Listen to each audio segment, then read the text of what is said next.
Lu Chuan, do not approach. Quickly take your sister and leave. Mom and Dad won't. Boom. Before Lu Chuan's parents could finish their words, the 10-story building behind them collapsed in an instant, sending clouds of dust and debris into the air. At the same time, darkness enveloped him. Swish, after the building's collapse, a staggering shadow appeared high above. It was a nearly 100-meter-long crimson mechanical serpent, its body entirely composed of intricately designed mechanical parts, gleaming with a cold metallic sheen. Every inch of its skin seemed to harbor boundless strength and technological prowess, complemented by a pair of rapidly spinning rotor blades on its back. The red mechanical serpent paused in midair for a moment before emitting a piercing mechanical sound. Yinghong City has lost the protection of fate. Show no mercy. Following the mechanical proclamation, cracks began to form in the ground of Yinghong City, with figures emerging from within.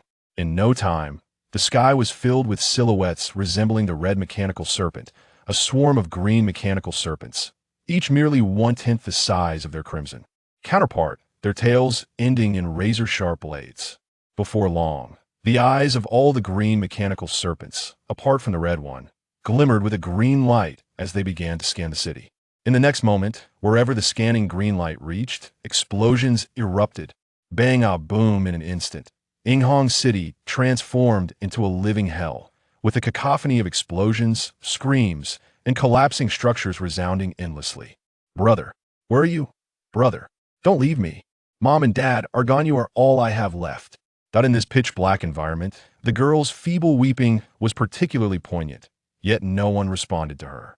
However, not far from the girl, Lu Chuan lay covered in dust atop a fallen wall. Though he appeared to be unconscious, his mind was remarkably clear. At that moment, he struggled to rise, for the girl calling out nearby was his only remaining relative, his sister Lu Ying. Yet no matter how he attempted to command his body, he remained utterly still. In such a predicament, how could Lu Chuan not feel anxious? Having just lost his parents, if he were to lose his sister as well, it would be as good as death.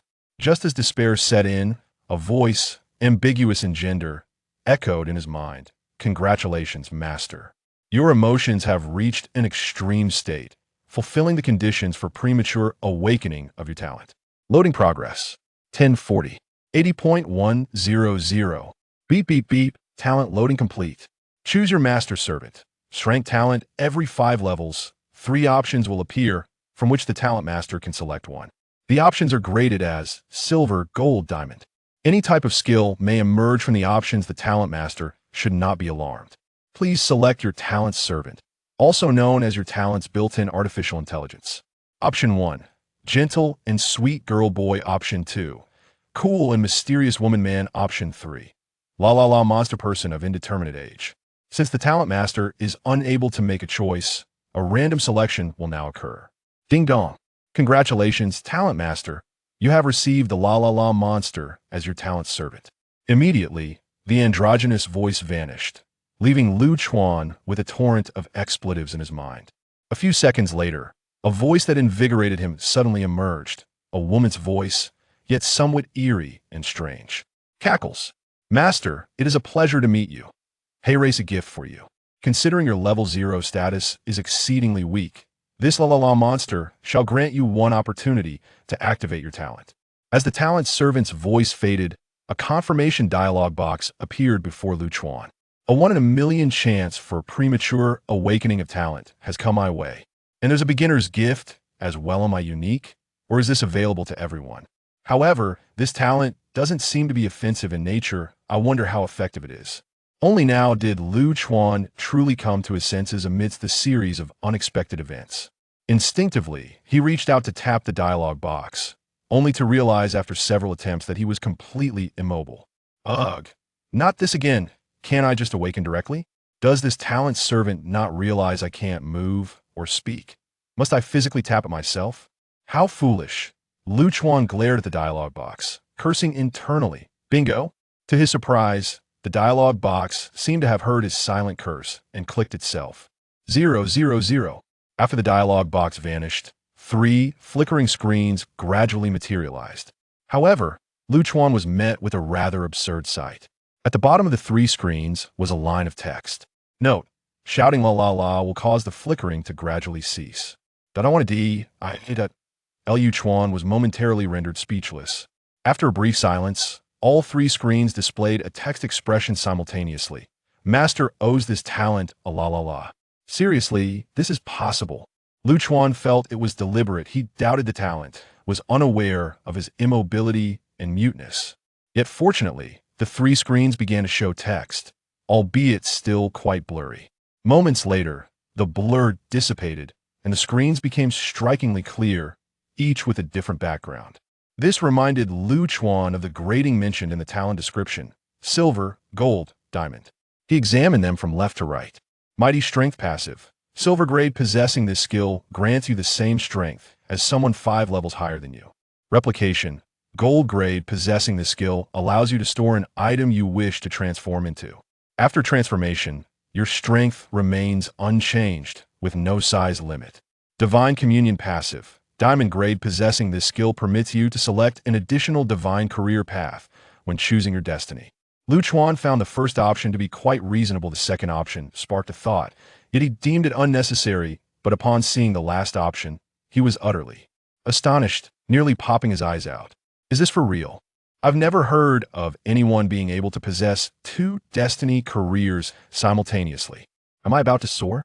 I must admit, this talent appears unstable, yet it astonishingly offers unprecedented skills. But the issue is, I can't move. What if the La La La monster chooses incorrectly for me? I'm going crazy. At this moment, Lu Chuan stared anxiously at the final screen, his heart racing. However, just as Lu Chuan was on the brink of despair, he realized that his right hand had regained sensation without him noticing. He swiftly utilized the hand's speed honed over 18 years of singleness to tap on Divine Communion passive. In an instant, the other 2 options shattered and vanished from Lu Chuan's view. As for Divine Communion passive, at that moment, it integrated into Lu Chuan's being. Master has made a selection. Commencing update of the Master's panel. Lu Chuan had seen numerous accounts of talent awakening on forums. The updating of the panel signified his transition from an ordinary individual to a true professional, though he had yet to choose a career direction. A gentle, comforting power, akin to a warm spring, began to flow throughout his entire body. Not long after, the panel has been updated. Please, Master, click to view. Chapter 2. Surviving the Abyss. Lu Chuan did not immediately check his surroundings. After adjusting his body and confirming his full recovery, he stood up and shouted loudly into the murky darkness, Lu Ying, where are you? I have not abandoned you. I am here. The sound of hurried footsteps grew closer. Suddenly, a figure leaped into Lu Chuan and Appo's embrace, the familiar scent of jasmine soothing him. The 2 siblings held each other tightly in silence. As a seasoned practitioner, Lu Chuan could distinctly hear Lu Ying's quiet sobs and feel her trembling body. It's all right. I am right here. I could never abandon you. Unless, he gently stroked Lu Ying's head, but she interrupted him. Don't say that again. What if it truly comes to pass? What if I am left all alone? All right, I will not speak of it again.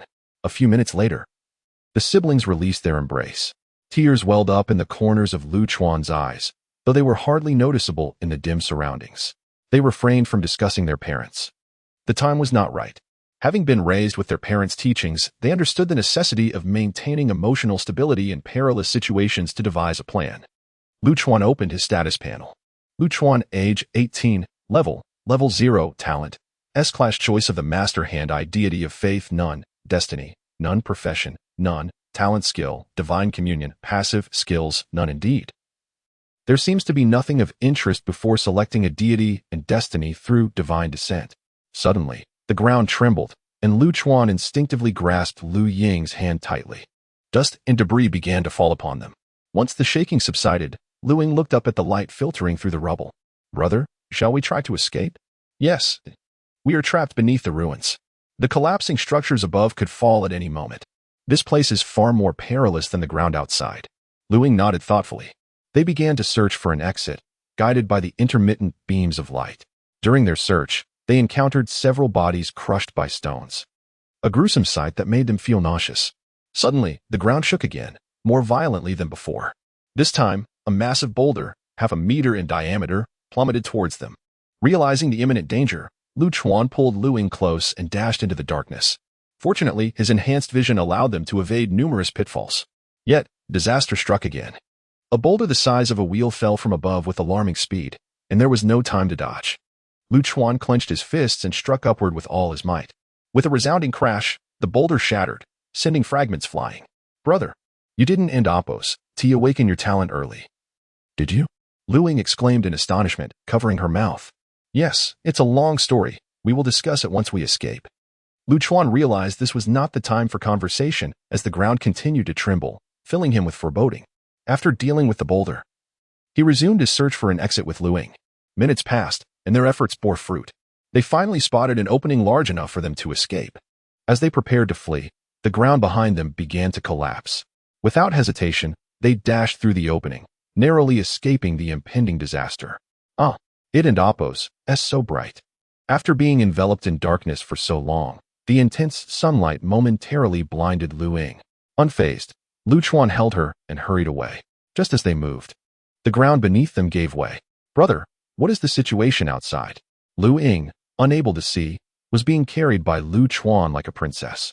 The sound of explosions had diminished significantly, and the bodies of green-eyed mechanical snakes littered the area. It seemed the city's practitioners and military had intervened. Lu Chuan observed his surroundings as he ran, relieved to find no signs of the abyssal monsters nearby. Otherwise, the situation would be far more dire. He deduced that the green-eyed mechanical snakes had invaded Yinghong City, the strongest abyssal creatures in the area. Before long, Lu Ying's vision returned, and she no longer required Lu Chuan's support. They briefly entertained the hope of returning to their now ruined home. As expected, it was devoid of life. Father, mother. A wave of suppressed emotion surged within Lu Ying, erupting forth, though she was careful not to raise her voice too loudly. Tears streamed down her cheeks, cascading onto the ruins that concealed their parents and Oppos' remains. At that moment, Lu Chuan, equally tear-streaked, noticed Lu Ying and Oppos' sobs abruptly cease. When he turned to look, he found her skin had become remarkably translucent in an instant. Indeed, as the forums had suggested, when a person's emotions reach an extreme, the likelihood of an early awakening significantly increases. Having just experienced this himself, Lu Chuan recognized that Lu Ying was on the cusp of her awakening. He felt a surge of joy. Those who awaken early typically possess talents of no less than S-class. Talent levels range from highest to lowest, SSS, SS, S, A, B, C, F. However, Lu Chuan sensed that Lu Ying would require some time to stabilize her awakening. The wide-open space around them raised his concerns. Should an abyssal creature appear now, it would spell trouble. Yet, in the next instant, curse it, he saw a green-eyed mechanical snake suddenly emerge from the ground. 100 meters away, its deep green eyes locked onto Lu Chuan and Oppos, as with an intense gaze. In the blink of an eye, the serpent twisted its body and surged toward them. What a joke. After losing our parents, we finally awaken our talents together, and now this misfortune strikes. Is fate toying with us? You opened a window for me, and I am grateful, but now you slammed the door shut. I am truly at my wit's end. Despite this, Lu Chuan resolutely positioned himself in front of Lu Ying, his desperate gaze fixed on the advancing green-eyed mechanical snake. He understood that a level 0 practitioner without a chosen profession stood no chance against such a creature. Even with a profession, without having undergone divine descent to enhance his abilities, defeating the creature would remain an insurmountable challenge. Accepting his likely demise, Lu Chuan clenched his teeth and closed his eyes. Absolute Holy Shield. A resounding, majestic voice stirred Lu Chuan from his stupor as a silver armor-like shield materialized before him. The absolute sacred shield of the Knight of Truth. Ha ha ha, my sibling and I are destined to survive. Lu Chuan immediately recognized this as one of the abilities commonly associated with the Knight of Truth. The wielder of this skill was none other than a middle-aged man in military attire with a square jaw, currently engaged in battle with a green-eyed mechanical serpent outside the shield. Observing the serpent being overwhelmed by the man, Lu Chuan let out a sigh of relief, for it meant they were not doomed to perish. Moments later, the green-eyed serpent was cleaved in two by the knight and Oppos' great sword. After vanquishing the creature, the middle-aged man waved his hand and dispelled the absolute sacred shield. Seeing this, Lu Chuan rushed forward to express his gratitude to the man, who had become the savior of both him and Lu Ying. He was profoundly thankful for the aid rendered by the Knight of Truth. The middle-aged man glanced at Lu Chuan before turning his attention to the unmoving Lu Ying. It and Oppos, as nothing, I happened to pass by and noticed you were in peril. so I lent a hand. Besides, your companion has awakened her talent ahead of time. She will undoubtedly grow into a formidable force for Huaxia. At that moment, Lu Ying had just completed her own early awakening ceremony and caught sight of the man beside her brother. She approached Lu Chuan, furrowing her brow. Brother, who is this uncle? Before Lu Chuan could respond, the middle-aged man and imp, Apos' expression darkened. Greetings. My name is Yu Haojing, affiliated with the military in the Southern District. I am 26 years old and unmarried. Please do not refer to me as uncle. I merely have a mature appearance. Lu Chuan and Lu Ying exchanged glances, momentarily speechless. Subsequently, Lu Chuan recounted the events that had just transpired. Upon hearing this, Lu Ying's understanding dawned, and she quickly expressed her gratitude. Thank you, Brother Haojing, for saving us both. We are immensely grateful. This acknowledgement softened Yu Haojing's demeanor considerably. Let us proceed. I will escort you to the airport, where the Southern District military is stationed, ensuring your safety. As Lu Chuan and Lu Ying cast a final glance at their former home, tears began to well in their eyes. Lu Ying, do not cry. Once we have grown strong, we shall eradicate the abyss that harbors this vile serpent and avenge our parents. Chapter 3. Career Choices. A century ago, peculiar spaces known as the Abyss began to manifest across the globe. The emergence of the Abyss triggered a pandemic that nearly led to the extinction of humanity, claiming the lives of billions, leaving fewer than 500 million survivors. The Abyss, resembling a swirling vortex and shimmering silver in hue, varies in size, with some as large as 100 meters and others no bigger than a fingernail. Concurrently, a game named Divine Descent also made its debut. This game is governed by 7 resplendent temples, each adorned in different colors, located at the heart of the 7 most powerful nations on Blue Star, with Huaxia being one of them. Both the Abyss and Divine Descent are integral parts of this game. However, one seeks to annihilate humanity while the other aims to safeguard it. In essence, the Abyss serves as a testing ground, while Divine Descent empowers humanity to venture into the Abyss and grow stronger within it. In short, one sets the exam, while the other provides the tools. The outcome ultimately depends on the individual. A month swiftly passed. In the southern region of Huaxia, at the War Destiny branch in Jiangsu City, Lu Chuan and Lu Qing were taken aback by their surroundings upon entering the branch. Having never visited the Fate branch in Yinghang City, they were unaware of its layout. The War Destiny branch was encircled by numerous black stone pillars, with a blood-red floor and an inverted sand table model overhead. The walls were adorned with murals predominantly depicting scenes of battle, exuding an aura of violence.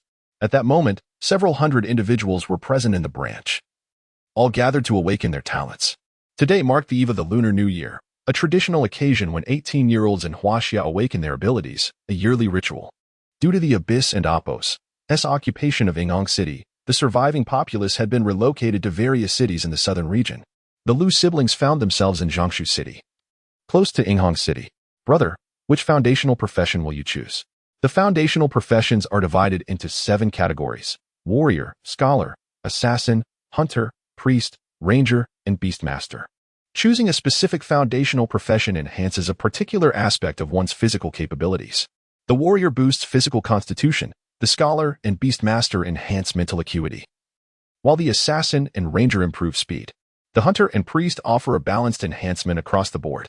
I'm not quite sure yet. How about you?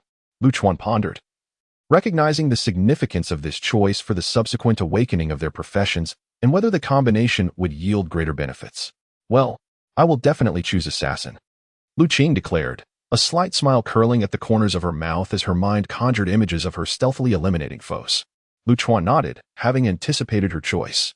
During high school, Lu Qing excelled in athletics, especially in running, easily outpacing her male peers. Lu Chuan, in contrast, had little interest in sports, yet consistently ranked first in his academic pursuits. Suddenly, a loud bang echoed as the main doors to the hall slammed shut, plunging the room into darkness. Moments later, a circular platform with stairs descended from above, its edges aglow with a radiant white light. At the center of the platform floated 3 white tomes, each bearing 2 indented handprints on their surfaces. In this dimly lit space, a captivating light circle appeared beneath the feet of a girl and 2 boys. The surrounding crowd instinctively parted, creating a clear path to the platform. These individuals were all first-timers awakening their talents, yet the process had long been familiarized by the public. Soon, the 3 slightly anxious youths stood before the floating tomes, which intelligently adjusted to their heights, even resizing the handprints accordingly. As they closed their eyes and placed their palms upon the tomes, luminous screens displaying their information emerged above their heads, rotating for all to see. Before long, the screens revealed their details: name, Kongfen, talent level, D, profession, warrior, name, Jean Pinjia, talent level, C, profession, Beastmaster, name, Chio E, talent level, C, profession. Assassin. The crowd remained silent upon seeing the screens, as C and D talent levels were commonplace. Upon returning to their previous positions, the light circles beneath their feet vanished. Simultaneously, 3 more youths found light circles appearing beneath them, following the same process and revealing similar talent levels. As time passed, after numerous waves of individuals, a girl with a talent level of B emerged, claiming the profession of priest. As she descended from the platform, many rushed to obtain her contact information. For a B-level priest would become a sought-after member in team challenges. The distinctions between foundational professions were significant. While the priest held considerable importance in team challenges, the profession was not particularly advantageous in solo trials. The same could be said for the Beastmaster, should it tame a creature limited to healing abilities. It would be akin to the priest's role. The other 5 foundational professions were relatively stable and possessed offensive capabilities. Time ticked away, and more than a third of the awakenings were completed. At that moment, light circles appeared beneath Lu Chuan and Lu Qing, illuminating their positions remarkably. What a coincidence. They are standing together. Indeed, I've only heard of such occurrences twice on forums. You must be referring to the Celestial Twins and the Executioner Sisters, correct? Yes. That's them. Look at them. They do resemble each other. I believe they might be siblings. Lu Chuan and Lu Qing exchanged knowing glances before making their way to the platform amidst the bustling crowd. Accompanying them was a small girl with a bun hairstyle, who curiously glanced at them before promptly returning her attention to the tome adjusted for her height. As Lu Chuan and Lu Qing placed their hands upon the tome and Appo's imprints, an announcement echoed. You have awakened your talent in advance. This awakening will yield a platinum treasure chest bestowed by the temple. The chest will manifest upon your entrance into the Divine Descent challenges. Now, please select your foundational profession. Treasure chest qualities are categorized as follows: silver chest, gold chest, platinum chest, diamond chest, starry chest, just as the forum suggested. Lu Chuan mused, aware that the option to exchange awakening chances for treasure chests was a well-known phenomenon, particularly prevalent in discussions leading up to awakening events. However, those who had awakened their talents early had received various items from the treasure chests. Yet they unanimously agreed on one point: the significance of these items in the Divine Descent stage was immense.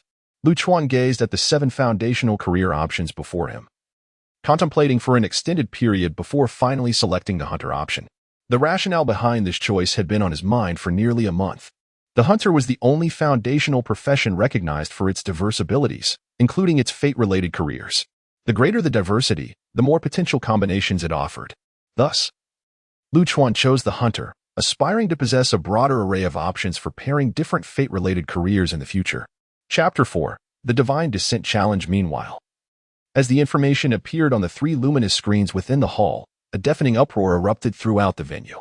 Upon completion of their selections, Lu Chuan, Lu Ying, and the little girl simultaneously opened their eyes. Yet, the trio seemed to have anticipated this moment, revealing no signs of bewilderment. Lu Chuan slowly lifted his gaze toward the screen, finding his information perfectly aligned with his expectations. Name: Lu Chuan, talent level, S-class, occupation, Hunter. The screen shifted, displaying not Lu Ying's information, but that of the little girl. Name: Ning Xiaolon, talent level, S-class, occupation, scholar. Lu Chuan was quite astonished to see that the little girl also possessed an S-class talent.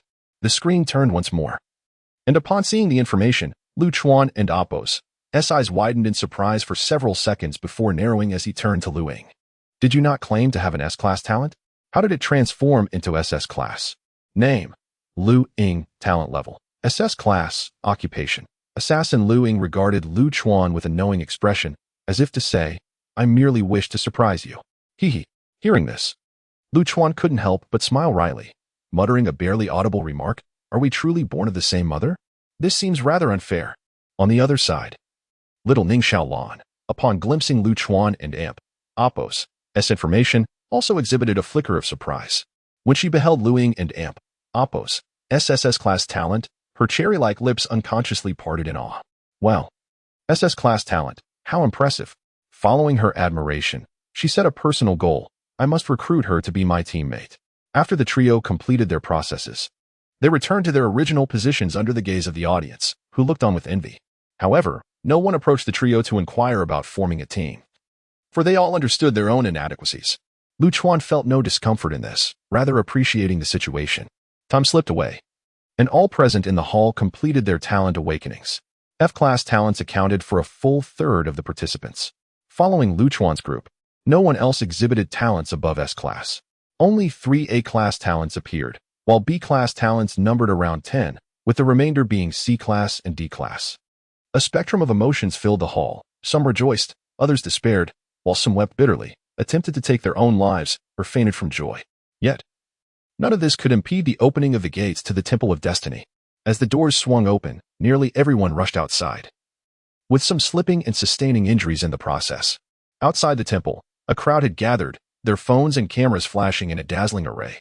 However, for the youths whose physical prowess had greatly improved post-awakening, this was of little consequence. No reporters were present, as everyone had signed a confidentiality agreement upon entering the hall, forbidding the disclosure of anyone's information besides their own. Lu Chuan and Lu Ying were among the last to exit. The reason? Please, beautiful lady, join my team. Little Ning Xiaolan had been persistently clinging to Lu Ying since stepping down from the platform. No. Lu Chuan was unsure how many times he had uttered those 2 words. I'm not asking you. On what grounds do you refuse? Ning Xiaolan retorted. Lu Chuan intended to continue the argument but was interrupted by Lu Ying. Ning Xiaolan, first focus on completing the initial divine descent. We can discuss teaming up later. Brother, let us hurry home. If the divine descent arrives while we're still outside, we'll be in trouble. Ning Xiaolan nodded resolutely at Lu Ying before sticking her tongue out at Lu Chuan. 10 minutes later, Lu Chuan and Lu Ying returned to the government-assigned residence for disaster victims in Yinghong City. Lu Ying, in the next 3 days, we may enter the first divine descent at any moment. I've prepared food. Suddenly, as Lu Ying was washing fruit in the kitchen, the sound of shattering glass echoed through the air. She dashed into the living room, only to find Lu Chuan's presence had vanished, leaving behind a floor strewn with shards of glass. Divine descent, challenge. You are me, yet you are not me, belonging to the ethereal temple. This opportunity to become me is one I have long sought. Thus, I implore you to assist Alex City in the impending crisis. You will assume the identity of a man named Daryl and survive for 7 days in this world teeming with various zombies. Upon entering the game, all of Daryl's memories will flood your mind. Your mission is to ensure that no one discovers you are not Daryl within those 7 days. Daryl, how do you feel? Wake up, wake up. The horde of zombies is approaching. If we don and oppose, leave now, it will be too late. Lu Chuan, clutching his forehead, rose from the ground. In that instant, the memories of Daryl, the owner of this body, fully imprinted themselves in Lu Chuan's mind. He nodded at the short-haired woman before him, who looked at him with concern, and together they sprinted backwards.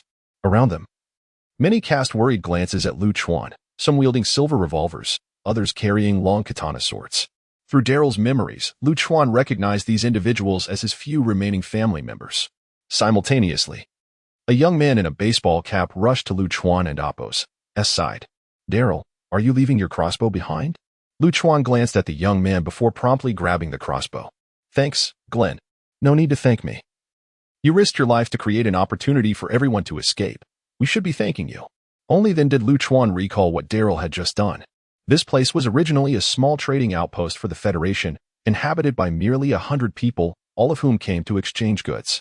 However, not long ago, a conflict erupted over pricing, igniting a gunfight that quickly descended into chaos. The continuous gunfire attracted a multitude of zombies from outside the walls.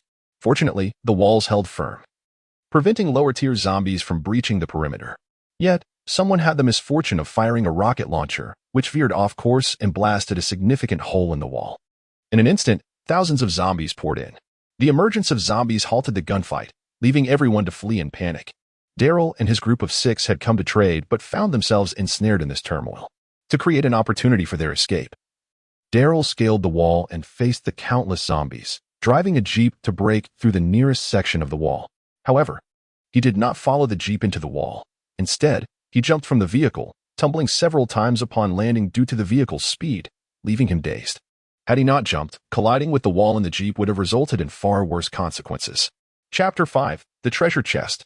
Returning to the present moment, Buzz, a dark-skinned woman with curly hair brought a jeep, once crashed by Daryl, to a halt nearby. This individual is one of Daryl's close friends, named Sasha. Get in. Hurry. Their team, bound by mutual support, was not far apart. Upon hearing Sasha's voice, the five raced toward the jeep simultaneously. Meanwhile, a multitude of zombies gradually encircled them, and upon spotting the six individuals, they surged forward. In this apocalyptic world, where the zombie virus reigns, the question lingered, would these lesser zombies run swiftly? Fortunately, the humans here possessed some extraordinary abilities.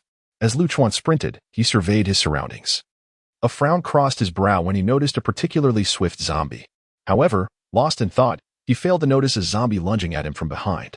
In that critical moment, a bullet whizzed past Lu Chuan and Apos' ear, splitting into fragments the size of a fingernail, instantly obliterating the approaching zombie, along with several others nearby. By the time Lu Chuan regained his senses, the jeep had already pulled up beside him. He climbed in, nodding at Sasha in gratitude. Glenn and the short-haired woman, Carol, had boarded before him. Sasha accelerated the jeep, as the remaining two teammates were besieged by a small horde of zombies. Sasha focused on driving while Lu Chuan and the others took aim at the approaching undead. Whoosh! Lu Chuan swiftly drew 3 crossbow bolts from his back, knocking them onto his crossbow and pulling the string taut. Releasing his grip, the bolts flew forth, yet the zombies evaded them. Lu Chuan muttered disdainfully, "No matter how you dodge, you will ultimately perish." In the next instant, the 3 bolts altered course, piercing through the skulls of the zombies. Possessing all of Daryl and Apos' memories, Lu Chuan was well aware that Daryl was endowed with extraordinary abilities, one of which allowed his projectiles to possess homing capabilities. One low-level zombie killed, experience 1. Another low-level zombie killed, experience 1. Yet another low-level zombie killed, experience 1. The notifications from Divine Descent rang incessantly until Lu Chuan retracted the crossbow bolts. Swish bang. Bang. Sasha executed a perfect drift, halting the vehicle and sending several zombies flying. The 2 individuals encircled by the zombies saw their chance and raced towards the jeep. Lu Chuan and his companions provided cover fire. The 2 were Rick, wielding a silver revolver, and Michonne, carrying a katana. Rick was the leader of the team. Through their coordinated efforts, all 6 successfully boarded the vehicle. However, they could not afford to relax just yet, as the number of zombies surrounding them continued to swell. Once united, Rick reallocated tasks. Glenn, who possessed the ability to accelerate the vehicle, took the wheel, while Sasha used a sniper rifle to scout for a safe escape route. The remaining 4 were assigned to guard the front, back, and sides, ensuring the zombies could not close in. In Daryl and Apos' memories, he had met these 6 individuals during the apocalypse, experiencing doubts and misunderstandings, yet ultimately persevering. The greatest contributor remained Captain Rick, who led them to establish a settlement known as Alexandria. Now, it was filled with talented individuals, most of whom had encountered one another on their arduous journeys. Not just the 6 of them, but the town housed many exceptional individuals. However, for the safety of the settlement, some had to remain behind. As the vehicle sped along, Sasha conversed with Glenn. Carol wielded a bow, and her arrows became invisible, leaving the zombies unaware of their demise. Rick's revolver had never run out of ammunition. He had not ceased firing since the beginning. Michonne's katana could unleash a red blade of energy, obliterating zombies in its wake. Initially, Lu Chuan struggled with the crossbow, but with Rick's puzzled assistance, he managed a few successful shots. Thankfully, he gradually improved, and Rick no longer needed to check on him. Before long, through their collaboration, the 6 finally escaped the clutches of the zombie horde. Yet, they remained vigilant, for Sasha had spotted several intermediate zombies while searching for an escape route. While low-level zombies were swift, that was their only advantage. Intermediate zombies were a different story, possessing unique abilities, such as summoning other zombies and transforming their arms into terrifying tentacles. An hour later, the 6 finally beheld the towering walls of Alexandria. To ensure their safety, Rick had Glenn take several detours before they correctly approached the entrance. The 2-story walls were adorned with barbed wire, and patrols could be seen moving along their heights. Upon reaching the city gates, the iron doors swung open, welcoming them inside. Once inside, despite knowing the layout, Lu Chuan quickly scanned his surroundings. The settlement was not vast, roughly the size of 2 football fields, with half designated for agriculture and livestock. The buildings were modest, and the tallest structure was a 5-story edifice situated in the center, housing a supermarket, hospital, school, and church. Shortly thereafter, Glenn parked the vehicle in front of the hospital. Daryl, tend to your wounds, Rick instructed, glancing at him. Lu Chuan nodded and exited the vehicle. Among the 6, he was the only one with minor abrasions. The others were unharmed. So the visit to the hospital was solely for him. After he disembarked, Glenn continued driving forward.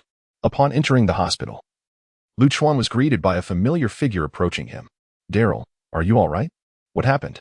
The woman, named Tara, was another of Daryl and Appo's most steadfast allies. During the apocalypse, she had acquired unique medical abilities and took on the role of healer in the hospital. There was an incident at the Federal Trading Post, aside from some superficial wounds. Everyone else is fine, Lu Chuan explained briefly as Tara treated his arm. However, before long, urgent shouts erupted from the entrance. Tara, quick, save Aaron. He has lost an arm. Upon hearing this, Tara quickly wrapped a bandage around Lu Chuan's scrape. I'll go check on him. Nodding solemnly, Lu Chuan acknowledged her. At that moment, Lu Chuan was receiving an 4 drip, unable to leave immediately. Seizing the opportunity, he opened the Platinum Treasure Chest granted upon awakening his talent. Platinum Treasure Chest, opened. Upgrade Voucher 1. Usable only after every 10 levels beyond the first. Daryl S. Zombie Ear Necklace 1. Hive Shield 1. Explosive Crossbow Bolts 3. Armor-Piercing Bolts 2. As the chest vanished, Lu Chuan received a notification from Divine Descent about leveling up. Daryl S. Zombie Ear Necklace Quality. Gold Equipable by all classes, equipment bonus. Attack 100 skill. Zombie Extermination, passive, increases attack power against zombies by 100%. Hive Shield, one-time use item. Quality, platinum skill. Upon use, a massive hive will unfold for defense. Explosive Crossbow Bolt, one-time use item. Quality, gold skill. Upon firing, it will detonate, controllable by the archer. Armor-Piercing Bolt, one-time use item. Quality, platinum skill, ignores defense, damage calculated as level 1000. Using the upgrade voucher catapults him to level 6. How swift. Thanks to this world of Divine Descent, where the apocalypse is marked by the presence of zombies, there are monsters to slay at every turn. Lu Chuan reflected momentarily before examining the appearance and attributes of the ear necklace in his inventory. The necklace was adorned with 10 zombie ears, arranged in a circle, with some blackened blood lingering on the edges. After some contemplation, Lu Chuan decided against wearing it, fearing it might frighten the children outside. The explosive crossbow bolts were made of superior materials compared to ordinary arrows, though their true power would only be revealed in practice. As for the hive shield, Lu Chuan sensed that it could very well be the significant item previously mentioned by those awakened talents. His inventory also contained several items acquired from recently slain zombies. However, these items were rather unseemly, primarily consisting of zombie clothing, pants, shoes, hats. The quality of these equips was dismally low, merely ragged fabric. While they did offer some minor enhancements, they were scarce in effect, and wearing them would likely lead others to mistake him for a zombie, resulting in a swift execution with a bullet to the head. The equipment slots are categorized as follows: head, torso, shoes, necklace, rings, and weapons. The quality of equipment ranges from ragged fabric, silver, gold, platinum, to diamond. Chapter 6. The Tomorrow Mass Grave. After meticulously examining the contents of the treasure chest, Lu Chuan turned his attention to his status panel.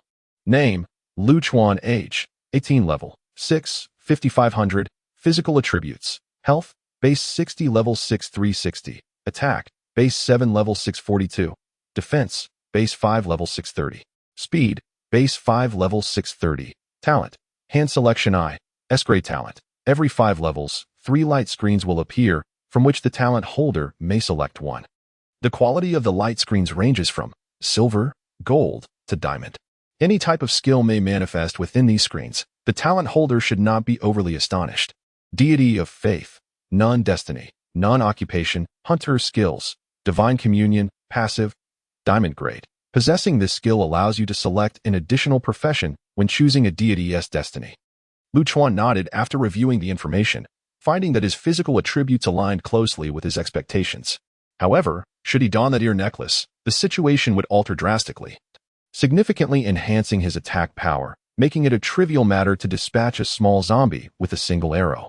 At that moment, the 4 drip he was connected to finished its course, and just as he contemplated removing the needle, 3 screens, familiar to Lu Chuan, materialized before him, prompting him to realize the capabilities of his talent. Swish, swish, swish. 3 light screens flickered incessantly. Observing this, Lu Chuan quickly shouted towards the screens, "La la la." Yet, there was no response. The screens continued their dance. He recalled the incantation, and after a moment of confusion, he repeated, "La la la." As expected, following this utterance, the screen's flickering slowed significantly. Impressive, he mused, the talent servant can even engage in bargaining. Soon, the screens gradually came to a halt. Though the text had yet to appear, the backgrounds manifested, silver, silver, gold. Regrettably, there was no diamond this time. Loot I passive, silver grade. Slightly increases the drop rate of items from slain abyss creatures. Combat initiation, passive, silver grade. The first 3 attacks will deal double damage. Double experience, passive, gold grade. Any abyss creature you slay henceforth will yield double experience. 3 options. It is clear how one ought to choose. Without a hint of hesitation, Lu Chuan selected double experience. He understood the synergy of this skill with his ambitions, aiming to level up swiftly to trigger his talent, and this skill was his ideal companion in that endeavor. Reflecting on this, Lu Chuan felt an increasing satisfaction with his non-aggressive talent. Since the drip is done, I suppose I should assist you. Terra's voice interrupted Lu Chuan's reverie. How is Aaron? Lu Chuan inquired. The situation has stabilized. His right hand was bitten by a zombie, but fortunately, it was severed quickly, preventing the virus from spreading. However, 2 of the 6 members of his squad have perished, and 2 are missing. The missing individuals are Gabriel and Jandis. Their fates remain unknown. As Terra spoke, her voice dwindled, her mood sinking, especially as she mentioned Gabriel and Jandis. Upon hearing those names, Daryl's expression grew solemn, for Gabriel was also one of his most steadfast comrades. Lu Chuan harbored no particular fondness for the 2. Yet Daryl was notoriously impulsive. To conceal his own intentions, he felt compelled to feign concern. In the next moment, he seized the nearby crossbow and darted out of the hospital, pretending to be in haste towards the central building of the city. Regardless of Terra's calls, Lu Chuan did not halt his swift departure. Upon reaching the base of the building, Lu Chuan spotted a dozen familiar figures engaged in discussion. Within the throng, Rick immediately recognized him. Daryl, you're injured.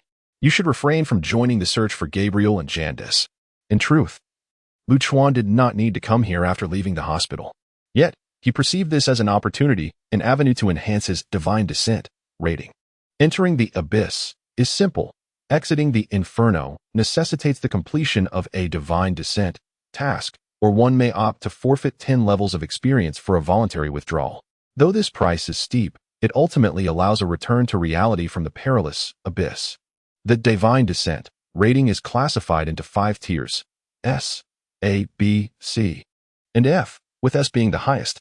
The greater the score, the more lavish the rewards upon settlement. Rick, you know me. These minor injuries are inconsequential. I want to elaborate further. Count me in for the mission. Lu Chuan gazed steadfastly into Rick's wise eyes, affirming his determination. Lu Chuan recalled that Daryl was not one for excessive words, but once he spoke, no one could sway him. Rick, well aware of Daryl's nature, offered no objections, merely nodding solemnly. After vigorous discussions, the plan for the search was ultimately established. The team would consist of 12 members, with 2 jeeps accommodating 6 individuals each. Each team would have a captain. Rick would remain in the city to manage affairs. The teams were divided as follows. Team 1, Maggie, Captain, Glenn, Michonne, Abraham, Eugene, Herschel. Team 2, Negan, Captain, Carol, Daryl, Sasha, Jesus, Rosita. Both teams included a member with healing abilities, Herschel and Rosita, respectively. Time was of the essence. After ensuring their preparations were in order, they promptly set off towards the location where Gabriel and Jandis had vanished, known as Tomorrow Church or Tomorrow Mass Grave. Tomorrow Church served as one of the Whisperers' strongholds, teeming with zombies lured by the Whisperers.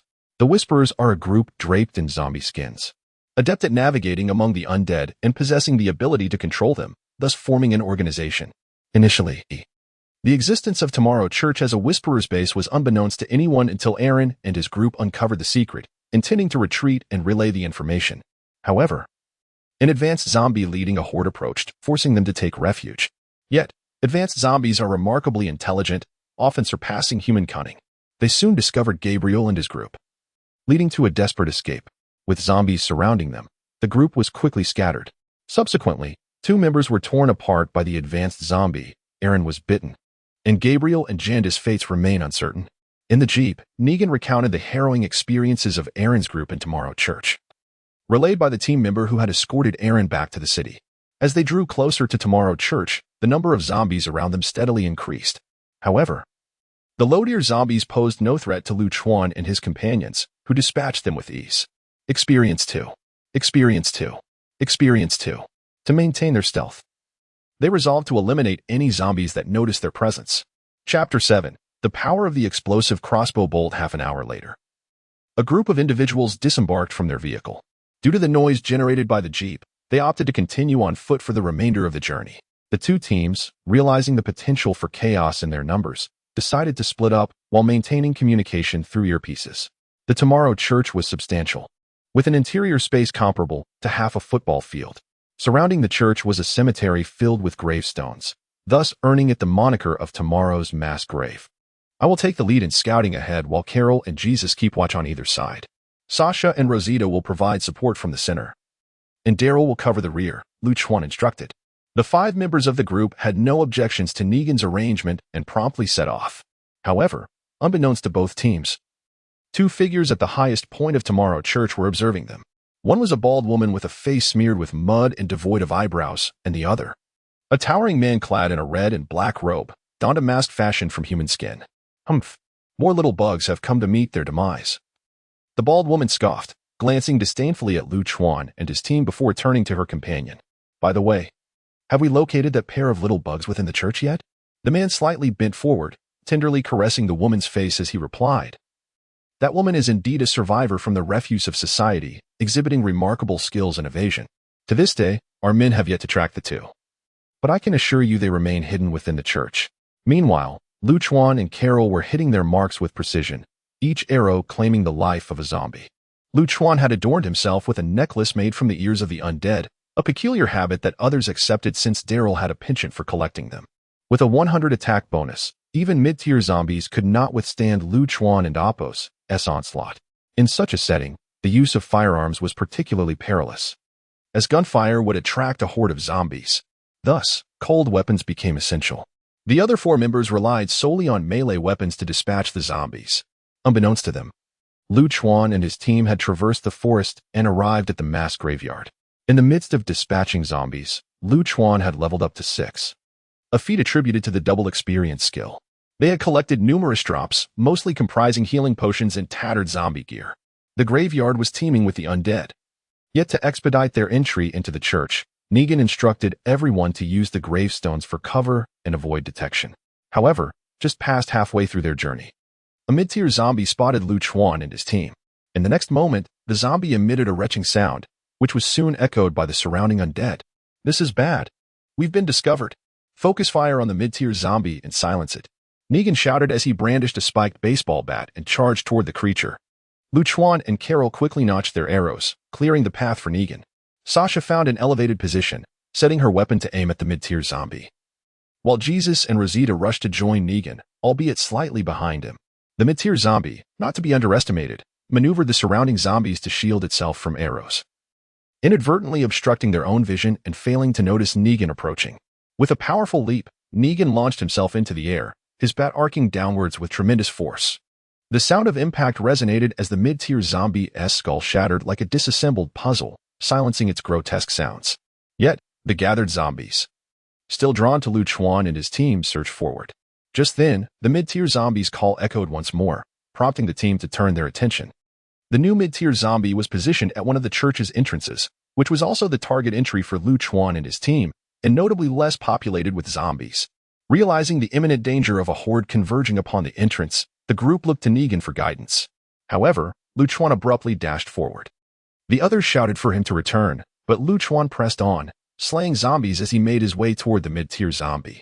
Negan, exasperated, rubbed his forehead and declared, "At this point, we must trust Daryl. We will clear the path for him. His success relies on his own abilities." Even without Negan and Appo's command, Carol and the others had intended to proceed this way, for Daryl had a history of making bold, unorthodox decisions. This was simply his nature. While Daryl's character was known for such recklessness, Lu Chuan, in his role, understood the importance of discernment. With the support of his comrades, the pressure on Lu Chuan diminished significantly. Yet, he harbored a desire to eliminate all the zombies single-handedly, as such an accomplishment would expedite his leveling up, especially with the double experience bonus. Unfortunately, his weapon limited him to firing a maximum of 3 bolts at a time, requiring time to knock and draw.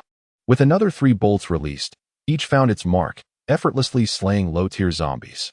The necklace provided a 100 attack bonus, coupled with the skill, Corpse Annihilation, which guaranteed a 100 damage increase against zombies, resulting in damage ranging from 200 to 220. Low-tier zombies typically possessed around 70 health points, and at this moment, Lu Chuan was less than 100 meters from the mid-tier zombie, which had a staggering 500 health points, over 7 times that of a low-tier zombie. At that moment, Lu Chuan and Amp, Appos, S curiosity about Negan and Amp, Appos, S attack power intensified. The mid-tier zombie, boasting 500 health, had been felled by a single blow from Negan, indicating an extraordinarily high attack value. Lu Chuan halted 50 meters from the mid-tier zombie, refraining from advancing further. He retrieved an explosive crossbow bolt from his inventory, knocked it, and drew back the bowstring, releasing it skyward. The bolt ignited as it soared, ultimately descending amidst the throng of low-tier zombies surrounding the mid-tier zombie. In the next instant, a cataclysmic explosion erupted, scattering countless zombie limbs. Experience points surged, 10 for the mid-tier zombie kill, yielding a silver treasure chest. Congratulations! You have leveled up to 7. The notification for Divine Descent echoed repeatedly. On the other side, Negan and his team stood momentarily stunned by the scene. However, true to his leadership role, Negan quickly regained his composure. While Daryl clears the way, let us make haste into the church. Chapter 8, Ambushed after a brief moment. Lu Chuan and his 5 companions successfully entered the church without incident. However, the gaze of the other 5 fell upon Lu Chuan, and Rosita inquired, Daryl, was that arrow from Eugene? Lu Chuan shook his head in negation and replied, I acquired it after slaying a zombie at the Federation Exchange. Upon hearing this, everyone nodded in agreement, harboring no doubts. In this post-apocalyptic world, it was widely known that there existed a minuscule chance of zombies dropping items upon defeat. The reason Rosita mentioned Eugene was that he was an expert in explosives. Without further ado, the group delved deeper into the church in search of Gabriel and his companion. Maggie's group had not encountered the same level of turmoil as Lu Chuan's and had already entered the church. Upon crossing the threshold, their earpieces ceased to function, leaving only a crackling noise. Inside the church, the lighting was eerie, casting a dark red hue. The myriad of rooms and corridors resembled a labyrinth. Almost every chamber harbored zombies, and even whisperers lurked within. Whisperers donned the skins of zombies, mimicking their gait to conceal themselves among the undead. They could also imitate the sounds of mid-tier zombies to rally the horde, but lacked the ability to control them. Before long, Lu Chuan and his companions encountered 6 whisperers in one of the rooms. A confrontation ensued. The disparity in strength was palpable. Negan seized the moment, striking one on the head with his bat, dispatching it effortlessly. Although Lu Chuan, Carol, and Sasha were archers, they were equally adept with melee weapons, swiftly neutralizing their foes. Rosita and Jesus performed similarly, sending their opponents to their demise in mere moments. While the Whisperers were indeed weaker, their true threat lay elsewhere. Once Lu Chuan's group had vanquished the 6 Whisperers, a horde of zombies surged in from outside. The culprits were the Whisperers, who had come to delay Lu Chuan and his companions, allowing other Whisperers to rally the zombies for an ambush. Rosita rolled her eyes and muttered her frustration. These Whisperers are insufferable. They're human yet not human. Jesus twirled his 2 machetes and stepped forward, stating, there is no other choice. We must eliminate them. With that, he charged into the throng of zombies to fight. Negan and the others, displaying resigned expressions, joined the fray. Only Lu Chuan wore a slight smile, silently thinking, you are my experienced fodder. Come forth, come forth.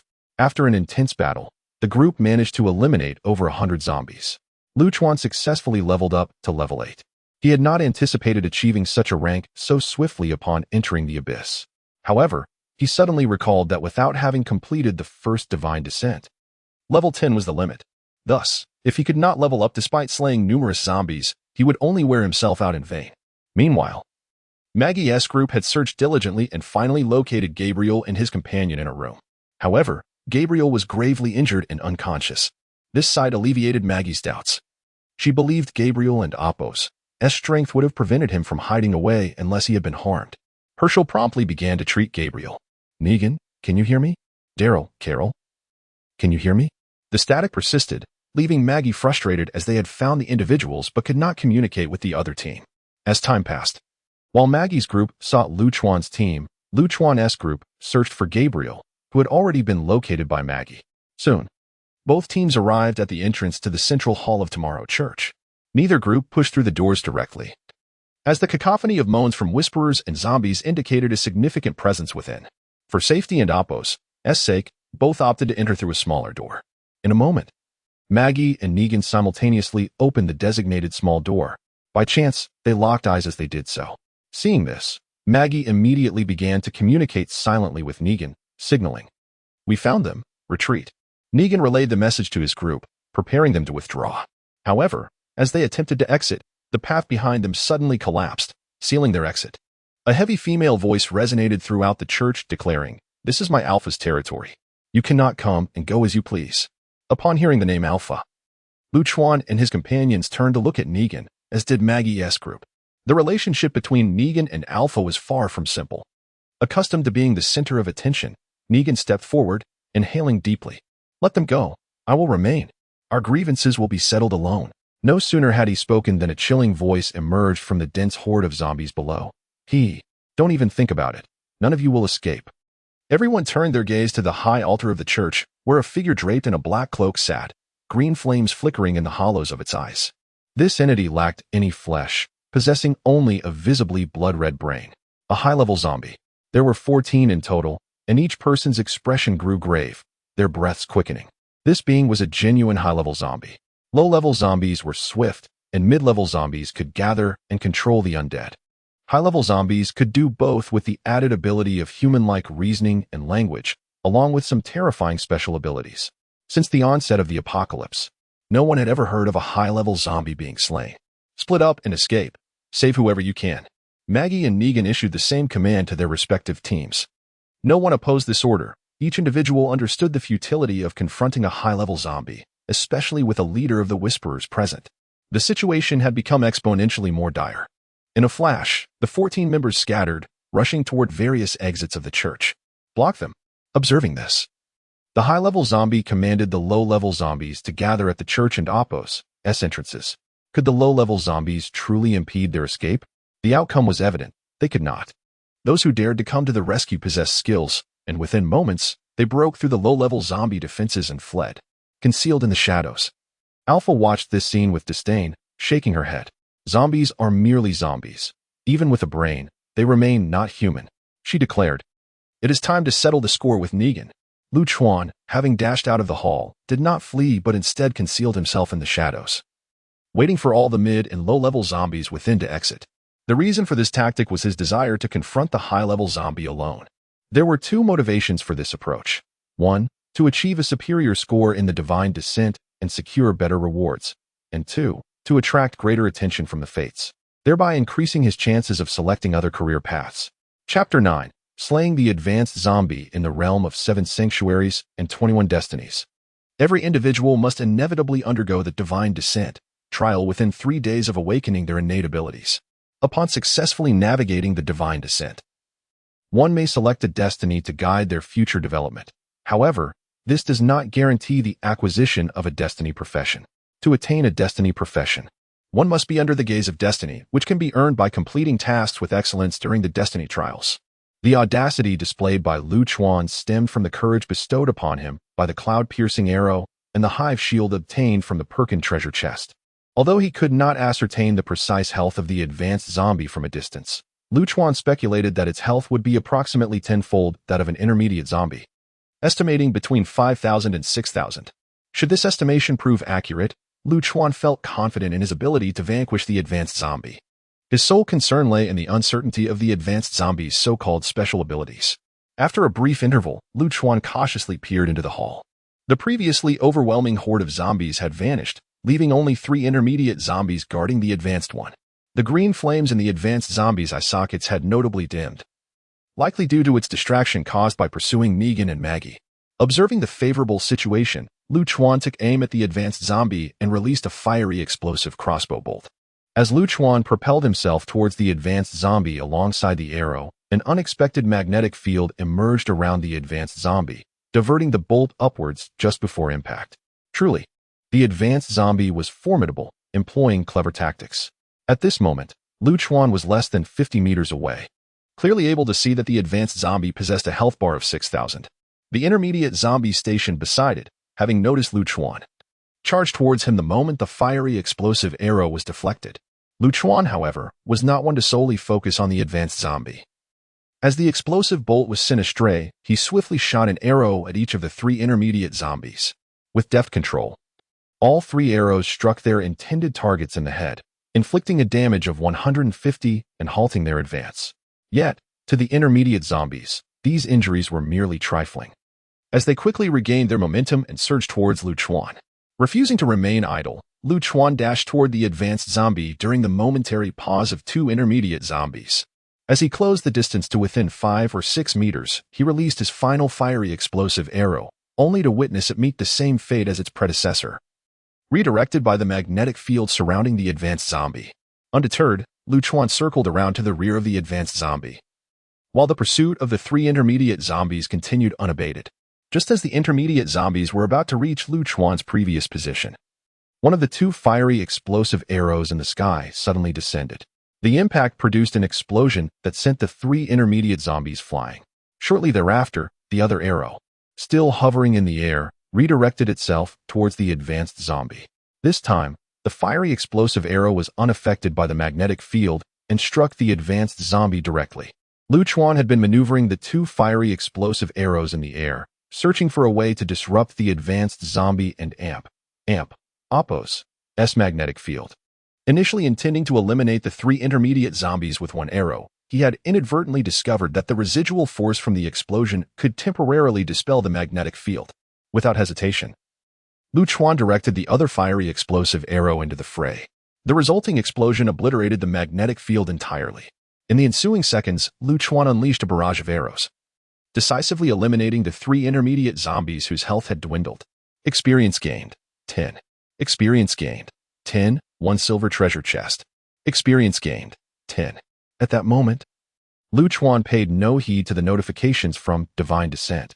Following the explosion, several clusters of green flames surged into the church from various entrances, merging with the advanced zombie and Appos' form. In an instant, the green flames in the advanced zombie and Appos' eye sockets returned to their initial state. At that moment, Lu Chuan felt an overwhelming pressure, causing his legs to tremble involuntarily.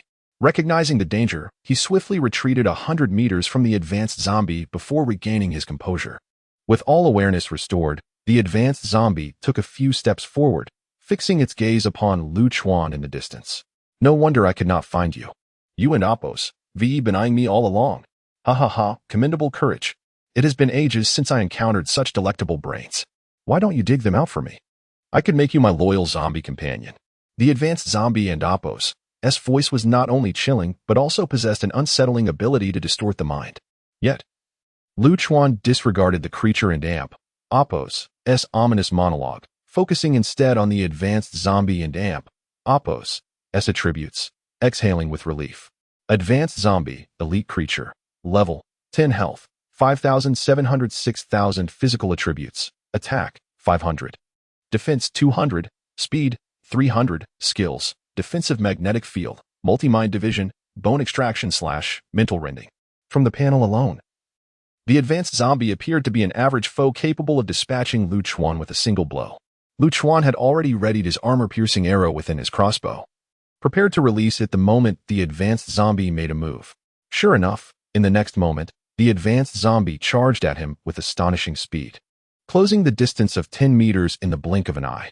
Lu Chuan remained motionless, emitting a cold snort as he activated the crossbow's firing mechanism. The armor-piercing arrow soared forth, steady and straight. The advanced zombie, perceiving Lu Chuan's use of a mere arrow against it, felt belittled. It swiftly extracted its own spine, accelerating its speed, eager to consume Lu Chuan whole. In response to Lu Chuan's attack, the advanced zombie hurled its spine at the armor-piercing arrow.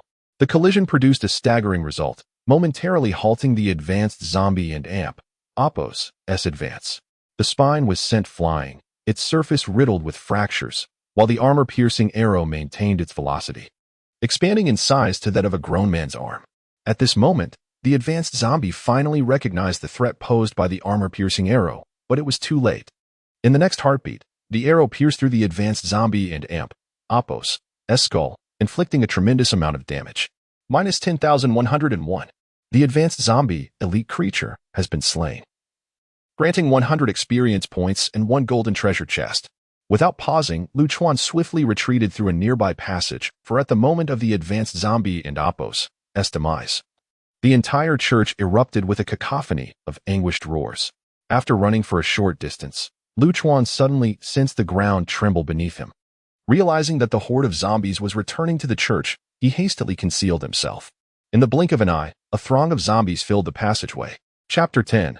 The Whisperer. After the horde of zombies had departed, Lu Chuan did not emerge immediately. He observed several whisperers materializing from the shadows, congregating and engaged in hushed discussions. Striving to overhear their conversation more clearly, Lu Chuan stealthily approached. "Do you understand what has transpired with these zombies?" one asked, hastily moving deeper into the church. "I don't and Apos, Tino. Their sudden cries nearly startled the life out of me," came the response. "Has anyone informed Lord Alpha of this matter?" "I have notified him, but it seems that Lord Alpha and Lord Beta are preoccupied confronting the intruders inside the church and have no time for this issue." "Are you not assisting Lord Alpha in dealing with those individuals?" "It is not that I refuse to help, but rather Lord Alpha has instructed us to remain uninvolved. By the way, I heard from others that there is someone named Negan among those people, and it appears there is some animosity between him and Lord Alpha." "Oh, I am familiar with that individual. I once worked alongside him. He was previously a member of our Whisperers, but for some reason, Lord Alpha expelled him." "Really? Do elaborate." "I certainly do not wish to die. Lord Alpha has warned us that if this matter were to leak, we would face the utmost punishment from the Whisperers."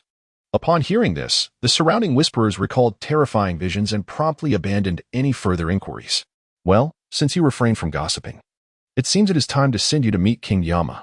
Whoosh! Lu Chuan raised his crossbow, and an arrow shot forth from his gaze. Whoosh, whoosh, whoosh. 3 arrows were released in succession, and 3 Whisperers collapsed lifelessly. "Ah, please, I beg you, do not kill me." The last remaining individual, who possessed knowledge of the secrets between Negan and Alpha, trembled. A foul yellow liquid mingled with an unpleasant odor seeping from his trousers. Lu Chuan, witnessing this scene, covered his nose and approached, pausing for a moment. "Perhaps you should take care of that and change your trousers first." As for the secrets between Negan and Alpha, Daryl had retained ample information in his memory. The Whisperers were a mysterious force that had emerged suddenly. Negan had somehow managed to join their ranks, establishing an unusual rapport with their leader, Alpha. Otherwise, the crowd would not have fixated their gazes on Negan upon hearing Alpha's name. In those days, Atlanta was not as fortified as it is now. Its walls were merely iron bars. When the Whisperers summoned a legion of zombies to assault Alexandria, it was Negan who, under the cover of night, incinerated the location where the Whisperers stored their zombie masks. Consequently, most Whisperers lost their masks and could not safely gather the zombies, forcing them to abandon the attack and granting Alexandria an opportunity to thrive. Following this incident, Negan successfully shed his identity as a traitor. Minutes later, the individual finally composed himself, though a strong odor still lingered, and his legs quaked uncontrollably. Speak of the matter between Negan and Alpha, without omitting a single detail. And no, I cannot divulge that information. Lord Alpha has placed a curse upon those of us who are aware of this matter. If I speak of it, my mouth will vanish. Lu Chuan was initially skeptical, but the evidence was undeniable. As this individual spoke of Negan and Alpha, his voice abruptly fell silent, and his mouth gradually disappeared. "Lead me to where Alpha and Negan are. Your fate depends on your performance." Upon hearing Lu Chuan and Apos' words, fear enveloped the Whisperer and Apos' eyes, yet to preserve his life, he could only nod fervently. Under the guidance of this Whisperer, Lu Chuan soon arrived at the location where Negan and Alpha confronted each other. Swish! Without a moment in Apos' hesitation, Lu Chuan swiftly slit the throat of the nearby Whisperer. Why waste a good human being on becoming a zombie's lackey? Such a being would only bring calamity. As Lu Chuan stepped inside, he found the place utterly deserted. Indeed, the Whisperer had known he would meet his demise and had no intention of leading Lu Chuan anywhere, which explained his sudden efficiency. However, the fact that the Whisperers were discussing this matter confirmed that Negan had indeed been cornered by Alpha. Whether Lu Chuan would emerge unscathed remained uncertain, and he felt powerless. The church was vast, with numerous corridors branching out in all directions. Although there were directional signs along the passages, Lu Chuan remained unaware of Negan and Apos' precise location. It mattered little whether he found him or not. Initially, upon hearing that Negan was cornered, Lu Chuan had contemplated whether this might be a hidden mission aimed at rescuing humanity, but thus far, the divine descent had provided no hints. Thus, it was highly likely that this belonged to a storyline unique to Negan, rather than a mission. After pondering this, Lu Chuan helplessly shook his head and followed the signs toward the church and Apos' exit. In truth, there were 4 exits from Tomorrow Church, one each to the east, south, west, and north. Lu Chuan and Apos' current route would ultimately lead him out through the eastern gate. Along the way, the presence of zombies was alarmingly sparse. Moreover, without the protection of the horde, not a single whisperer was in sight. Daryl? Suddenly, Lu Chuan heard someone call his name from behind. He immediately grew alert, raising his crossbow and turning around, only to lower it upon recognizing Carol. Carol. The two exchanged delighted greetings upon their encounter. During their conversation, Lu Chuan mentioned Negan, but Carol maintained that he would be fine. Lu Chuan wished to press further, but Daryl was not one for idle gossip, and their primary concern was survival. For the sake of their mission, he suppressed his curiosity. After a while, the pair finally beheld the grand exit of the church. However, upon a glance, they noticed a multitude of zombies wandering both inside and outside the gate. Seeing this, Lu Chuan and Carol immediately concealed themselves and began to devise a plan. Yet before they could utter a word, the sound of gunfire erupted from outside the gate. Confusion enveloped Lu Chuan and Carol as they exchanged wary glances. Refraining from peeking out immediately, moments later, Negan's voice resonated from beyond the door. "I am Negan. Is anyone there?" Following this, Maggie's voice followed suit. "I am Maggie. Is anyone inside?" The emergence of their voices alleviated the apprehensions of Lu Chuan and Carol, prompting them to step outside together. Standing at the entrance were indeed Maggie and Negan, along with Abraham, who wielded a Gatling gun in each hand. Lu Chuan felt an overwhelming curiosity regarding Negan's unexpected safety. He observed that Negan appeared more spirited and healthier than when he first arrived at Tomorrow Church, further piquing his intrigue. However, for the sake of the mission, Lu Chuan suppressed his curiosity once more. Upon exiting Tomorrow Church, communication improved significantly. Others awaited at the various gates, standing ready for their comrades to emerge from within. Chapter 11. The Ring of Tomorrow. As the sun descended behind the mountains and night enveloped the land, 2 jeeps sped along the foreboding, dense forest road. The vehicles were filled with individuals from Alexandria, who had come to render aid. Weariness was evidently etched on their faces, for the dangers of a post-apocalyptic night were twice as perilous as those of daylight. Until they reached a secure location, vigilance was paramount. Fortunately, this rescue mission had been remarkably successful, extricating the individuals while ensuring the safety of all involved. Lu Chuan had also garnered significant rewards, 2 silver chests and 1 golden chest. Although he was inclined to open the chest immediately, he hesitated upon noticing the serious demeanor of his companions as they surveyed their surroundings. Reluctantly, he decided to wait until they returned to the city. In the Church of Tomorrow, Alpha and Beta lurked in the shadows, fixated on the remains of an advanced zombie, their brows furrowed in concern. Who possessed the audacity to eliminate such a formidable foe? This was undoubtedly an ill omen. With a somber tone, Alpha instructed Beta to relay this information to Negan and to prepare for a potential onslaught by a horde of zombies. Once Beta departed, 2 ethereal purple flames flickered to life before Alpha. In the blink of an eye, the flames dissipated, revealing a pair of hauntingly purple eyes that turned to gaze upon the advanced zombie and Apos' corpse. With a sudden surge, the flames erupted, incinerating the remains in an instant. In the aftermath, 7 words materialized before Alpha: outsider, Alexandria, must kill. Moments later, the words in the purple eyes vanished, leaving Alpha in deep contemplation. An outsider capable of vanquishing an advanced zombie? No one had achieved such a feat since the onset of the apocalypse, explaining the gravity of the message. Yet, who could this outsider be? Meanwhile, Lu Chuan and his group encountered a horde of zombies while returning to Alexandria. However, their prowess was evident, and the low-level zombies posed little challenge, as they swiftly dispatched them in under 10 minutes. As night fell, the zombies grew increasingly active. Halfway through their journey, they stumbled upon another horde, but the outcome was the same: complete annihilation.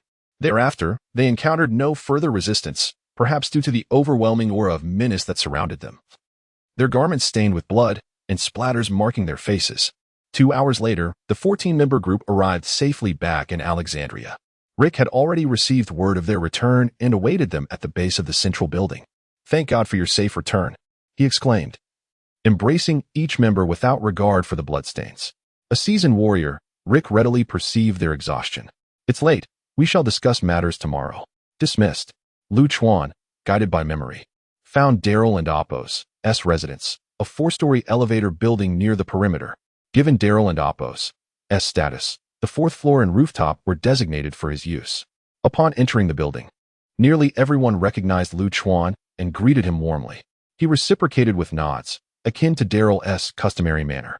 Inside, the lights flickered on automatically, revealing a space of immaculate order. A tour of the premises revealed 2 walls that left a lasting impression on Lu Chuan.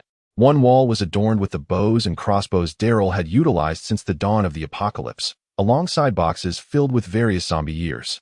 The opposite wall displayed a collage of photographs chronicling Daryl's journey, images of him bravely battling zombies, mourning the loss of comrades, and celebrating reunions with his team.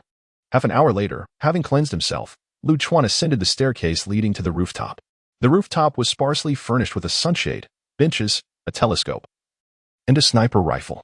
He glanced at the ominous, desolate exterior before turning his gaze to the brightly illuminated interior of the city. In such a dire world, how many yearned for the security of a safe haven? After a moment of reflection, Lu Chuan reclined on a bench and opened one of the silver chests from his inventory. Silver chest, opened. Zombie dagger 1, peculiar smelling rotted flesh 1, eyeball grenade 2. Lu Chuan gazed at the peculiar names for several moments before deciding to open the remaining chest for further examination.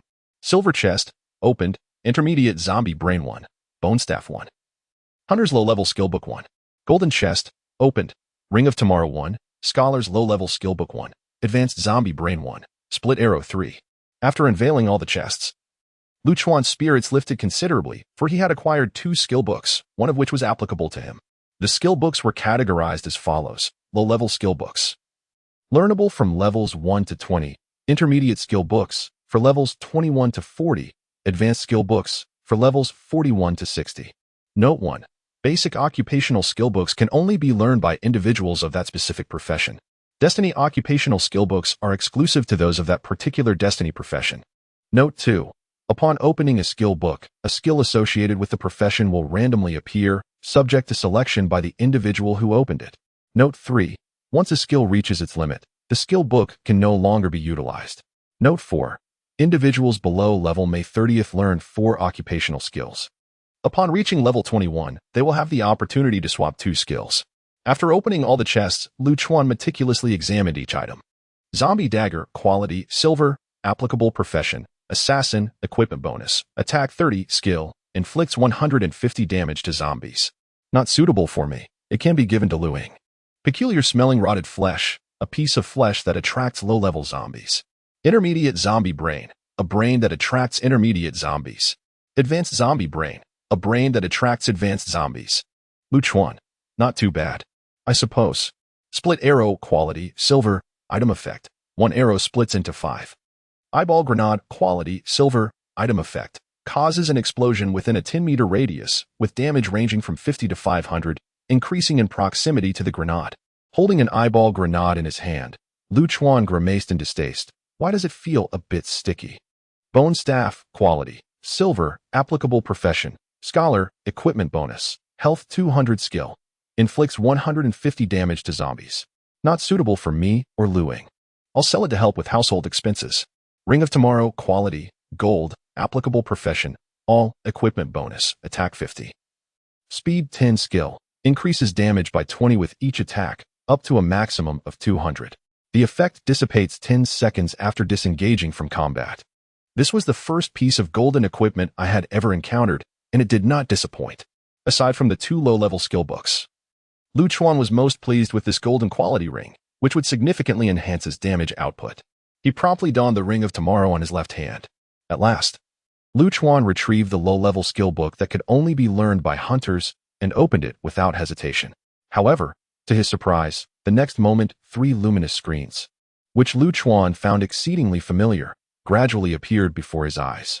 Chapter 12. The onslaught of 100,000 zombies. Oh my. It appears my talent can be utilized in this manner. After a moment of surprise, Lu Chuan uttered 3 words that filled him with shame. La la la. As soon as he spoke, the flickering light screen gradually slowed down until it came to a halt. However, this time the backdrop of the screen was entirely white, devoid of any quality distinctions, leaving Lu Chuan in a state of perplexity. The next moment, his talent servant transmitted a message to his mind. This talent currently lacks the ability to modify quality. Please do not be overly greedy, master. Blinding Sand. A low-level skill that conjures a cloud of blinding black sand upon use. If it hits, it blinds for 0.5 seconds. And if it strikes the eyes, the blindness lasts for 1 second, with a cooldown of 10 minutes.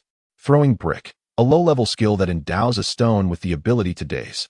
If it hits, it dazes for 0.5 seconds, and if it strikes the head, the daze lasts for 1.5 seconds, with a cooldown of 10 minutes.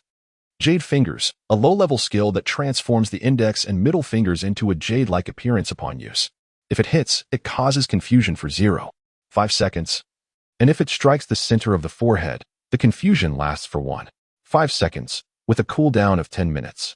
Lu Chuan pondered while gently stroking his chin, contemplating the 3 options. He found all 3 skills quite commendable, as they were all control skills. Blinding Sand automatically generated and offered ranged control, albeit with a shorter duration compared to the others. Throwing Brick was also ranged, but did not generate automatically, while Jade Fingers generated automatically but was limited to close range. After much contemplation, Lu Chuan ultimately settled on Blinding Sand. In truth, Blinding Sand possessed a significant advantage. It provided area control, in other words, crowd control. It was precisely this aspect that led Lu Chuan to choose this skill. Once everything was settled, an overwhelming sense of fatigue washed over Lu Chuan, prompting him to let out a long yawn. It was only the first day of 7. Yet he felt so exhausted. With that, he closed his eyes and fell asleep on the rooftop. The sun shone brightly, and the residents of Alexandria greeted the morning. Hard work will fortify our city, ensuring we do not merely flee in the face of zombies. In the pursuit of creating a beautiful home in this apocalypse, I hope everyone can summon their best spirit to build the place where we survive. Early in the morning, Rick's passionate speech roused everyone still lost in slumber. Lu Chuan stretched languidly and rose from the bench. After freshening up and changing into a new outfit, he made his way to the central building. On the top floor of the central building, in Rick and Apos' office, Lu Chuan pushed the door open and scanned the room, noting that he was the last to arrive. However, his expression remained unchanged, for in Daryl's memories, he was always the last to show up. No one expressed surprise at Lu Chuan and Apos' tardiness. They had grown accustomed to it. This was precisely Lu Chuan and Apos' intention, and he relished the effect. Subsequently, Lu Chuan casually selected an empty chair and turned his gaze towards Rick. To his surprise, Rick was also looking at him, and they held each other and Apos' gaze for several seconds until Rick smiled and shifted his attention away. Why did Rick look at me like that? Have I inadvertently revealed something? This thought stirred a sense of doubt within Lu Chuan, but no, it shouldn't be the case. After some contemplation, he found no reason to believe he had exposed himself. Recalling Rick and Apos' earlier gaze, he discerned no hint of suspicion, but rather a glimmer of gratitude. As for the reason behind it, Lu Chuan was oblivious. He lacked the ability to see through the surface of people's hearts. I shall forego pleasantries, as I believe you are all weary of them. The fact that you managed to escape unscathed from the clutches of the advanced zombies and successfully completed the rescue mission is a testament to your remarkable contributions. Rick first offered a few words of praise before inquiring about everyone in Apos' experiences during the mission. Each person in Apos' account was largely similar, and Lu Chuan naturally refrained from divulging his personal triumph over the advanced zombies, instead fabricating a narrative that aligned closely with the others. Yet, there was one individual who remained silent, Negan. It seemed Rick had no intention of prompting Negan to speak. Lu Chuan chose to disregard this, believing it better to avoid complications. Once the meeting concluded, Rick instructed everyone to take a few days to rest. Lu Chuan was the first to exit Rick's office, also the first to enter the elevator. Others followed suit, but Negan and Apos' presence was conspicuously absent. Daryl, please close the door. Rick is still discussing matters with Negan and needs some time, Michonne remarked as Daryl pressed the button to open the doors. Lu Chuan nodded in response. Pressing the close button, and the elevator began its descent. Upon reaching the first floor, everyone dispersed. Rather than heading home, Luchuan decided to take a leisurely stroll through the city that had been erected amidst the apocalypse. There were only 3 main roads in the city, 2 intersecting in the center, while the other wound along the perimeter of the walls. Vehicles were a rarity. Most people relied on foot for transportation. Along the way, aside from a few elderly individuals, nearly everyone was engaged in labor. These individuals noticed the leisurely Luchuan, but expressed no grievances about his demeanor. In fact, they greeted him warmly, offering him some food. They were all acutely aware of what zombies were and who had protected them from their horrors. Time swiftly passed, and 5 days had flown by in the blink of an eye. After tonight, Luchuan would be able to return to Huaxia at dawn. At this moment, he lay leisurely on the rooftop, gazing at the twinkling stars in the sky. He wondered if Lu Ying had entered the Divine Descent level yet. Surely, with her SS-level talent, she would easily clear it. He pondered whether she had been deceived by the university's admissions office in his absence, and if she was taking care of herself at home. As these thoughts swirled in his mind, a sudden urge to clear the level quickly emerged within him. However, the next moment, beep beep beep, a piercing alarm blared throughout the city, and simultaneously, all the lights within turned a deep red. The highest level of danger alert had been issued citywide. Luchuan muttered to himself before immediately rushing down, donning his combat gear and arming himself before charging into the elevator. The frequent flashes of red lights within the elevator led Luchuan to believe that whatever was about to transpire would be anything but ordinary. Upon exiting the elevator, Luchuan hurried towards the central building. As soon as he stepped out of the building, he collided with Carol from the opposing structure. "Carol, what is going on?" Luchuan inquired. Carol shook her head, indicating her lack of knowledge. At that moment, Rick's grave voice echoed through the city's various broadcasts. "We have received notification from the outpost 10 kilometers away. A horde of over 100,000 zombies is approaching us." Upon hearing this staggering number, both Luchuan and Carol's expressions turned somber. Such a horde had never been witnessed before. The largest horde previously encountered had been less than 10,000. "I too am astonished by this figure. Yet for the sake of our home, I implore everyone to fight until the very end. Until the last moment, there remains hope. Of course, I will not compel anyone to stay. The back gate of the city is now open, and those who wish to leave may do so. You have half an hour to decide. After that, Alexandria will enter a state of full preparedness." After these words, the broadcast reverted to the alarming siren. Chapter 13.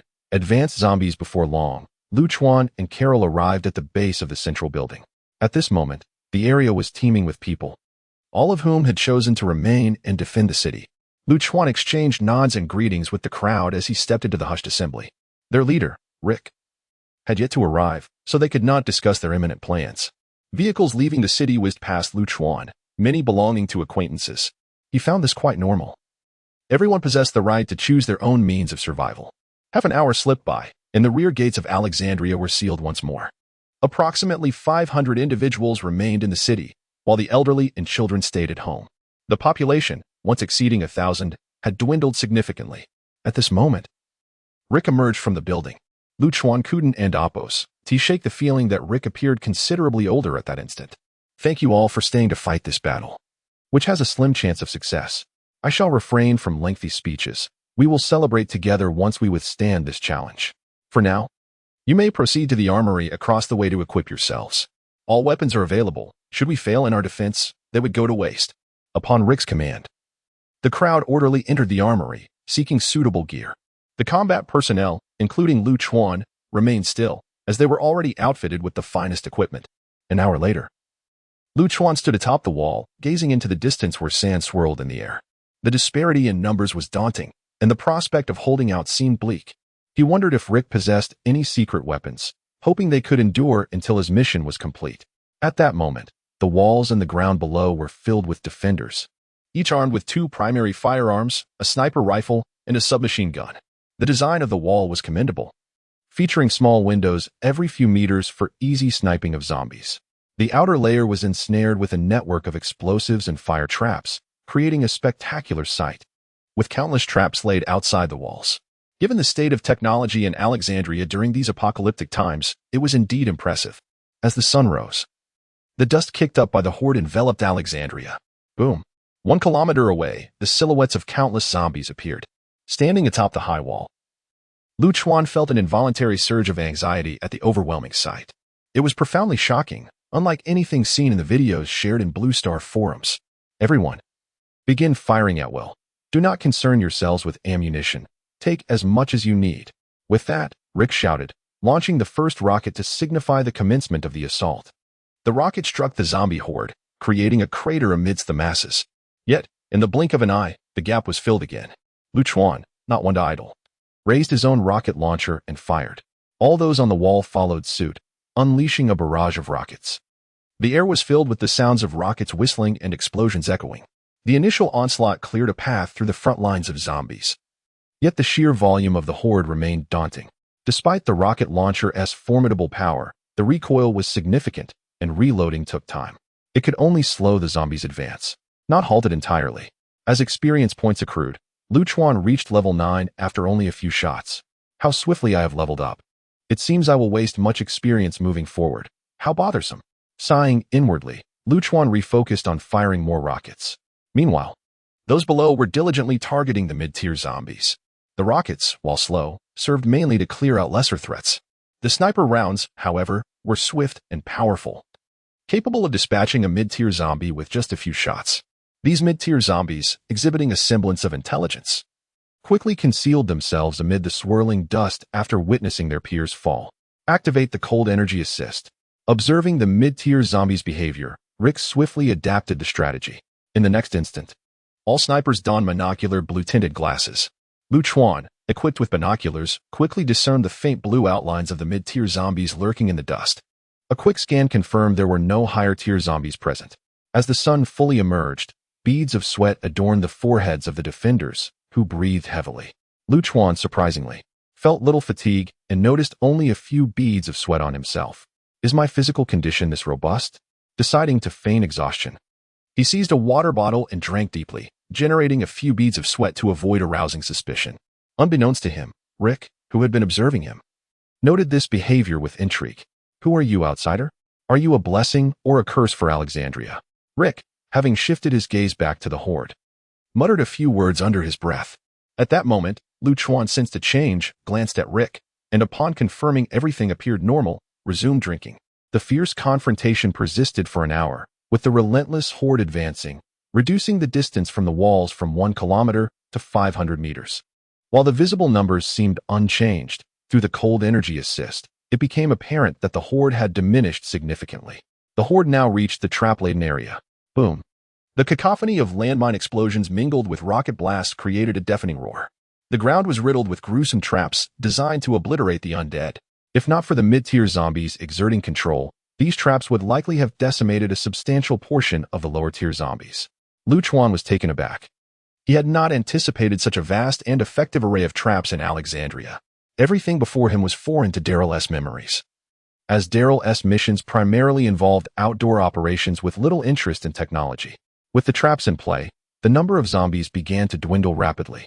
Observing this, Lu Chuan felt a renewed sense of hope for their defense, especially with the fire and electric traps still operational. However, just as things seemed to be turning in their favor, misfortune struck. The number of faint blue and blue shapes within the dust suddenly surged, indicating the emergence of a new zombie horde. Among them, there was a deep blue figure, unmistakably a high-tier zombie. The number of zombies had reverted to its initial count, yet the distance to Alexandria was still diminishing. At the sight of the high-tier zombie, nearly everyone felt their confidence in defending the city waned by half. Chapter 14. The Battle. Lu Chuan took a sip of water while casting a glance at Rick. However, at that moment, Rick was engaged in an animated conversation with Negan, their fervent exchange causing droplets of saliva to fly through the air. Before Lu Chuan could finish his drink, Rick and Negan leapt down from the wall. The sight left Lu Chuan momentarily stunned, prompting him to peer over the edge. In the next instant, Rick and Negan soared past him, clad in gliding wings, before disappearing into the swirling dust. Do not panic, continue the assault. Rick and Negan have their reasons for this action. We shall await their return. Michonne bellowed from where Rick had just stood. Through her words, it became evident to the crowd that Rick and Negan ventured forth to confront the advanced zombies. Yet, could two individuals truly accomplish what no one had managed before, defeating an advanced zombie? Doubts loomed in the minds of all present. Suddenly, a tremor shook the ground, drawing everyone's attention. A colossal figure emerged from the dust, its deep blue hue indicating it was indeed an advanced zombie. Ah, so the appearance of advanced zombies varies. Each one possesses a unique charm, Lu Chuan remarked, observing a particularly stout specimen towering 10 meters high. Just as he prepared to continue his assault, the advanced zombie leapt into the air and landed with a thud. The ground quaked violently, akin to an earthquake, as the advanced zombie continued its relentless jumps. The crowd struggled to maintain their footing, let alone launch rocket-propelled grenades or aim their sniper rifles. Yet, they were not the only ones affected. The advancing horde of zombies also staggered under the impact, stumbling and falling as they tried to move forward. The tumult persisted until Rick and Negan clashed with the advanced zombie, at which point the ground finally steadied. The moment the terrain normalized, the crowd resumed their assault, only to notice that the zombies' advance had quickened. They soon realized the reason behind the advanced zombies' erratic movements. It was systematically dismantling the traps laid out on the ground, burying a significant portion beneath the earth. Consequently, only the final line of defense remained for Alexandria, the fire net and the lightning net. Half an hour slipped by in an instant. Recently, Michonne had dispatched Maggie, Carol, Abraham, Tara, and Morgan to support Rick and Negan. With the fire net and lightning net fortifying the walls, the zombies could not penetrate the city for the time being. The immediate priority was to eliminate the advanced zombie, for preemptive action was the safest course to prevent further chaos. However, just as the five departed, a disheartening event occurred once more. Another deep blue silhouette emerged from the dust, signifying the arrival of another advanced zombie. This one was smaller than the first, but bore a more terrifying visage. It had 8 skinless legs and moved with the agility of a spider, while its upper body was headless and limbless, with a grotesque face in the center of its torso, featuring a gaping mouth filled with teeth reminiscent of a camel's. A heavy atmosphere enveloped both the walls and the ground below. Yet, Michonne swiftly made a decision. Daryl, Rosita, Jesus, Sasha, Glenn, follow me to eliminate this advanced zombie. The command of the operation is entrusted entirely to the king. No sooner had Michonne spoken than someone approached Lu Chuan, equipping him with a gliding wing. Moments later, the wing was ready. Jump. Michonne was the first to leap from the wall, followed closely by Lu Chuan and the others. As Lu Chuan descended last, he gazed at the ground, some meters below, and mused, "This is my first experience leaping from such heights. It feels exhilarating. However, relying solely on technology for flight feels somewhat unreliable. Perhaps I should acquire some flying skills for future endeavors." As they neared the advanced zombie, Lu Chuan furrowed his brow. The horde surrounding the advanced zombie was immense. Descending into such a throng would surely lead to a fierce onslaught. Just then, Michonne produced 2 luminous grenades, one blue and one red. In the blink of an eye, she hurled them downwards. Upon seeing the grenades, Lu Chuan recognized their formidable design and was curious about their effects. However, before they could reach the advanced zombie, it kicked them away, sending them crashing to the ground nearby. Boom, boom. The sound of 2 violent explosions erupted, sending the zombies within a 10-meter radius flying and stirring up clouds of dust. As the smoke began to dissipate, the scene gradually became clearer, confirming Lu Chuan and Appos' suspicions about the grenade's potency. A fiery barrier, reminiscent of the fire and lightning nets outside the walls, encircled the advanced zombie from a distance of 20 meters. Any zombies that ventured too close would experience paralysis and burns, akin to being incinerated in place. Thus, the encircled zombies would no longer pose a threat to the group, allowing them to concentrate on the advanced zombie. With a swift motion, Michonne brandished her long blade, shouting instructions to Lu Chuan's group before aiming it at the advanced zombie below. "The fire barrier will not last long. We must act quickly." The 5 nodded in agreement, stowing their gliding wings and drawing their weapons in preparation for battle. Michonne was the first to land, but unfortunately missed her strike as the advanced zombie evaded her attack. Sensing its opportunity, the advanced zombie charged at Michonne. Undeterred, she faced the oncoming threat. With a quick descent, Lu Chuan unleashed a bolt from his crossbow to support Michonne. Glenn and Jesus, both skilled in close combat, rushed forward as well. Sasha and Rosita, armed with a sniper rifle and an assault rifle respectively, took their positions and began firing at the advanced zombie while also clearing out any lingering zombies within the barrier. This advanced zombie proved exceedingly agile, deftly utilizing its 8 legs to counter the group's attacks, even managing to strike back amidst their onslaught. It demonstrated a keen intelligence, recognizing Michonne as the greatest threat and focusing its efforts on her, while merely defending against the others' attacks. Despite being one of the top 3 fighters in Alexandria, Michonne found herself on the defensive. "Damn it, it's as if we don't exist." Jesus spat on the ground in frustration, cursing before drawing a dagger from his waist. In an instant, his form vanished from sight. When Jesus reappeared, he had materialized behind the advanced zombie, thrusting 2 daggers into its back. A horrific scream escaped the advanced zombie's mouth, significantly weakening its assault on Michonne. Seizing the moment, Michonne retreated to catch her breath. However, the moment she withdrew, the advanced zombie shifted its primary focus onto Jesus. The 3 marksmen from Luchuan remained vigilant, continuously firing in an attempt to strike the legs of the zombie resembling Jesus. However, this strategy was not a sustainable solution. Chapter 15. The kill. Since successfully launching his attack, Jesus had been relentlessly pursued by the formidable high-level zombies. Fortunately, with his unique ability to blink, he managed to evade their strikes repeatedly. However, as time wore on, fatigue began to set in. At that moment, Glenn stepped forward, reassuring the group. Don and Apos. T worry, I, Glenn, can still hold my ground. With that, Glenn and Apos' battle axe transformed instantaneously into 2 shields, each standing a meter tall. He dashed in front of Jesus, successfully blocking a strike and granting Jesus a moment to catch his breath. Thank you, man, Jesus exclaimed, giving Glenn a thumbs up in appreciation. With Glenn's defense in place, Michonne seized the opportunity to join the fray, no longer relegated to a passive role. Yet, the high-level zombie proved to be exceedingly agile, evading their attacks with ease. Save for the stealthy approach akin to Jesus and Apos' This one, and Apos' do. Its agility is overwhelming. The 3 of us archers can only impede its movements, not strike it down. Is there any way to control its actions? Sasha lamented, her frustration mounting as she frequently found herself firing blanks. Luchuan shook his head, indicating he had no solutions, and continued to shoot arrows at the high-level zombie. Unbeknownst to them, each time his arrows were deflected, they mysteriously vanished into thin air. Believe it or not, I actually have something that might help. Eugene gave it to me not long ago. As she spoke, Rosita produced a black metallic claw, roughly the size of an adult man's palm, along with a remote control. Luchuan and Sasha exchanged skeptical glances upon seeing the device. Noticing their expressions, Rosita smirked and pressed a button on the remote. In an instant, the claw levitated before them, rapidly enlarging to a size that could easily grasp 3 individuals without constriction. Yet, Luchuan's doubts resurfaced as he observed the claw's sluggish movements. Rosita, is this thing too slow to catch the high-level zombie? Rosita shook her head, a playful smile gracing her lips. You needn't worry about that. With another press of the remote, the claw vanished from sight. It has an invisibility feature. With this ability, we should be able to ensnare the high-level zombie. Luchuan nodded, albeit still uncertain.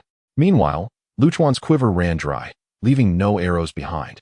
He swiftly drew his knife from his thigh and, alongside Glenn and Michonne, confronted the high-level zombie head-on, while Jesus continued to seek opportunities to attack from behind.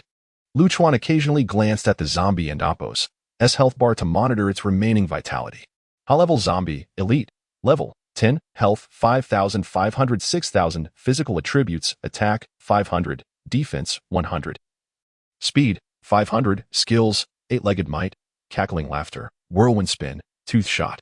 From the beginning until now, only Jesus' attacks had successfully wounded the high-level zombie, while nearly all other attempts had been deftly avoided. Now, with 4 individuals facing the high-level zombie, Glenn felt a significant reduction in pressure as the primary defender. The question remained whether Rosita's claw could indeed capture the zombie. However, at that moment, a chilling laughter erupted from the high-level zombie's mouth. The sound was so faint that it merely sent shivers down the spines of the onlookers. Then, with a sudden amplification, the eerie laughter intensified, causing a piercing sensation in the ears of the 4 confronting the zombie, leading to the flow of hot blood from their ears. The sound rendered Luchuan and his companions unable to focus on their combat, forcing them into a defensive stance. This state of affairs continued for quite some time. Luchuan realized that this could not persist, especially with his carefully devised plans at risk of failure. With a surge of determination, he scooped up a handful of sand from the ground and hurled it at the high-level zombie's eyes. As he released the brownish-yellow sand, it transformed into a dark, humid flight. Upon noticing the incoming attack, the zombie instinctively withdrew its legs from a defensive posture. Your disdain for this attack may seal your fate, Luchuan thought, knowing the zombie would likely dismiss this seemingly harmless maneuver, thus omitting any pretense. The black sand struck its mark, completely obscuring the high-level zombie's vision. In the next moment, the creature's laughter ceased, its 8 legs thrashing wildly. Rosita, now's your chance. Lu Chuan shouted towards her. Without hesitation, Rosita commanded the hidden claw above the high-level zombie, successfully ensnaring it. With a series of ominous cracks, she tightened the grip of the claw, causing the zombie's bones to creak and dislodge a sinister substance. Seizing the opportunity while the high-level zombie was restrained, everyone unleashed their most formidable attacks. Michonne unleashed a 2-meter-long crimson blade of energy, Sasha fired a flaming bullet, Glenn transformed his shield back into an axe, spinning it before launching it forth, while Jesus hurled daggers in swift succession. Rosita manipulated the claw, and Lu Chuan readied his hand. With a whoosh, the dust swirled as arrows, previously deflected by the high-level zombie, soared through the air. Lu Chuan then drew a piercing arrow from his inventory, blending it among the barrage of projectiles aimed at the high-level zombie. Sasha and Amp, Oppo's shot struck first, displaying a damage output, -500. Glenn and Jesus simultaneously landed their blows, -300, -300. Then came Michonne and Amp, Oppo's strike, -700. Finally, Lu Chuan and Amp, Oppo's barrage began, -1, -2, -3, -4, -9,000. The high-level zombie, Elite, was slain, granting an experience reward of 100 and a golden treasure chest. Thanks to the enhancement from the Ring of Tomorrow, each of Lu Chuan's arrows dealt increasing damage, culminating in a total of several hundred damage from nearly 50 arrows. Though his attacks alone failed to surpass the zombie and Amp, Oppo's defenses, the piercing arrows ignored its fortifications entirely. Thus, amidst the volley of arrows, one such arrow obliterated what remained of the high-level zombie's health. As the dust settled, the flattened corpse of the high-level zombie gradually came into view. The onlookers, initially uncertain, wondered if the creature had truly perished. After several agonizing seconds of stillness, they remained hesitant to approach, fearing the zombie might feign death. Eventually, after a prolonged silence, the high-level zombie remained motionless. With utmost caution, the group approached and prodded it several times, finally confirming its demise. Jesus, hands on his face, shouted in disbelief, "We actually killed a high-level zombie." The others, equally astonished, shared in the shock, though none matched the exuberance of Jesus. At that moment, Rosita took on the role of healer, distributing pills to her companions. After swallowing the pill, Lu Chuan felt a significant alleviation of the pain in his ears. Michonne, surveying their surroundings, urged everyone to make their exit without delay. "Ladies and gentlemen, the Fire and Thunder Circle is on the brink of collapse. It is imperative that we do not succumb to the encirclement of the zombies in our current state. We must hasten our return to the city. We shall also bring back the corpses of the advanced zombies for Eugene to study once we have successfully defended the city." After Mi Qiongyan concluded, he approached the body of an advanced zombie and lifted one of its legs. Lu Chuan and the others began to take action as well, each raising a leg of the advanced zombie's corpse. Subsequently, all 6 of them simultaneously activated the glider wings on their backs, which propelled them into the air with a powerful thrust. Chapter 16, Diamond Grade, Skill Independence. Meanwhile, atop the walls of Alexandria, a voice exclaimed, "Look! A high-level zombie's deep blue form has vanished within the cold energy enhancer. Incredible! Could it be that they have slain a high-level zombie?" It appeared that Mi Qiongyan was leading the charge. No sooner had the thought crossed his mind than Mi Qiongyan and his team emerged from the swirling dust, dragging the body of the high-level zombie behind them. A collective gasp filled the air. "Oh my heavens! They truly have killed a high-level zombie, something no one has accomplished before." The cheers erupted from within the city, renewing the hope of many on the walls. Soon, Lu Chuan and his team returned to the battlements, each gaze ablaze with fervor, longing to embrace the 6 heroes. Yet, they all understood that their duty was not yet complete. Abandoning their posts was not an option. Lu Chuan scanned the area but did not see the figures of Rick and the others. Glancing through the cold energy enhancer at the dust below, he observed the deep blue form of the high-level zombie still present, surrounded by several yellow forms, indicating that Rick and his team were still engaged in fierce combat with the high-level zombie. Outside the walls, the zombie horde, having lost numerous traps, advanced with increased speed, and some had already collided with the fire lightning net. Those unfortunate enough to strike the net were instantly obliterated into ash. Recognizing the formidable power of the fire lightning net, Lu Chuan realized that the fire lightning circle was insignificant in comparison. Without taking much time to rest, he lifted his rocket launcher and resumed bombarding the zombie horde, eager to reach level 10 and activate his talent to further enhance his abilities. Experience 2. Experience 2. Experience 2. Congratulations, you have reached level 10. You have attained the level cap. You must complete the Divine Descent stage to continue leveling up. Upon hearing the notification, Lu Chuan set down the rocket launcher and took a long drink of water. Level 10. He wondered if this time his talent would prove worthwhile. Congratulations, Master. On reaching level 10, talent effect activated. 3 familiar panels materialized before Lu Chuan. He glanced warily to either side, noticing that none of his companions exhibited any change in expression. Indeed, apart from himself, no one else could see the 3 panels. As he chanted the names of the talents, a wave of embarrassment washed over him. The flickering panels gradually stabilized, revealing the options: silver, diamond, diamond. Noticing the 2 diamond grades, Lu Chuan could not help but smile. Rebirth Silver Grade, active skill, upon use, instantly heals 50% of your injuries. You can't look away. Diamond Grade, one-time passive skill, guarantees that at the conclusion of the Divine Descent stage, you will receive the gaze of all destinies. Skill Independence, Diamond Grade, passive skill. Possessing this skill means that skills acquired through talents will no longer count towards the number of vocational skills. Lu Chuan glanced at the first panel and swiftly dismissed it. Who would choose the least appealing option among the 3? The next moment, however, upon viewing the content of the second panel, his eyes widened in astonishment.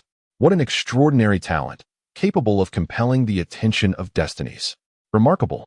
Initially, he had decided to choose this one, but upon seeing the third panel, he was struck by indecision. The talent of skill independence was immensely beneficial for him, especially since prior to reaching level 30, he could only learn 4 vocational skills. Selecting one from these 3 panels would fill his quota. If he found himself without available skill slots when the time came, and the talent failed to activate, he would suffer a significant loss. While the second panel afforded him additional security and choices, he believed he should not perform so poorly as to lack even a single gaze from destiny. After much contemplation, Lu Chuan ultimately chose skill independence. Look, Rick and his team have also slain the high-level zombie. The announcement resonated throughout the walls, snapping Lu Chuan back to reality. He turned to see, indeed, the deep blue form of the high-level zombie had completely vanished from the cold energy enhancer. Only the yellow forms remained. Yet Lu Chuan noticed that their numbers appeared to have increased significantly. The yellow forms split into 2 groups, one larger and one smaller, as if in a standoff. Just then, the smaller group ascended into the air, totaling 7, exactly matching the number of Rick and Negan, along with the 5 who had gone to assist them. Moments later, 7 figures emerged from the dust. Rick and his 6 companions, precisely as expected. Upon landing, Mi Cheong-in was the first to rush forward, embracing Rick.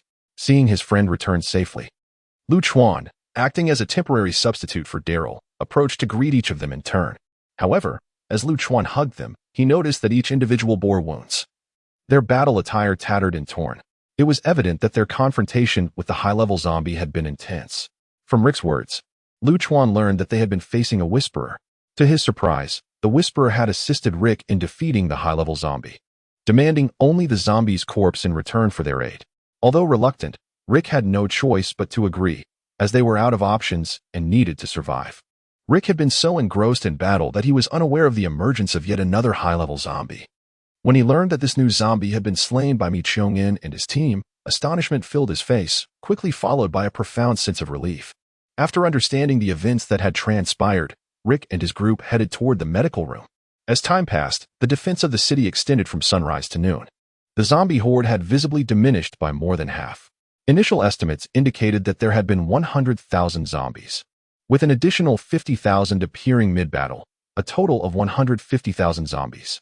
Now, there were approximately 70,000 remaining, a still staggering number. The Fire Lightning Net, serving as Alexandria and Apos' final line of defense, obliterated hundreds of zombies every second, coupled with the continuous barrage of gunfire and explosives from within the city. The number of zombies was rapidly decreasing. If zombies appeared in Blue Star, it would have a significant impact, Lu Chuan mused as he surveyed the endless horde. He quickly shook his head, realizing that such vast numbers might prove trivial against certain fated professions, such as the known fate of the Terror, Beastmaster, Demon Bomber. A higher-level Demon Bomber could potentially annihilate a large portion of the zombies with a single skill. Chiding himself with a self-deprecating smile, Lu Chuan recognized that he had perhaps overestimated the threat posed by these abyssal creatures. However, this was only natural. If the Divine Descent stage were overly challenging, It would not be possible for so many to achieve success. Chapter 17. The gaze of fate is sudden. Jarring impact disrupted Lu Chuan's thoughts. At that moment, nearly everyone turned to gaze at the wall and amp, Oppo's exterior. However, before they could peer outside, they caught sight of a colossal boulder soaring from the heavens. Take cover. Rick, who had returned to the battlefield after recuperation, shouted urgently. With a resounding crash, the boulder struck the top of the city wall, creating a significant breach. In the blink of an eye, more boulders materialized in the sky, and not just a solitary one. Redirect the rockets. Prioritize the airborne boulders. Rick commanded, his expression grave as he observed the incoming threat. Upon receiving the order, the individuals stationed atop the wall swiftly aimed their rocket launchers at the descending boulders and fired. The rockets struck true, shattering the first boulder into fragments. Yet, as soon as they had obliterated one, another wave of boulders emerged, this time in even greater numbers. Without a moment and amp, Oppo's pause, the team reloaded their rockets and launched them again. However, with each passing moment, the quantity of boulders increased, and their descent accelerated. In a short span, the team found themselves overwhelmed, as the rockets required time to reload, preventing them from annihilating all the airborne threats. With another thunderous crash, boulders once again rained down upon the wall, some even landing within the city itself. Injuries began to mount, though, fortunately, no fatalities were reported, yet if they could not devise a solution, the situation would soon deteriorate. Rick convened with a group of researchers, including Eugene, to discuss their options. But all they could do was shake their heads in dismay. The number of boulders had far exceeded the available firepower after expending their rockets. Nearly half of the impending boulders remained unaddressed. Panic began to ripple through the ranks as people sought refuge from the impending danger. Rick and his colleagues, having reached an impasse, were left with furrowed brows, retreating to a safer location. After a considerable duration, the anticipated sound of descending boulders failed to materialize. A few brave souls ventured outside to investigate. In the next instant, jubilant shouts erupted. Everyone, come and see. A mysterious barrier has enveloped Atlantis City. Neither zombies nor boulders can breach it. Upon hearing this proclamation, confusion spread across the faces of the crowd. Yet, as they beheld the astonishing sight outside, their bewilderment transformed into sheer astonishment. The current visage of Alexandria City was one of ethereal beauty, encased within a nearly transparent, honeycomb-like shield that extended 2 kilometers both in the sky and beyond the city gates. Despite the continuous appearance of boulders overhead, they struck the barrier without leaving a mark. Witnessing this phenomenon, Rick swiftly scanned the faces of those present, his gaze lingering on Lu Chuan for an extended period. Lu Chuan, however, averted Rick's gaze, his eyes mirroring the collective astonishment directed at the barrier. This barrier had indeed been conjured by Lu Chuan, a product of the honeycomb shield procured from the Perkin treasure chest. He had substituted the rockets with the honeycomb shield and launched it from a rocket launcher, resulting in this miraculous defense.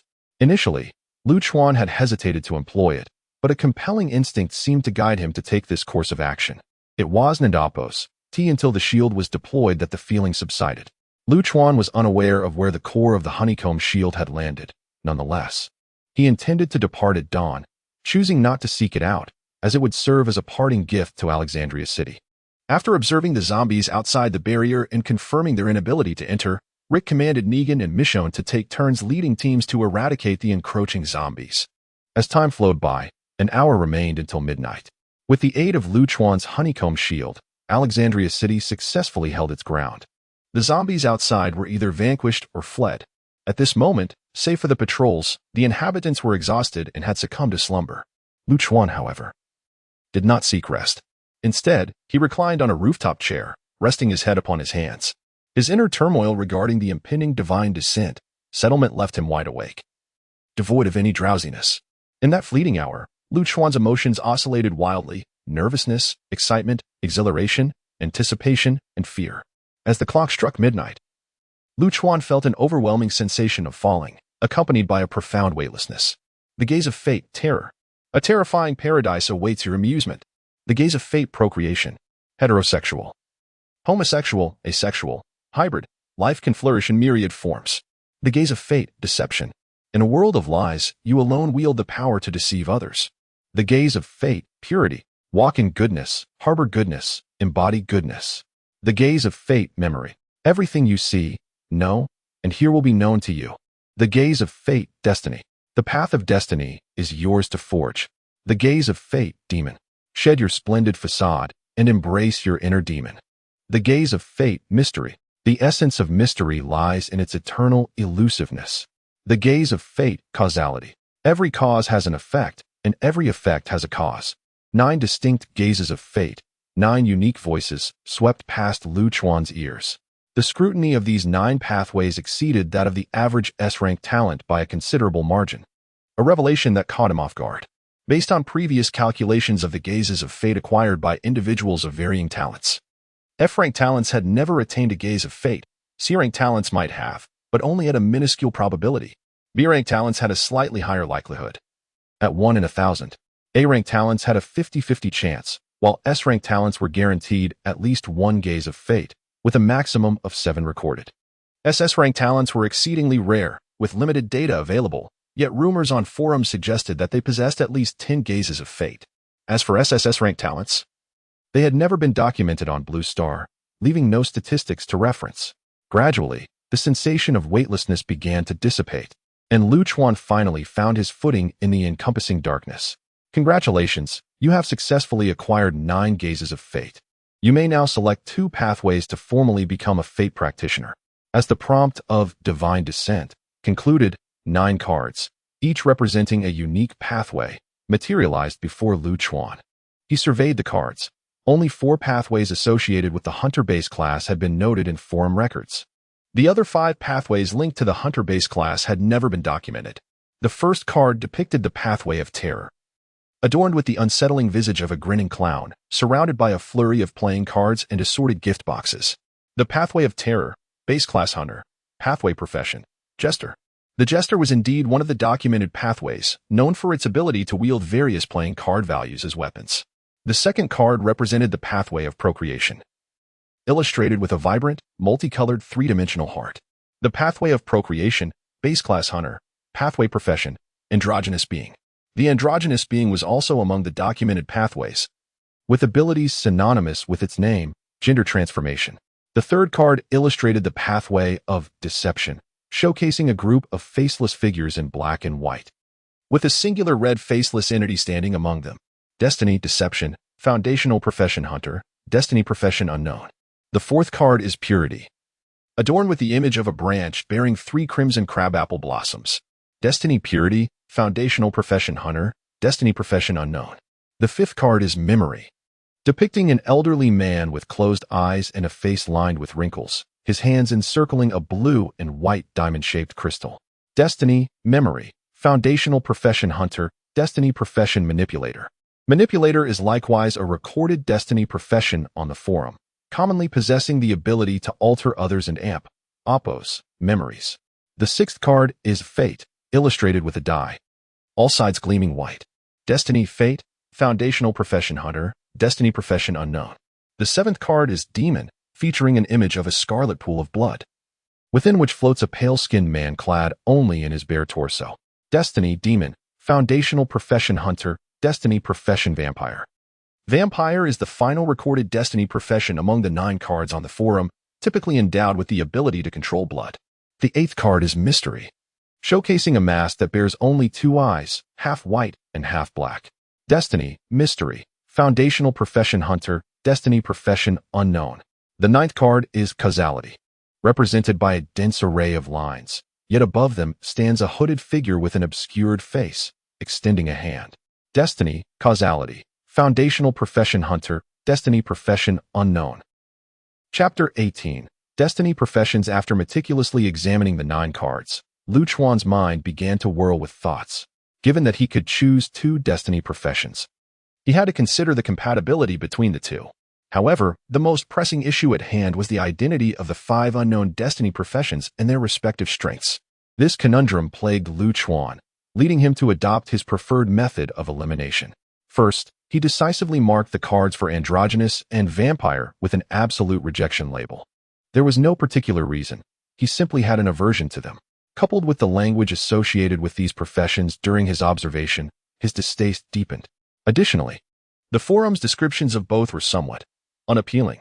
Lu Chuan also dismissed Jester and Manipulator, as he harbored ambitions of being the first to possess a particular destiny profession. Consequently, he was left with 5 foundational professions, with hunter being the only one never before seen as a destiny profession. After a brief moment of contemplation, Lu Chuan eliminated purity. He felt that this profession was fundamentally different from himself. He was hardly a pure individual, so why would he be scrutinized for purity? It felt odd to him. He then excluded the causality path, primarily due to a phrase associated with it that made him feel as though he were being forcibly bound to an unknown entity, fate, deception, mystery. To his astonishment, all 3 destinies from the ethereal temple had been cast under scrutiny. Upon realizing that the remaining 3 destinies were all from the same temple, he recalled that this round of divine descent also belonged to the ethereal temple. Was it merely coincidence that he had narrowed down to 3 destinies from the same source? As Lu Chuan gazed at the 3 cards from the ethereal temple, he fell into deep contemplation. However, he quickly reassured himself. After all, he was merely an obscure individual who had just reached level 10. What right did he have to probe the temple's mysteries? Faced with the 3 destiny cards, he decided to utilize his lucky numbers 0 and 2 to make his selection. 0, 1, 2. Very well, let's go with fate and mystery, whether counting left or right. It led him to these 2 destinies, prompting Lu Chuan to choose them without hesitation. At the moment Lu Chuan made his decision, aside from the cards for fate and mystery, the others shattered into shimmering fragments and gradually faded into the darkness. In the next instant, the fate and mystery cards soared towards him, coming to rest before his eyes. Subsequently, the cards shrank to the size of his pupils and gradually merged into his gaze. Congratulations! You have been blessed by amp, Oppos, fate, and amp, Oppos, and amp, Oppos, mystery, and amp, Oppos, unlocking 2 destiny professions. The Hunter Fate Destiny Profession Gambler has been unlocked. Basic health increases by 110, basic attack by 42, basic defense by 22, and basic speed by 26. You have been granted a unique skill exclusive to Gambler. Following the announcement, Lu Chuan's talents instinctively activated. 3 luminous screens emerged before him. Lu Chuan exclaimed, "La la la." All 3 screens bore identical backgrounds, and this time, there was no distinction in quality among the selections. Emotion die. Roll a die on one individual, randomly attaching one of 6 emotions: sadness, anger, fear, doubt, depression, or shame. Element die. Roll a die at a location to randomly unleash an elemental attack within a range of approximately 5 meters. There are 6 types of elemental attacks: fire, magma, water, deep sea, ice, frost, earth, swamp, wind, flying leaves, and wood, vines. Enhancement die. Roll a die either for oneself or a designated individual to randomly gain one of 6 enhancement effects: a 50 increase in all attributes, a 25 increase in all attributes, a 50 increase in personal attack, a 50 increase in personal defense, a 50 increase in personal health, or a 50 increase in speed. Lu Chuan pondered momentarily before ultimately choosing the element die, as it appeared to be the most versatile skill, capable of group attacks, control, and even potential self-protection. The Hunter Mystery Destiny Profession Fool has been unlocked. Basic health increases by 90, basic attack by 38, basic defense by 28, and basic speed by 24. You have been granted a unique skill exclusive to Fool. Once again, the skill selection phase commenced. Lu Chuan joyfully exclaimed, "La la la, Trickster's Gift. Usable once per day." The gift box contains inexplicable items. Arcane Pistol, a non-damaging pistol that does not fire bullets, but rather unleashes mystery. Mysterious Mist, summons a cloud of black mist that expands with 1 and amp, Oppos, as strength. What occurs within remains unknown even to the mysterious. After reviewing the descriptions of the 3 skills, Lu Chuan furrowed his brow in confusion. He found himself utterly bewildered, unable to comprehend any of them. Truly, the mystery was indeed quite mysterious. Unsure which option to select, he closed his eyes and spun in place a few times before randomly choosing one amidst the dizziness.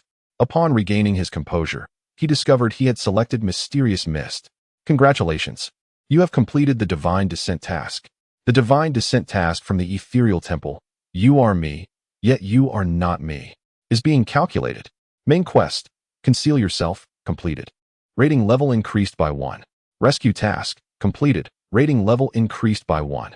Individually defeating an elite monster, completed. Rating level increased by 1. Team collaboration to defeat an elite monster, completed. Rating level increased by 1. City defense task, completed. Rating level increased by 1. Task participant, Lu Chuan. Rating for the Divine Descent task is S. Your score has ascended the Divine Descent leaderboard. Would you like to remain anonymous? Lu Chuan promptly chose no, as this could assist him in securing admission to a prestigious university where he could access superior resources. Although it was somewhat risky, this was, after all, Huaxia. The rewards for the Divine Descent leaderboard will be calculated a month later, with all Blue Star individuals included in the rankings.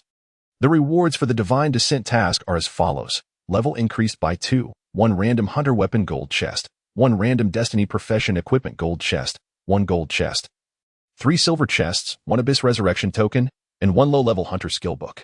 Calculations complete. Exiting the abyss. Chapter 19. Divine Descent. Level leaderboard. When Lu Chuan opened his eyes once more, he found himself standing in the living room of his home, stretching languidly. He surveyed the space around him. Everything appeared to be as it should be. Luing, Luing, are you home? He called out, searching the house for her. Eventually, he discovered a note on the bedside table in Lu Ying's room. Brother, you have been in the Divine Descent for 3 days now. I fear that I will be entering the Divine Descent today. The admissions offices have been banging on our door incessantly. It's utterly maddening.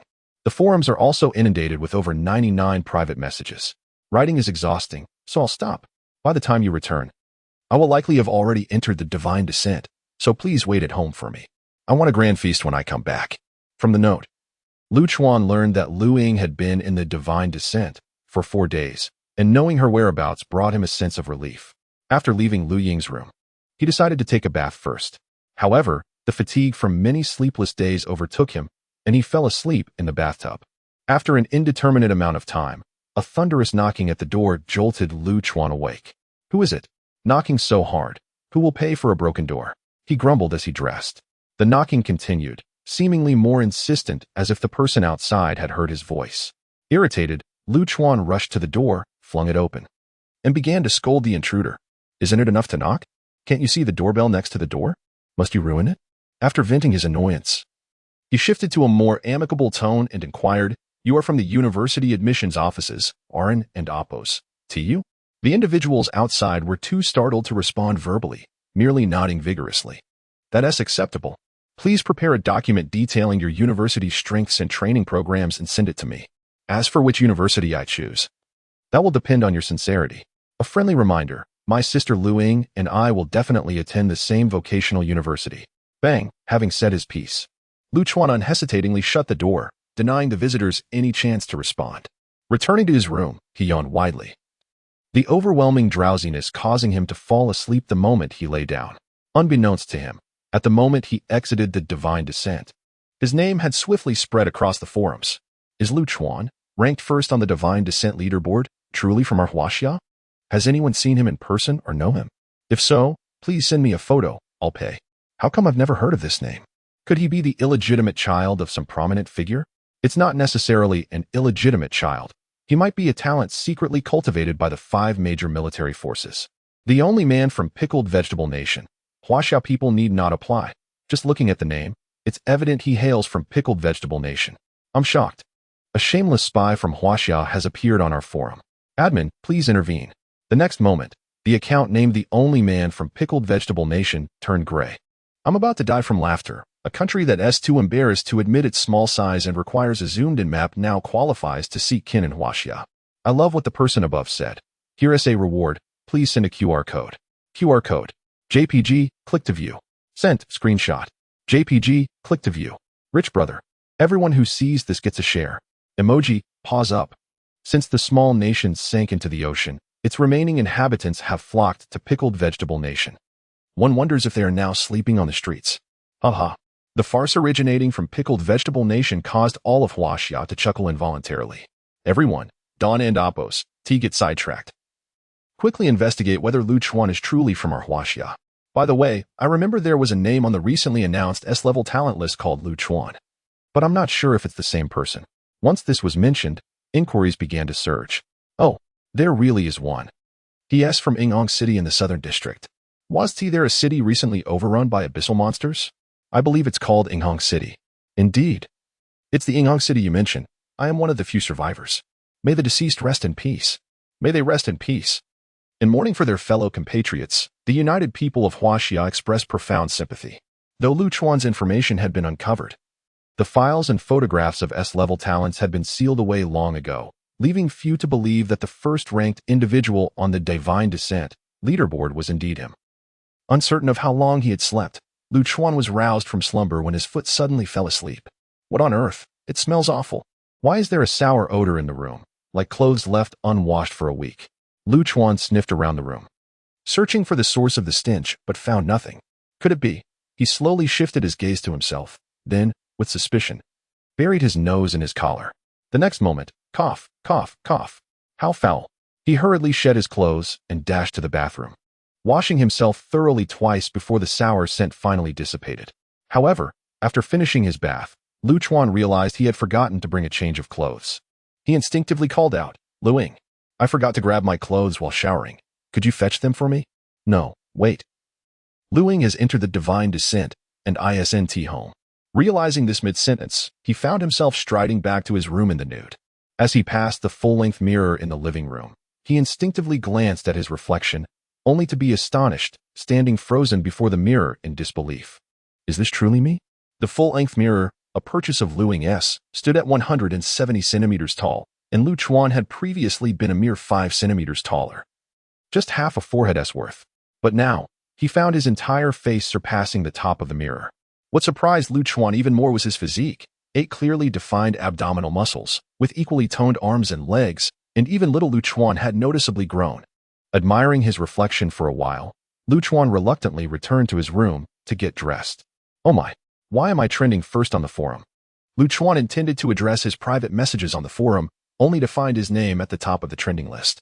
But why does my name have those additional words attached? Is Lu Chuan, first on the Divine Descent leaderboard, truly from Huaxia? The last few words of the post filled Lu Chuan with confusion. He began to doubt whether the trending Lu Chuan was indeed him. Speechless, he closed the forum, unable to bear the sight. Next, Lu Chuan clicked on the Divine Descent leaderboard. His name, Lu Chuan, was prominently displayed as the first place. But instead of an S rating, it showed S. The second place was an individual from another federation named Elisa English, also with an S rating. The third was another Huaxiao person named Song Jiani, who likewise had an S rating. Beyond that, there were no further S ratings. Likely because many were still within the Divine Descent. Why was Lu Chuan ranked first among the 3 S levels? He had learned from the forum that the rating included a completion level of S, and he was the one who achieved that. Chapter 20, the revitalized panel. The leaderboard for Divine Descent comprises but a mere 100 names, which are now entirely filled. Lu Chuan firmly believes that he is the sole individual holding the top position, as he is the only one to have achieved an S grade under the name Lu Chuan. He casually opened his private messages, only to find an influx of information from university admissions offices. Glancing at them, he swiftly marked them all as read. After managing his messages, Lu Chuan updated his personal profile to, "I am Lu Chuan, a true descendant of the Huaxia people." Once satisfied, he shut his phone and reclined on the sofa, preparing to open his treasure chests. Silver chest, 3, opening. Peculiar tasting spoiled meat 2, peculiar tasting brains 2, zombie skull 1, bone shield, tattered zombie shirt, tattered zombie pants, eyeball grenade 2, corpse tendon bow, healing potion 3, recovery potion 3. The contents of the silver chest left Lu Chuan in momentary silence. But he soon reconciled with it. For a chest of the lowest tier, the items acquired were commendable. Golden chest 2, opening. Advanced zombie brains 2. Daryl's motorcycle, brand new. 8-armed bone body. Beginner reforging hammer 1. Undead staff. Knight's beginner skill book 1. Alexandrian city property certificate 1. Healing potion 2. Recovery potion 2. Lu Chuan found the spoils from the 2 golden chests quite satisfactory. Daryl's motorcycle accommodates 2 passengers, equipped with wind resistance, sound suppression, and invisibility features, with a speed of 200 of the rider's own speed. 8-armed bone body, quality, golden, wielding class, warrior, hunter, equipment bonus, health 500. Defense 100, skill, 8 arms affixed to the back, controlled by the wearer, capable of attacking, defending, and running, but unable to fly. This equipment seemed somewhat peculiar, yet its effects were impressive. Beginner reforging hammer allows for the random reforging of an equipment item into a new one, applicable only to silver, gold, and platinum quality items. A valuable item, I shall save it for when I possess unnecessary platinum gear to gamble with. Undead staff quality, golden, wielding class, scholar, tamer, skill, attack 120. Undead-related skill effects increased by 50%. I shall sell it. Alexandrian City Property Certificate. A certificate for a property located on the 18th floor of Building 3 in District 1 of Alexandrian City. Well, a property certificate can also be obtained. I shall consider it a memento of my first entry into the abyss. As for the Knight's Beginner Skill Book and the items from the silver chest, I shall list them on the forum shop for sale. Next up are the 2 treasure chests that Lu Chuan eagerly anticipated. Pathway Class Weapon Golden Chest. Pathway Class Equipment Golden Chest. Opening. Congratulations. You have obtained the Fool Pathway Class Weapon, the Monstrous Revolver, and the Gambler Pathway Class Equipment, the Lucky Shoes. Monstrous Revolver Quality, Golden, Wielding Class, Fool, Equipment Bonus, Attack 200, Speed 50, Skill 6 bullets, regenerating every half hour. With a 5 chance of inflicting the effect of monstrosity upon the enemy. Lucky Shoes Quality, Golden, Wielding Class, Gambler, Equipment Bonus, Defense 100, Speed 100 Skill, increases personal luck. After surveying the detailed information of the equipment, Lu Chuan took out both items. The Monstrous Revolver was a chaotic blend of black, gray, and white, adorned with incomprehensible patterns. The Lucky Shoes were a striking pair of red and white sneakers, each side emblazoned with a logo depicting the character for luck. Why do the items I obtain appear increasingly bizarre? An 8-armed back piece, a revolver seemingly scavenged from a dumpster, and a pair of ostentatious shoes with glaring logos. Lu Chuan found himself at a loss for words. Their appearances were indeed peculiar, yet their bonuses were outstanding, compelling him to wear them nonetheless. Finally, Lu Chuan retrieved the Abyss Resurrection Token. Abyss Resurrection Token allows for revival in reality after death within the Abyss, without any cost. Note: usable once every 10 levels, with no stacking of uses. To acquire a Resurrection Token on my first entry into the Abyss, I wonder if all my luck has culminated in this moment. The Resurrection Token is a unique item, with a uniform probability of being obtained from chests of any level. Furthermore, Resurrection Tokens are exceedingly rare on the forum. They are swiftly snatched up the moment they are listed for sale.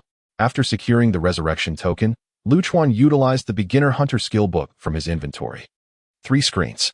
La Perception Passive Basic Skill allows for clear sensing of murderous intent within a 10-meter radius. Tracking Passive Basic Skill enables the pursuit of prey through subtle clues. Adaptation Passive Basic Skill allows for quicker adaptation to different environments than the average person.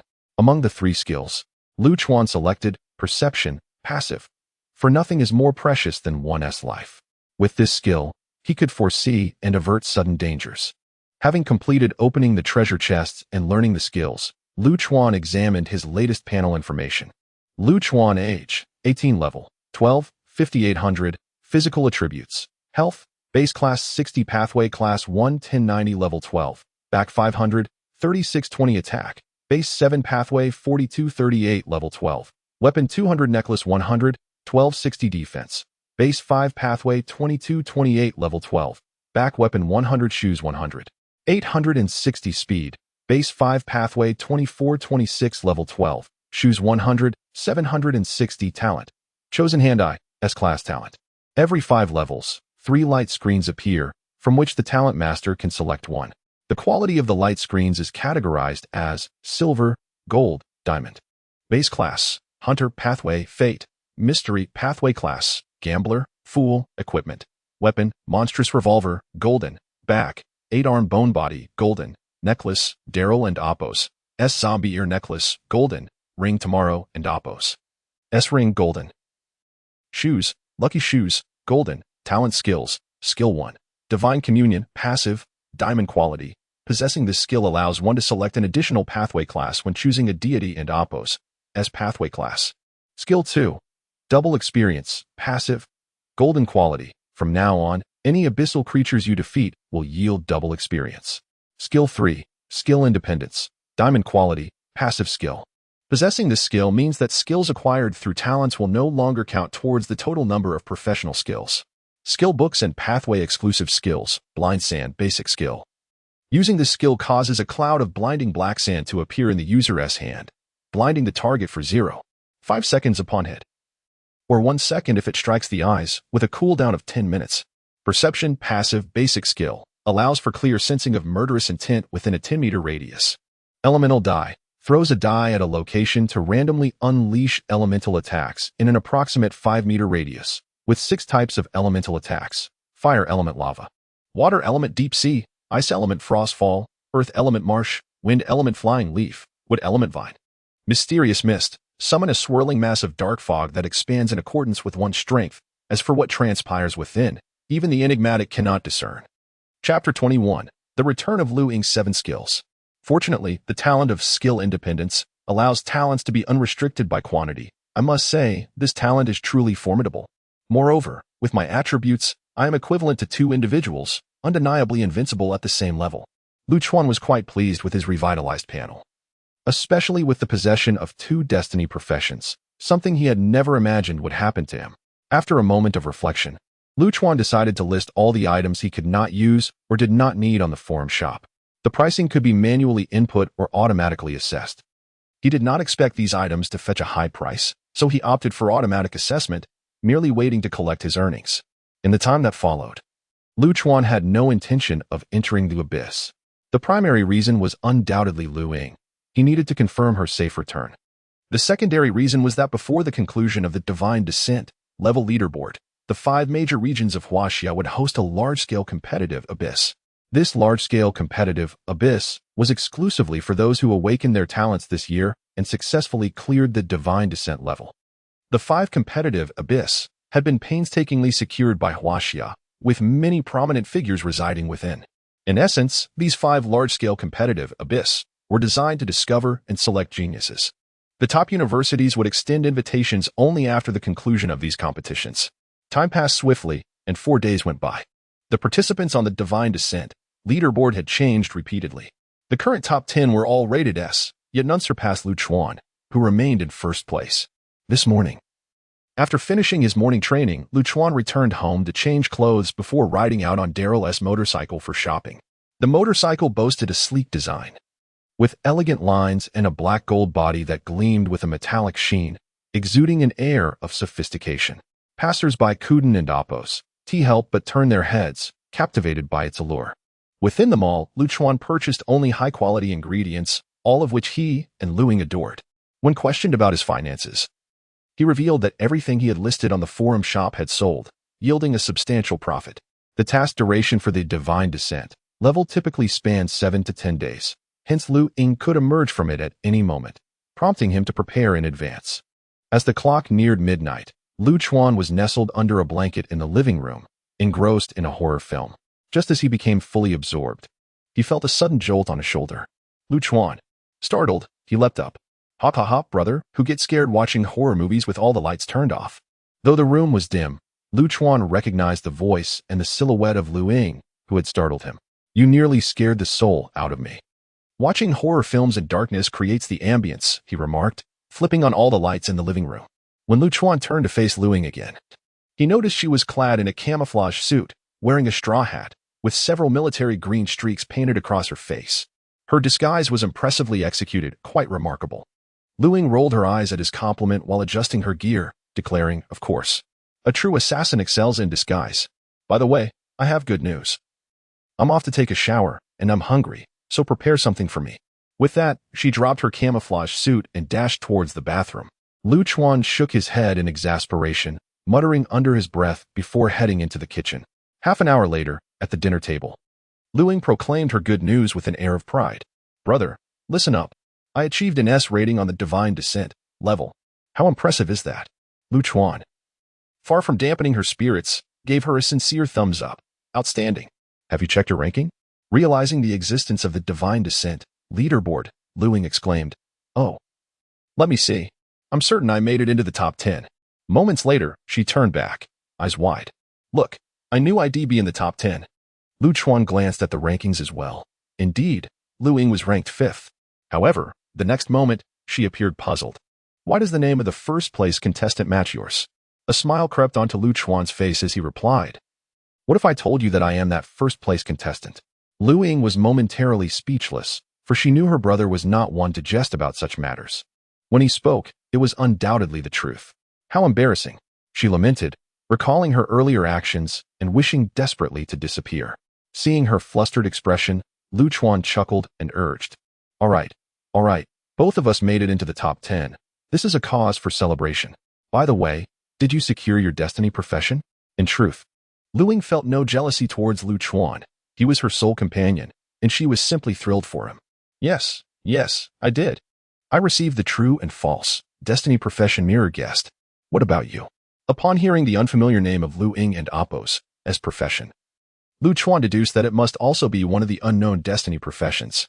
I acquired one too, but his sudden hesitation left Lu Ying bewildered. What is it?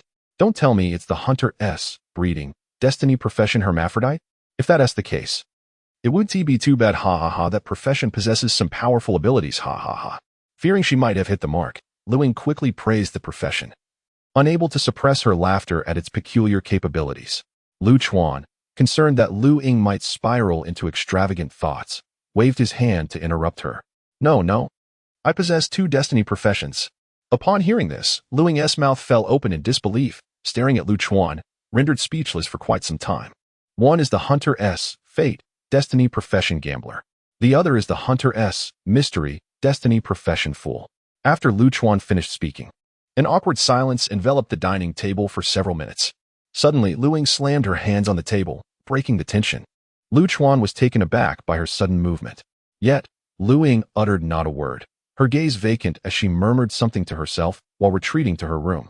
One person, 2 destinies. One person, 2 destinies. This world has gone mad. It must be madness. I need to sleep. Observing her reaction, Lu Chuan was left speechless as well. Once Lu Ying entered her room, he rubbed his forehead, tidied the dining table, and returned to his own room. Chapter 22. A detailed exploration of cities in Huaxia. At the break of dawn the following day, Lu Chuan rode his motorcycle with Lu Ying towards Shooting City, the location of the large-scale competitive abyss in the southern region of Huaxia. The cities of Huaxia are classified into different tiers: secondary cities, primary cities, and special cities. Unlike a century ago, the population decline has transformed many cities into mere ghost towns, leaving only a handful of cities across the entire Huaxia. Distinct from the other 4 regions of Huaxia, which contain only one special city each, the southern region boasts 2, Shooting City and Jinshu City. Special cities are regarded as the most developed urban centers in their districts, serving as hubs for the abyss and housing numerous influential figures from Huaxia. Only those professionals of level 80 or above are eligible to serve as city mayors. The number of primary cities is limited to 10, with each typically surrounded by around 10 abysses, and their mayors are usually professionals of level 70. There are slightly more secondary cities, totaling 25, with each having about 4 to 6 abysses, and mayors must be at least level 60 to qualify. Lu Chuan and Lu Ying's hometown, Ying'an City, is a secondary city, as is Zhongsu City, which lies adjacent to Shooting City, though the distance is a considerable 300 kilometers. Lu Chuan's motorcycle is no ordinary vehicle. The technological advancements of Blue Star have yet to reach the capabilities required to manufacture items found within the abyss. After 2 hours, the 2 officially entered the area of Shooting City. This was not their first visit. They had previously traveled here with their parents for leisure. Along the way, they seldom encountered vehicles produced by Blue Star. Instead, the roads were dominated by an array of uniquely shaped transports, many of which were not genuine Abyss products but rather imitations. However, Lu Chuan and Appos' motorcycle, in both appearance and color, garnered considerable attention from passersby. Soon, they arrived at a remote forest area away from the urban sprawl, where the large competitive abyss came into view, astonishing them both. It was their first encounter with an entrance of such magnitude, measuring 50 meters in width and height, with a swirling vortex emanating a dissipating gray mist. The abyss was flanked by military personnel, and a queue of young individuals lined up in the center, while children, women, and older adults stood on either side. At that moment, a woman in military attire approached them, her voice sweet and cheerful. "Excuse me, are you 2 here to participate in the competitive abyss?" Lu Chuan and Lu Ying exchanged glances, sharing a tacit understanding as they nodded in response. "Please fill out the registration form and queue for verification. Once approved, you will be allowed to enter the competitive abyss," she instructed, handing each of them a form before departing. The registration form required little information, and they swiftly completed it and joined the queue. Just then, a familiar voice drew near. "Big sister, Miss Sister, what a coincidence, we meet again. And I just happened to be right behind you in line." Upon recognizing the speaker as Ning Xiaolan, Lu Chuan furrowed his brow slightly, thinking it was indeed too coincidental. Yet, If she were following them, it seemed implausible, as he recalled being in stealth mode the entire time in Jiangsu City. Lu Ying, however, did not harbor any aversion towards Ning Xiaolan. She leaned slightly to meet her gaze. It is a bit of a coincidence, but perhaps it is more about fate. What do you think, Xiaolan? Ning Xiaolan paused for a moment, her eyes dancing with mischief. Yes, it is fate, indeed. After a while, it was Lu Chuan and Apos' turn. Hello, young man. Please present your registration form. Two military personnel sat before him. One, an elderly man with white hair and sunglasses, arms crossed, and the other, a sharp-faced individual with lighter eyebrows. The two soldiers exchanged whispers after reviewing Lu Chuan's form, casting several curious glances in his direction that left him bewildered. A few minutes later, the elderly soldier handed Lu Chuan a wristband, instructing him to wait aside. After donning the wristband, Lu Chuan moved to stand behind the two soldiers, where a few others were also waiting. Soon, Lu Ying joined him. Brother, do those two soldiers have poor eyesight? Lu Chuan had observed the same peculiar attention directed at him. Adon and Apos, no, they were also glancing at me quite a few times. Lu Ying gasped in surprise. Oh my, they're even eyeing men now, how outrageous. Moments later, Ning Xiaolan approached Lu Ying, observing Lu Chuan and Lu Ying. The siblings noted that Ning Xiaolan seemed to have bypassed the peculiar attention they had received. They exchanged puzzled looks, then shook their heads in unison, signaling their confusion. As they pondered these oddities, another familiar voice called out, You all, follow me into the abyss. The man scanned the group, his gaze lingering on Lu Chuan and Lu Ying for a moment, furrowing his brow. Ah, you are. Oh, I remember now. You are the siblings I rescued in Yinghong City. Lu Chuan sighed in resignation. Brother Haojing, long time no see. Lu Ying chimed in with the teasing remark, Hero Haojing. Your memory at 26 years old seems rather lacking. The man before them, Yhe Zhang, a knight of truth and their savior, had just emerged from the abyss. However, Ning Xiaolan and the others could hardly believe that this military man was only 26 years old. Yhe Zhang, sensing their incredulous stares, cleared his throat to dispel the awkwardness. Ahem, please do not judge by appearances. Follow me. Upon entering the abyss, he assured them he would guide them to their temporary accommodations. With 3 days until the competition commenced, they were permitted to roam freely within the safe zones of the city, though they were cautioned against straying beyond these areas. Failure to heed this warning would result in dire consequences. He emphasized the importance of safeguarding their wristbands, as losing them would disqualify them from participating in the competition. As he led the group to the entrance of the abyss, he proceeded without hesitation, and the others followed closely behind him. Chapter 23. The Forest of Spirits. Lu Chuan initially anticipated a tumultuous experience upon entering, expecting to be spun around before finally finding his footing. To his surprise, the moment his foot crossed the threshold, he found himself firmly on the ground. As he fully entered the abyss and beheld the scene before him, he was taken aback. The ground was laid with pristine concrete, surrounded by buildings of varying architecture, and the streets were bustling with individuals predominantly clad in military attire. Only a handful of ordinary folk were present, their youthful countenances revealing them to be competitors in the forthcoming contest. Enough gazing. The competition does not commence for another 3 days. You may explore at your leisure during this time. However, I urge you not to assume that all abysses resemble this one, for that is an impossibility. In 90% of the abysses, there exists little to no habitat for humanity, let alone cities of such grandeur. The crowd nodded solemnly in acknowledgement, understanding this truth intuitively. After a brief moment, Yu Haojing led a group to 2 towering buildings, each over 20 stories high. Men to the left, women to the right, single occupancy. Room numbers and access codes are recorded in your wristbands. You may now find your rooms, rest well, and prepare for battle. Upon expressing their gratitude, the group dispersed to locate their accommodations. However, Yu Haojing called a halt to the Lu siblings. The incident in Yinghong City came as a shock. The military in the southern district dispatched personnel immediately to provide assistance. I regret the circumstances regarding your parents, and I hope you harbor no grievances against the military. The siblings fell into a moment of silence.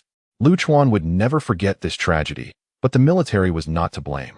It was the so-called fate that had led to his parents' demise. The phrase, Yinghong City has lost the protection of fate, was etched deeply in his mind. Rest assured, Brother Haojing, it was the military that saved us. How could we possibly complain? Haojing smiled lightly, placing an arm around Lu Chuan's shoulder. That is reassuring. I wish you, young brother Lu Chuan, great success in the Forest of Spirits. He then turned to Lu Ying with a playful pout. And you, the girl who cannot speak. I wish you good fortune as well. With that, he departed to escort other contestants. After bidding farewell to Yu Haojing, the siblings exchanged a few words before proceeding to find their rooms. Meanwhile, as Yu Haojing returned to reality, he suddenly halted before the abyss, murmuring to himself, The names Lu Chuan and Lu Ying seem oddly familiar. Oh well, I must be getting old. My memory fails me. But is 26 truly considered old? 3 days swiftly passed, and anticipation mounted for the latest generation's grand competition, the Abyss, Forest of Spirits, which had garnered immense attention on the Huaxia Forum. During this time, 5 regional ranking voting threads had opened on the forum. However, the Huaxia Forum prohibits the disclosure of contestants' personal information, revealing only their names. According to the participant list, approximately 10,000 competitors were divided among the 5 regions, with around 2,000 in each. Greetings, fellow students.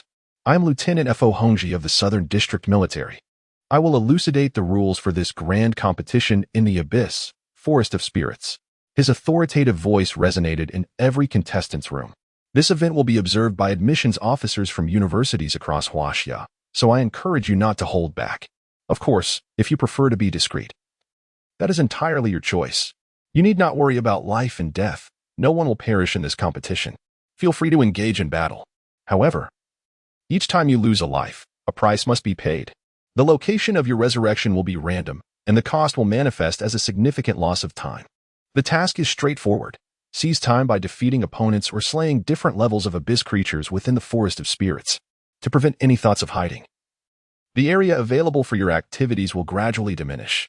Should you stray beyond this boundary, the time displayed on your wristband will also dwindle rapidly. If you successfully seize time, the defeated will relinquish half of their wristband time to the victors. Once the time on your wristband reaches 0, you will be automatically eliminated. That concludes my address. I wish you all great success. With a hearty laugh, he concluded, and at once, all contestants in the Southern District vanished from their rooms. Ugh. This teleportation is utterly unreliable. Why have I ended up in a chicken coop? Lu Chuan spat out a grain of rice and brushed off the feathers that clung to him, rising cautiously to avoid stepping on eggs. He inadvertently trod on a few droppings. After finally escaping the coop, he found himself covered in feathers, his shoes smeared with an array of colorful mess. Well, I've now acquired chicken luck shoes, he muttered, but he dismissed it, knowing it would soon fade away. He then tapped on his wristband, which projected a luminous screen displaying 23 hours and 55 minutes. After stowing the display, Lu Chuan surveyed his surroundings, realizing he was surrounded by uniformly tall rice stalks. With no visible path, no map, no compass, no way forward. For a moment, Lu Chuan was at a loss as to which direction to take. However, in the next instant, swish, what was that? A shadow darted through the rice stalks before him. Instantly alert, Lu Chuan scanned his surroundings. In the blink of an eye, the rice stalks began to sway, and the shadows multiplied, encircling him from nearly every direction. Am I surrounded? Let us see what you truly are. A gray mist began to rise beneath his feet, gradually enveloping him. In the haze, he approached the nearest rice stalk, parting it to reveal the darting shadows within. Indeed, they were abyss creatures without a doubt. Serpentine Wolf, level 10, health 2000, physical attributes, attack 300, defense 100, speed 400, skills, hiss. Strangle, basic information.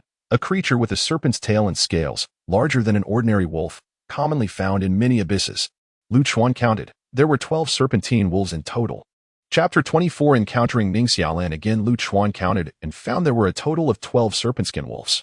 He strolled over nonchalantly, displaying no concern that these wolves might attack him, for at that moment, they were entirely oblivious to his presence. As Lu Chuan approached the pack, a thick mist enveloped the serpentskin wolves, leading to a peculiar spectacle. Howl, howl, the wolves' eyes glowed crimson, their bodies thrashing violently, their vitality fluctuating erratically. In the next moment, the pack suddenly turned upon one another, viciously tearing at their kin. Lu Chuan stood placidly, seemingly invisible to the chaos around him. The source of this turmoil was the gray mist emanating from his feet, a consequence of his fate profession full skill, mysterious mist. The reason behind this phenomenon remained a mystery to Lu Chuan. He could only ascertain that the mist incited bizarre occurrences he had never witnessed before. However, as he had only recently begun to explore the Fool profession, he could only continue to investigate further. Before long, all 12 serpentskin wolves lay dead, having slain each other. Experience gained from killing the serpentskin wolves. 4. As the notification of divine descent faded, He found nothing but experience, no treasure chest to be had. Luck seemed to be against him. Lu Chuan then activated his memory wristband, which displayed 24 hours and 30 minutes. After calculation, he realized that from defeating the 12 wolves, he had gained a total of 60 minutes. A gentle breeze rustled the rice stalks, prompting Lu Chuan to follow its direction. Forest Spirit Monitoring Room, a room resembling a cinema, where everything that had transpired at Lu Chuan and Amp Appo's location was displayed on one of the several screens. Buddha Hongji pointed at the monitor showing Lu Chuan's position, inquiring of the admissions officers from various universities below, did anyone discern the nature of that gray mist? It even manages to completely obscure our surveillance devices. The group exchanged uncertain glances, nearly all shaking their heads in ignorance. Report, Lieutenant. I suspect the mist originates from a mysterious fate profession, which I also possess, though its confidentiality pales in comparison to that of this young man's mist. The speaker was a woman clad in military attire, adorned with a dizzying spiral-patterned scarf around her neck. Truly deserving of being the top performer in this year's Divine Descent Challenge. Indeed, quite enigmatic. Information about him prior to the age of 8 is completely blank, as if he appeared from thin air. Buddha Hongji observed Lu Chuan and Amp Appo's silhouette on the monitor, murmuring to himself. Meanwhile, the university admissions officers busily tapped on their tablets, seemingly calculating something. After walking for over 10 minutes, Lu Chuan finally encountered another person, albeit one he was not keen to meet. This individual was the 18-year-old Ning Xiaolan, who appeared much younger than her years. Upon their meeting, she immediately questioned him. Lu Chuan, aren't you going to seek out Sister Luing? With unwavering confidence, Lu Chuan replied, no need to search. Sister Luing and I will meet at the summit. Ning Xiaolan nodded silently, acknowledging his confidence, yet she cautioned, confidence is commendable, but blind assurance is not. However, since you've encountered me, I shall assist you in light of Sister Luing. Lu Chuan remained speechless, puzzled by why an S-rank talent would utter such words to another S-rank talent, who truly was blind in their confidence. Before long, Lu Chuan and Ning Xiaolan emerged from the rice paddies, only to be met by a treacherous swamp, seemingly more perilous than the fields they had just traversed. Ning Xiaolan. There may be something lurking nearby. The moment Lu Chuan stepped into the swamp, his perception skill never ceased, indicating that they were being watched. Immediately, Ning Xiaolan surveyed their surroundings with heightened vigilance. Yet, after scanning the area, she saw no sign of any lurking specter. Damn it, I actually believed it. Lu Chuan silently lamented, though he refrained from voicing his thoughts. He had already issued a warning, and whether Ning Xiaolan chose to heed it was her prerogative.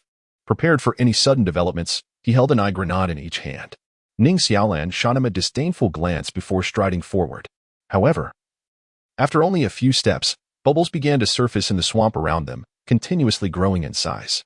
Upon witnessing this bizarre spectacle, Ning Xiaolan halted in her tracks.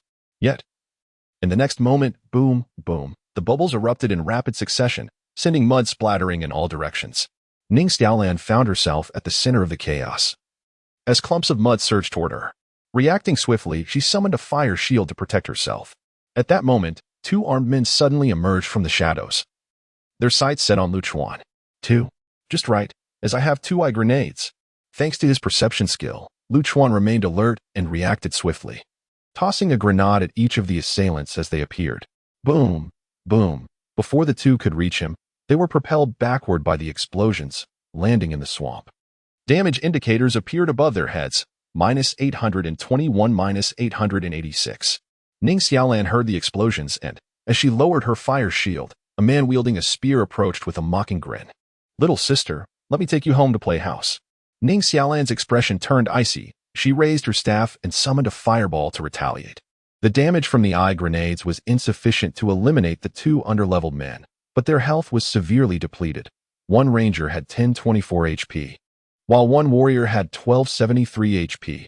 Author's note: health and level, along with profession, will not display until damage is inflicted. As Lu Chuan dispatched the 2 men, he had already drawn his weapon, the monster revolver, and fired 2 shots at them. With an attack power of 1300, he swiftly sent them to their demise. Congratulations. You have killed Li Feng, earning 12 hours. Congratulations, you have killed Kai Mingzhong, earning 12 hours. After dealing with the 2, Lu Chuan turned his attention to Ning Xiaolan and Amp Appo's skirmish. However, by the time he looked over, her battle appeared to have concluded. and she was now staring at him with wide eyes. Lu Chuan, what is your attack power? About 1300, I suppose. Ning Xiaolan was taken aback for several seconds before vehemently shaking her head in disbelief. At least provide a more realistic figure when lying. Although your level 12 is indeed impressive at this stage, how could you possibly have over 1,000 in attack power? Even that individual at your level barely exceeds 700. Lu Chuan had no desire to engage in further debate, simply stating, believe it or not, I'm not forcing you. Ning Xiaolan could only grit her teeth in frustration at his response. Chapter 25. The two-headed crane in the monitoring room of the Forest Spirit Forest. Laughter erupted. Ha! Over 1,000 attack power at level 12? This lad certainly has a bold tongue. However, the boy demonstrated impressive reflexes, launching a counterattack the moment the enemy appeared.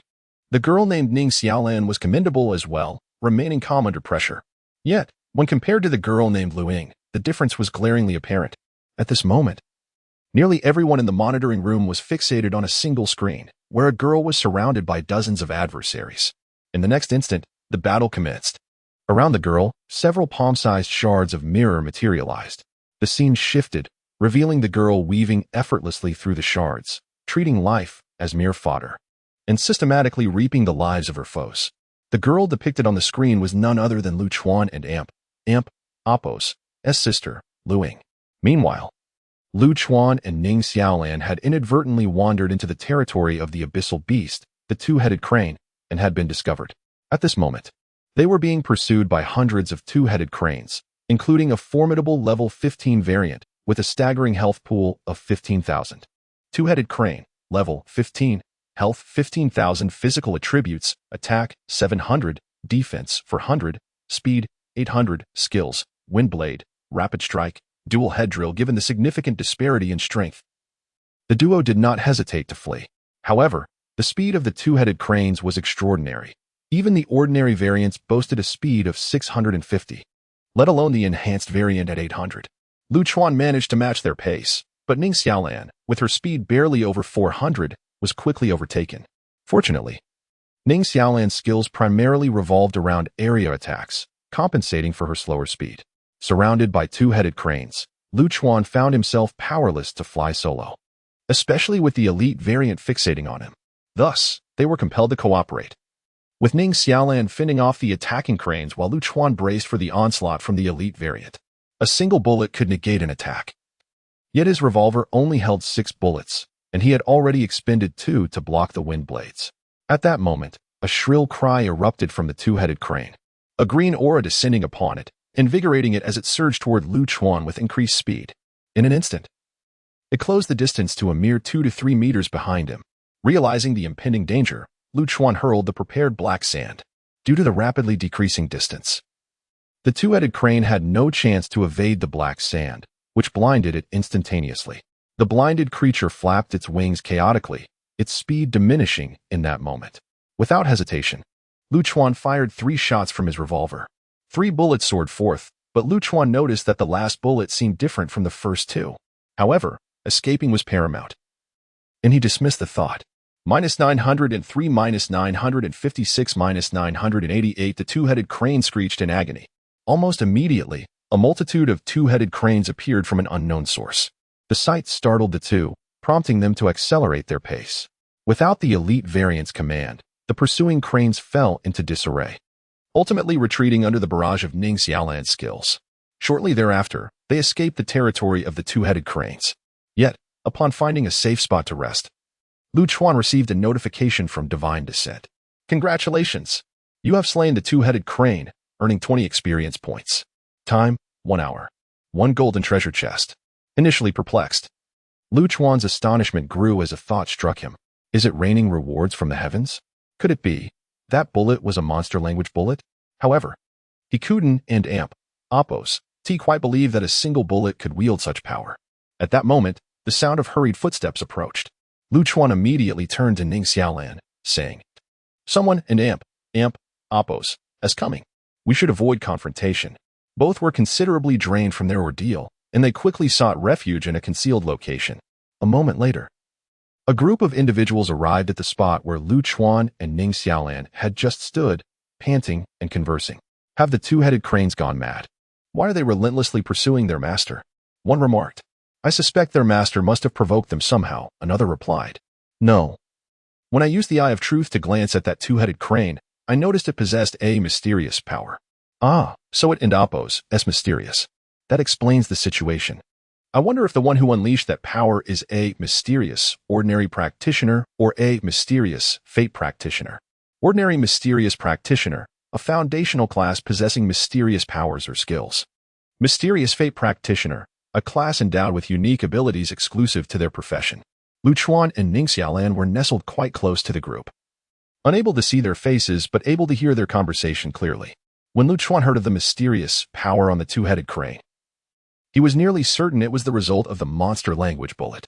The Eye of Truth was a well-known skill among truth practitioners, capable of revealing what ordinary individuals could not perceive. Ning Xiaolan fell into contemplation upon hearing this, and it seemed she had an epiphany as she glanced at Lu Chuan, preparing to inquire further. Lu Chuan sensed Ning Xiaolan's curiosity and swiftly gestured for silence. The group outside spoke in hushed tones, yet their proximity allowed Lu Chuan and Ning Xiaolan to hear them clearly. If that were the case, their own conversation would surely be overheard. So it was prudent to remain silent. 10 minutes later, Lu Chuan and Ning Xiaolan emerged from their hiding place, noting that the group had departed 5 minutes prior. Lu Chuan, you must be the fabled, mysterious, fate practitioner they spoke of, and the ambush on the two-headed crane was your doing, wasn't it? Ning Xiaolan inquired, her gaze fixed intently on him. You are mistaken.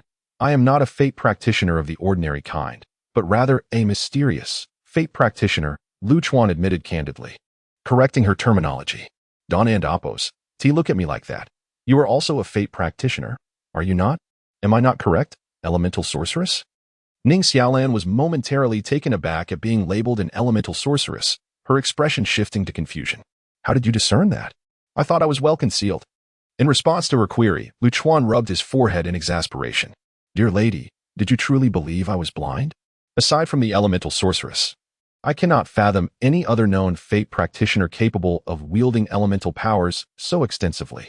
His words caused Ning Xiaolan's cheeks to flush with embarrassment, prompting her to hastily change the topic. I recall that the mysterious fate of the Hunter's foundational class has never been revealed. I am quite curious. Could you elaborate? This question piqued the interest of those in the monitoring room as well. At that moment, everyone was fixated on a magnified image of Lu Chuan on the screen. Without hesitation, Lu Chuan declined. No, that is not permissible. Suddenly, it left those in the surveillance room feeling utterly disheartened. Chapter 26. The Trigger of Battle Suddenly. A round of applause erupted from a short distance away. Lu Chuan narrowed his eyes and glanced in the direction of the sound. While Ning Xiaolan set aside her curiosity regarding Lu Chuan and Apos' profession, a group of 7 emerged slowly, 4 men and 3 women. The source of the applause was a man standing at the center of the group. He had narrow eyes and a tall, slender frame, clad in a tank top and camouflage pants. I initially thought it was someone lurking in the shadows, eavesdropping on our conversation. But it turned out to be the underdeveloped daughter of the mayor of Zhongshu City, Ning Xiaolan. Upon hearing her name called, Lu Chuan frowned and looked at the now sullen-faced Ning Xiaolan. Do you know him? Ning Xiaolan avoided Lu Chuan and Apos' gaze. Her eyes filled with disdain as she fixed her stare on the opposite side. Tan Zongliang, the son of the mayor of Fengyun City next door, a notorious bully who preys on the weak. She exclaimed loudly, ensuring that everyone present could hear her words clearly. Those around Tan Zongliang nearly laughed but were quickly silenced by his menacing glare. Smooth talker, hand over your time willingly. For your father's sake. I'll let you and this person beside you leave, Tan Zongliang threatened. Unfazed by his intimidation, Ning Xiaolan drew her weapon and retorted with confidence. Do you think I'm like you, groveling before someone stronger? How repulsive. Don't think that just because you have numbers, I fear you. Who leaves is still up in the air. As she mocked him, Tan Zongliang suddenly vanished from his position. In the blink of an eye, he reappeared before Ning Xiaolan, his expression cold as he lunged forward with a silver dagger. Anticipating his move, Ning Xiaolan activated her defensive skill, Fire Shield. The moment she finished speaking, as a fellow offspring of a mayor, they had encountered each other numerous times. And she was well aware of Tan Zongliang's volatile nature and his foundational profession as an assassin. After missing his strike, Tan Zongliang swiftly retreated to his original position. However, Ning Xiaolan was not one to simply accept defeat. She retaliated with a massive fireball. Seeing this, Tan Zongliang turned to a girl in blue within their ranks. Lian Lian, it's your turn. he said. The girl in blue nodded slightly, stepping to the forefront of the group, and clasped a cross at her chest. Red Cross shield, she whispered, causing a crimson cross to materialize before her. In the next moment, a thunderous crash resonated as the giant fireball collided with the Red Cross, sending shockwaves rippling through the surroundings. Ultimately, Ning Xiaolan emerged victorious, albeit at a high cost, while the girl in blue was left with blood trickling from her lips. Lian, you should rest. Leave the rest to us, Tan Zongliang consoled the blue-clad girl as he positioned her aside. I'll handle Ning Xiaolan myself. As for the man beside her, you all can take your time with him. No rush. After delegating tasks, Tan Zongliang's fierce gaze locked onto Ning Xiaolan. Lu Chuan, Ning Xiaolan said apologetically, I'm sorry for dragging you into this. I promise to make it up to you after the competition. Before Lu Chuan could respond, Ning Xiaolan and Tan Zongliang engaged in a fierce exchange, leaving Lu Chuan alone. Observing the contemptuous expressions of the 3 men and 2 women across from him, little brother, you look quite appealing. With that physique, why not consider becoming my gigolo? Taunted a woman in a black top and ultra-short shorts, her makeup thick. Thanks, but your layers of makeup might just turn my outfit white, Lu Chuan replied, picturing himself in a white attire due to her foundation. You. She spat, her anger evident. Very well, I'll make you experience a fate worse than death. Lu Chuan's words incensed the woman, her veins bulging as she shot her companions a cold glance. Don't interfere. This prey is mine. In the next instant, the woman unleashed a pair of claws from her hands, licking her lips as she charged toward Lu Chuan. Claws were a common weapon among hunters, though any equipment bore requirements for the respective profession, allowing anyone with that profession to equip them. However, the speed of the black-clad woman did not match that of Tan Zongliang. Lu Chuan calmly tossed an elemental die at his feet, which summoned a shimmering, multicolored array on the ground 5 meters away. The black-clad woman noticed this peculiar sight, but did not slow her pace. Instead, she quickened her steps. Suddenly, the array's colors settled on white. In an instant, a flurry of snow began to fall within the array's range, obscuring Lu Chuan's figure until only a faint outline remained. The snowfall was heavy, forcing the woman to wipe the accumulating snow from her face every few seconds, further hindering her advance. When she wiped her eyes for the umpteenth time, she realized Lu Chuan's figure had completely vanished. Alarmed, the woman became cautious and decided to retreat. Within the array, Lu Chuan remained stationary, but the woman's suspicion ran high. She believed he was plotting something devious. Thinking of leaving? Once you step in, there's no chance of escape, Lu Chuan murmured, raising his revolver to aim at the black-clad woman. Bang! Bang! The sound of gunfire startled the woman. In the following instant, a bullet struck her arm. -819 Blood sprayed as she shrieked. Following the hit, the black-clad woman abandoned her caution and bolted for the exit, oblivious to another bullet speeding toward her. Bang! Lu Chuan furrowed his brow. He recognized that his bullet had been blocked. A shield had mysteriously appeared at the woman's location, absorbing the bullet, though the shield was now riddled with cracks. Behind the shield stood a hefty man, his expression grave as he addressed his companions. One shot destroyed my weapon. This man's attack is incredibly high. Stay alert. Bang! Crack! Before the hefty man could finish his warning, his shield shattered, yet the bullet did not dissipate. -462 The man had no time to evade as the bullet struck his abdomen. Fortunately, he had armor that mitigated a portion of the damage. The snow continued to fall, obscuring Lu Chuan's figure from their sight. However, one ranger within their group possessed a detection skill, allowing them to locate Lu Chuan beneath the snowfall. Each time they pinpointed Lu Chuan's position, they unleashed their skills, unaware of whether they hit or missed. The harsh reality was that they had yet to land a single successful hit.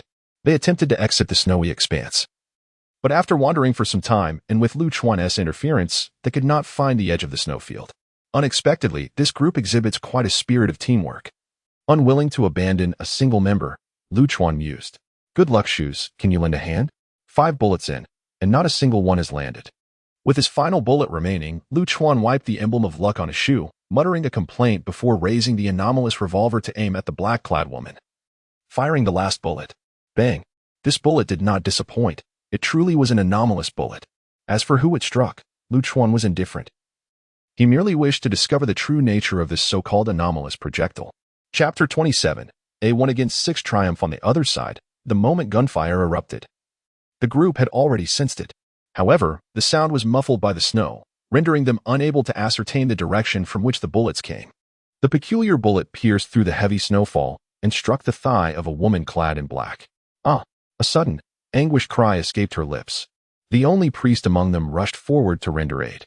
Yet, in the blink of an eye, the black-clad woman trembled violently, her gaze turning vacant. With a swift motion, she plunged her claws into the priest's chest. Ah! The others turned in shock at the priest's scream, their expressions filled with disbelief, poised to intervene.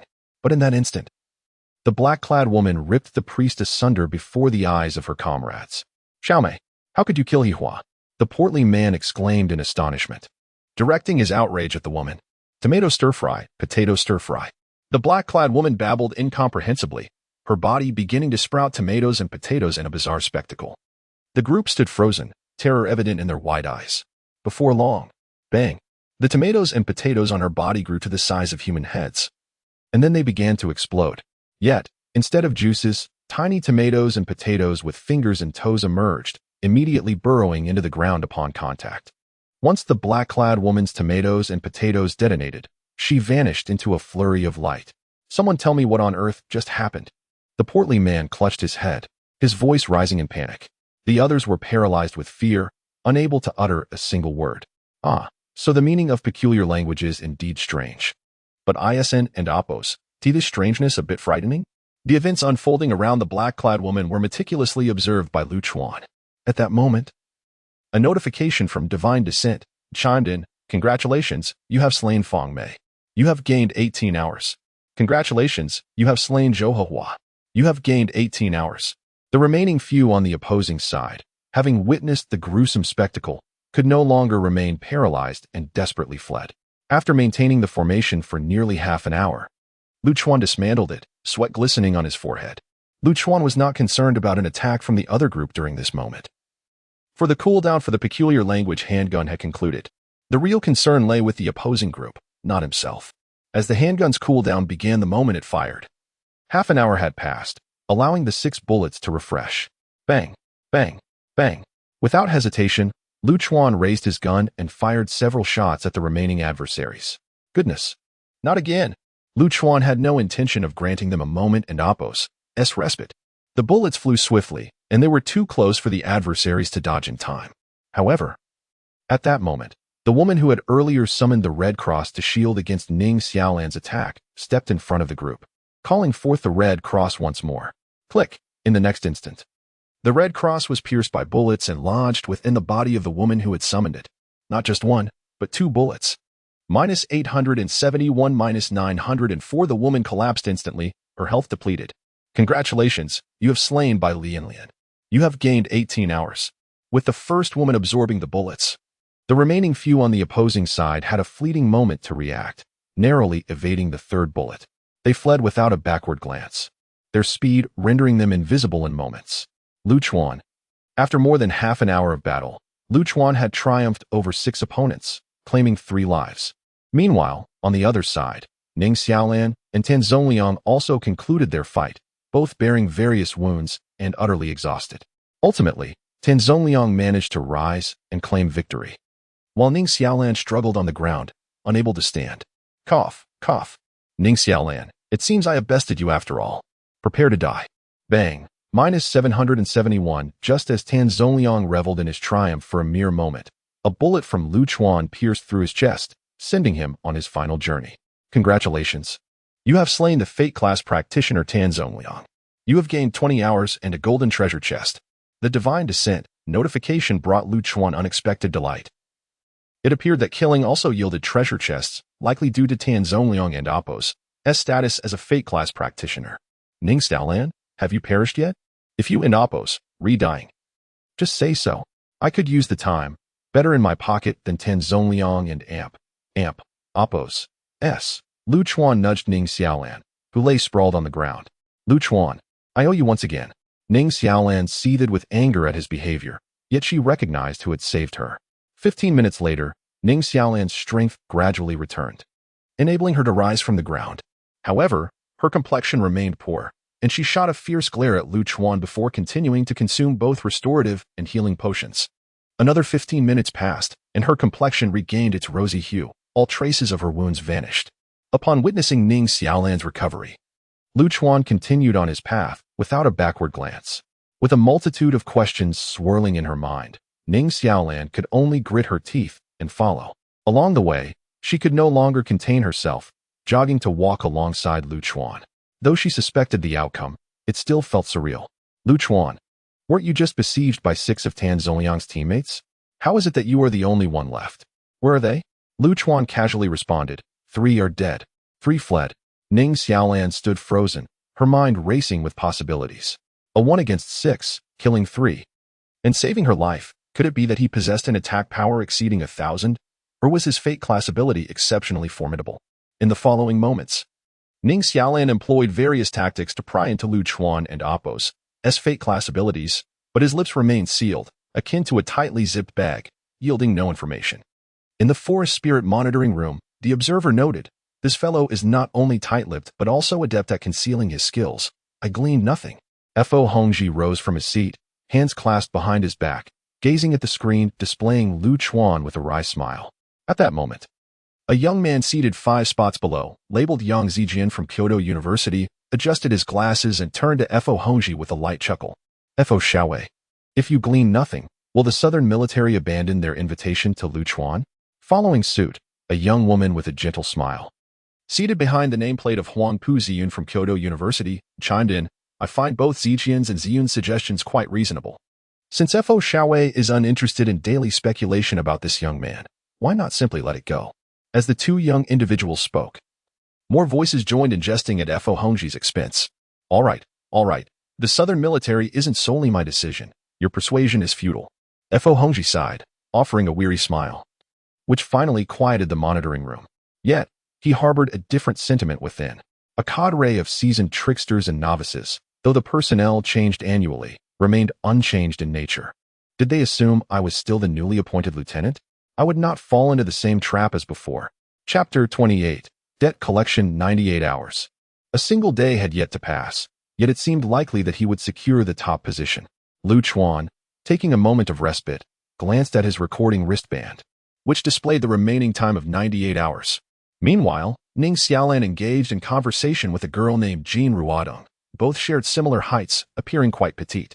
However, Ning Xiaolan and Appo's figure was more developed, while Jean Ruodong and Appo's was less so. Their initial meeting was not marked by friendly greetings, but rather veiled jabs at each other. Though their camaraderie was evident, Ning Xiaolan subtly boasted about her fortuitous profession, while Jean Ruodong showcased her physique. They both claimed to be each other's best friends. Yet Lu Chuan perceived them as rivals in disguise.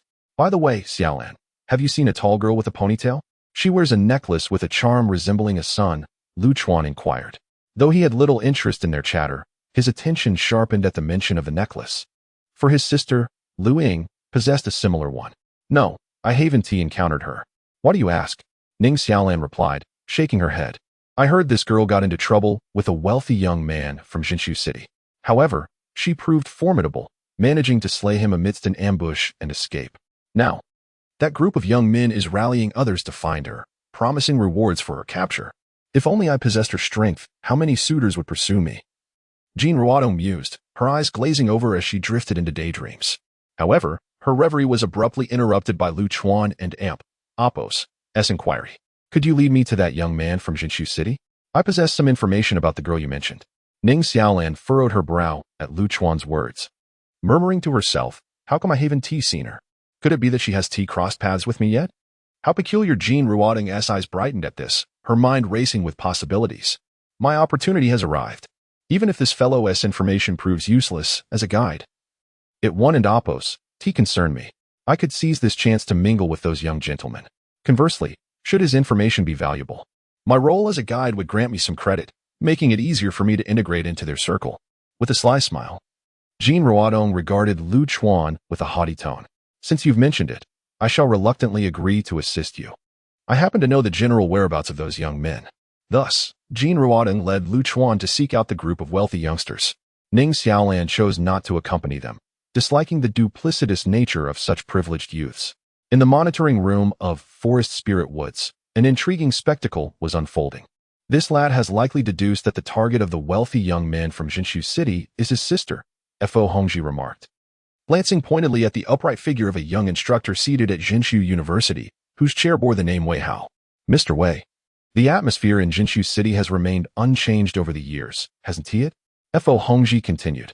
Every city faces its own challenges. For instance, Shooting City is on the brink of falling from the ranks of elite cities. Wouldn't you agree? Wei Hao responded, taking a sip of tea before casting a sympathetic glance at Huang Puzian. Instantly, Huang Puzian's expression darkened as she retorted, that rumor has circulated in forums for years. You can't possibly believe it. Wei Hao maintained his calm demeanor, softly stating, whether I believe it or not is uncertain. Yet I know you are privy to certain truths that I am not. Observing the escalating tension between the two esteemed professors from elite Chinese universities, Fo Hongji hastily interjected. Mr. Wei, Ms. Ziyun, let us cease this bickering. We are all part of the same nation. Arguing serves no purpose. It is far more beneficial to cultivate talent to safeguard our homeland. Fo Hongji's intervention provided a reprieve for both, who huffed in unison but remained silent thereafter. There are 6 elite universities in China. In the east, there is Modu University. In the south, Shooting University and Jinshu University. In the center, Chong'an University. In the west, Tianshan University, and in the north, Jingdu University. 2 hours later, under Jean Ruoding's guidance, Lu Chuan encountered the group of Jinshu City's wealthy young men. True to their reputation, there were 5 of them, adorned in extravagant garments and accessories, displaying impressive equipment across 6 areas of their bodies. Upon sighting them, Jean Ruodong's eyes sparkled, her demeanor transforming into one of shyness and allure. Throughout their negotiations, the young men occasionally cast glances at Lu Chuan, but these gazes were laced with disdain and contempt. Moments later, Jean Ruodong beckoned Lu Chuan over. He approached leisurely, just as a man clad in a purple-gold mage robe with a derisive gaze approached him. Surprisingly, the man stood only at Lu Chuan and Appo's nose level, forcing him to tilt his head back, yet his tone remained haughty. I hear from Ruodong that you might know the whereabouts of the girl we seek? He inquired. Lu Chuan, casting a downward glance, acknowledged, I have indeed seen such a girl, but the hints provided by Jean Ruodong are too scant for certainty. At that moment, one of the other 4 young men, clad in blue and gold armor with a cropped haircut, stepped forward. Look at this. It was torn from that girl's possession. Lu Chuan turned to see a light blue bracelet resting in the palm of the young man. Instantly, his gaze sharpened, for that bracelet undeniably belonged to Lu Ying. Thus, Lu Chuan confirmed that the target of the wealthy young men's hunt was none other than his sister, Lu Ying. Do you see? Does this resemble what I have? Lu Chuan slowly raised his left hand, revealing a fiery red bracelet concealed within his sleeve. Upon witnessing this, the curly-haired young man wasted no time and swung a punch at Lu Chuan's head. Yet, the bullet was swifter than the fist. Before the young man could fully raise his hand, Lu Chuan had already drawn his peculiar revolver. The damage displayed instantly startled the group of young men. After assisting the curly-haired boy to his feet, the expressions of the young men had darkened considerably. What is your connection to that girl? Why do you possess such a wretched bracelet? Lu Chuan smirked disdainfully and retorted coldly, I am her brother, here to collect a debt. In the next instant, a mist emanated from Lu Chuan's feet, rapidly enveloping the 6 individuals, including Jean Ruodong. With a decisive intent, Lu Chuan stealthily approached the cropped-haired young man, delivering a forceful knee strike to his groin and reclaiming Lu Ying's bracelet. Ah! The young man screamed in agony, clutching his injury, his expression contorted in pain. After retrieving the bracelet, Lu Chuan vanished from sight. Somewhere within the mist, Jean Ruodong swallowed hard, bewildered by the sudden turn of events. She found herself enveloped in fear, unable to see or hear anything. Yet, within the next moment, her fear dissipated as Lu Chuan's hand emerged from the mist, forcefully propelling her out. Chapter 29. The clowns in the gray mist. 5 young lords maintained their haughty demeanor, issuing threats towards Lu Chuan while remaining vigilant of their surroundings. Your sister possesses an impressive physique and strength. It is fortunate for us that we have taken an interest in her. I do not care who you are. I advise you to release us swiftly, or the consequences upon our return to reality will be beyond your capacity to endure. Regardless of their incessant taunts, Lu Chuan remained unresponsive. Although these young men wielded considerable power, the moment he publicly declared himself the top of the divine descent rankings, few in Huaxia dared to oppose him. Among the myriad nations of Blue Star, Huaxia's unity could only be rivaled, never surpassed. Thus, it was highly frowned upon in Huaxia to suppress others based on status, though such actions did occur covertly. Once exposed, the lightest punishment would be expulsion, while the gravest would be death. Meanwhile, one of the young lords, a man with curly hair, grew increasingly curious due to the lack of response and discreetly reached into the gray mist. To his astonishment, his hands transformed right before his eyes into a pair of rosy, pig-like appendages. "Ah, my hands, my hands." The other 4 young lords turned upon hearing his cries, their composure swiftly dissolving into panic. At that moment, a lord clad in a red suit spoke gravely. "This individual may be a fate practitioner, and this mist likely emanates from the mysterious. From what we infer from Jinghao's predicament, anything can transpire within the mysterious. We have encountered a formidable challenge, and none among us are fate practitioners. We are likely to perish once more." The other young lords were taken aback upon hearing the term mysterious, their faces betraying their alarm. The mysterious, as its name implies, is the most enigmatic of the 21 fate paths. Being the only one among the 7 primary careers that has never revealed a fate profession, the density of the gray mist was overwhelming, whether viewed from within or without.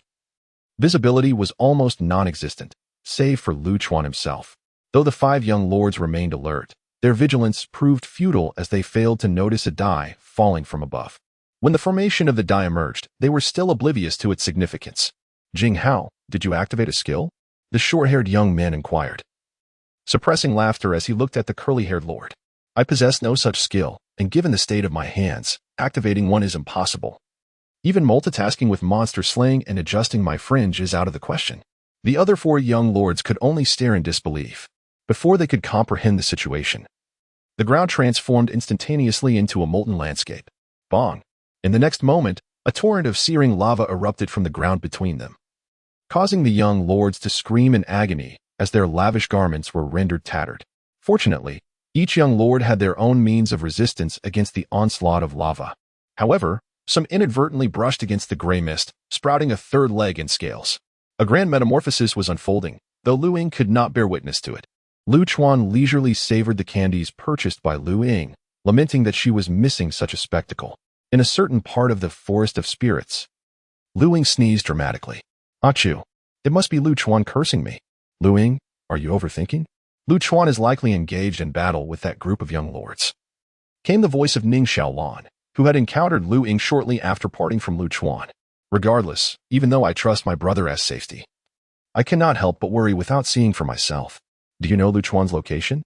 The two had always been aware of each other's whereabouts, trusting in one another's capabilities, thus delaying a reunion. Ning Xiaolan nodded, though inwardly she sighed, pondering the extraordinary nature of the siblings and whether she could join the renowned divine descent group of the 3rd year. Half an hour passed. The group of young lords, covered in grime and drenched in sweat, huddled in a space less than 2 meters wide, which was steadily diminishing. Yet, as expected of young lords, they employed various techniques to secure this limited area. Had it been ordinary individuals, they would have succumbed to the encroaching mist long ago. Suddenly, a commotion erupted among the young lords. "Ah, the stench is unbearable. I cannot endure it any longer. Death is preferable. I can always be revived. I shall let my family arrange my admission into the vocational college, and to the one hiding in the shadows, should I discover your identity. I will not hesitate to eliminate you." The curly-haired young man could no longer withstand the wretched odors, muttering complaints as he stepped into the gray mist. Lu Chuan paid no heed to their words. A young lord lacking strength would hardly be deemed significant by the forces behind him. Even if they were, Huaxia's unity would not allow for such occurrences. Those who attempted to sow discord would find their families dismantled within a day. In the blink of an eye, the curly-haired young man vanished into the mist. Moments later, a creature resembling a pig with a human body burst forth from the gray, colliding with the protective barrier surrounding the other 4 young lords. "What in the world? You startled me," the short-haired young man exclaimed, clutching his chest in shock as the pig came into view. "Look at the pig's body. Is that not Jinghao's clothing?" The young lord with 3 legs pointed at the creature, exclaiming in astonishment. The others fell silent, each arriving at the same conclusion in their minds. From his concealed vantage point, Lu Chuan observed everything. The pig indeed was the transformed curly-haired young man. However, as time pressed on, he had seen enough of the spectacle and grew weary. "Baiyu." Lu Chuan slowly raised his revolver and fired a shot at the young lord's and Appo's shield. Crack! Just as they pondered the source of the gunfire, their protective barrier shattered into fragments. Simultaneously, bang! "Ah, that hurts." The shield dissipated, allowing the transformed pig to charge through, delivering a blow to the short-haired young man's brother, who curled up on the ground in pain. "Baiyu! Baiyu! Baiyu!" Lu Chuan fired 3 consecutive shots, targeting the remaining 3 young lords. The oppressive environment left them with no means of escape. They could only muster their dwindling strength to endure. They would rather face death than venture into the mist. In the next moment, their remaining health was obliterated by the bullets. -882, -983, -929. The prolonged exposure to lava had already drained a significant portion of their health, even with restorative potions. Recovery was not instantaneous and required time to accumulate. Bayu. Finally, Lu Chuan discharged the last 2 bullets from the revolver, one for the short-haired young man and the other for the curly-haired pig. Congratulations. You have slain Yu Jinghao. You have gained 12 hours. Congratulations, Wu Weihe. You have also gained 12 hours. Congratulations, you have received 12 hours x3. After eliminating the 5 young lords, Lu Chuan had amassed a total of 60 hours. Chapter 30. Sibling negotiations. Having dealt with the group of young masters, Lu Chuan dismissed the gray mist.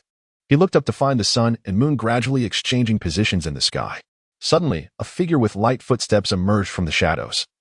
Appearing before Lu Chuan in an instant, a broken blade aimed directly at his brow. Lu Chuan made no attempt to resist, standing there with an expression of calm. The next moment, the blade halted mere inches from his forehead. The newcomer, illuminated by the falling moonlight, was none other than his sister, Lu Ying, who bore a resemblance to him. Lu Ying retracted the broken blade, casting her gaze around before heaving a sigh. Alas! It seems that brother has already dealt with those young masters. I should have known better than to come here. At that moment, another figure approached from a distance.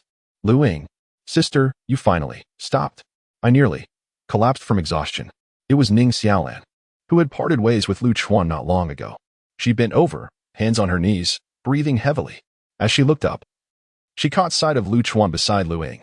Lu Chuan, it's good to see you again. Are you all right? Lu Chuan merely observed Ning Xiaolan in silence, offering no response.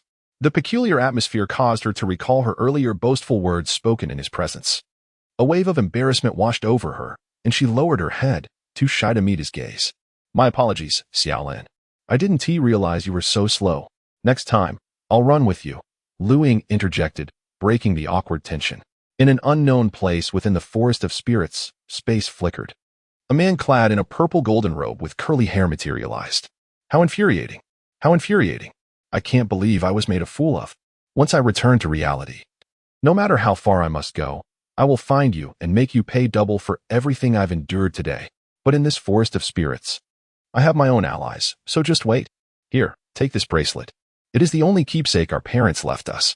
Do not lose it again. Lu Chuan handed a sky blue bracelet to Lu Ying, warning her softly. Understood, Lu Ying replied earnestly, fastening the bracelet back onto her wrist. Next time, I won't make the same mistake. An hour passed, and the sun had set, darkness enveloping the surroundings. The 3 of them found a spot by the creek to rest for the night. Due to the dense canopy in the forest of spirits, visibility was exceedingly low at night. Without personal means to navigate, one could easily lose their way. If they inadvertently stumbled into a powerful beast and Apos' lair, it would be a grave mistake. It was better to rest well and rejuvenate for the challenges of the next day. With Ning Xiaolan, the elemental mage, among them, they had no fear of the darkness. As for Ning Xiaolan's adversary, Jin Ruodo, Lu Chuan and the others had merely covered her with a few larger leaves before discreetly leaving her to fend for herself. The 3 gathered around the campfire for their first dinner. So, brother, how much time did you acquire today? Lu Ying inquired, sensing the silence that hung over them. As Lu Chuan's sister, she understood that her brother preferred not to engage with others or share secrets, so his silence was to be expected. However, she couldn't help but notice how active Ning Xiaolan had been earlier, and it puzzled her why she seemed so withdrawn now. Over 150. Lu Chuan responded after checking his recording bracelet. A bit less than mine. I have over 200, Lu Ying declared proudly before turning to Ning Xiaolan. What about you? Xiaolan? I shouldn't have boasted so much about protecting others, especially since they saved me twice. Ah, how embarrassing. Someone, please bury me. Ning Xiaolan had not heard Lu Ying speaking to her, her mind lost in thought. Xiaolan. Lu Ying gently tapped her shoulder to bring her back to reality. Huh. What is up, Sister Lu Ying? Ning Xiaolan asked, bewildered. Nothing much, just curious about how much time you recorded on your bracelet. By the way, what were you thinking about so deeply? Lu Ying explained simply, a mischievous smile on her face. And nothing. Just a bit tired. Yes. Just a bit tired, Ning Xiaolan stammered. her body tensing as she fabricated an excuse. After a day's journey, you must be weary. You should rest. We'll take care of the night watch, Lu Chuan suggested. Isn't it unfair to let you both accommodate me alone? Ning Xiaolan protested. You and Oppos, re-overthinking it.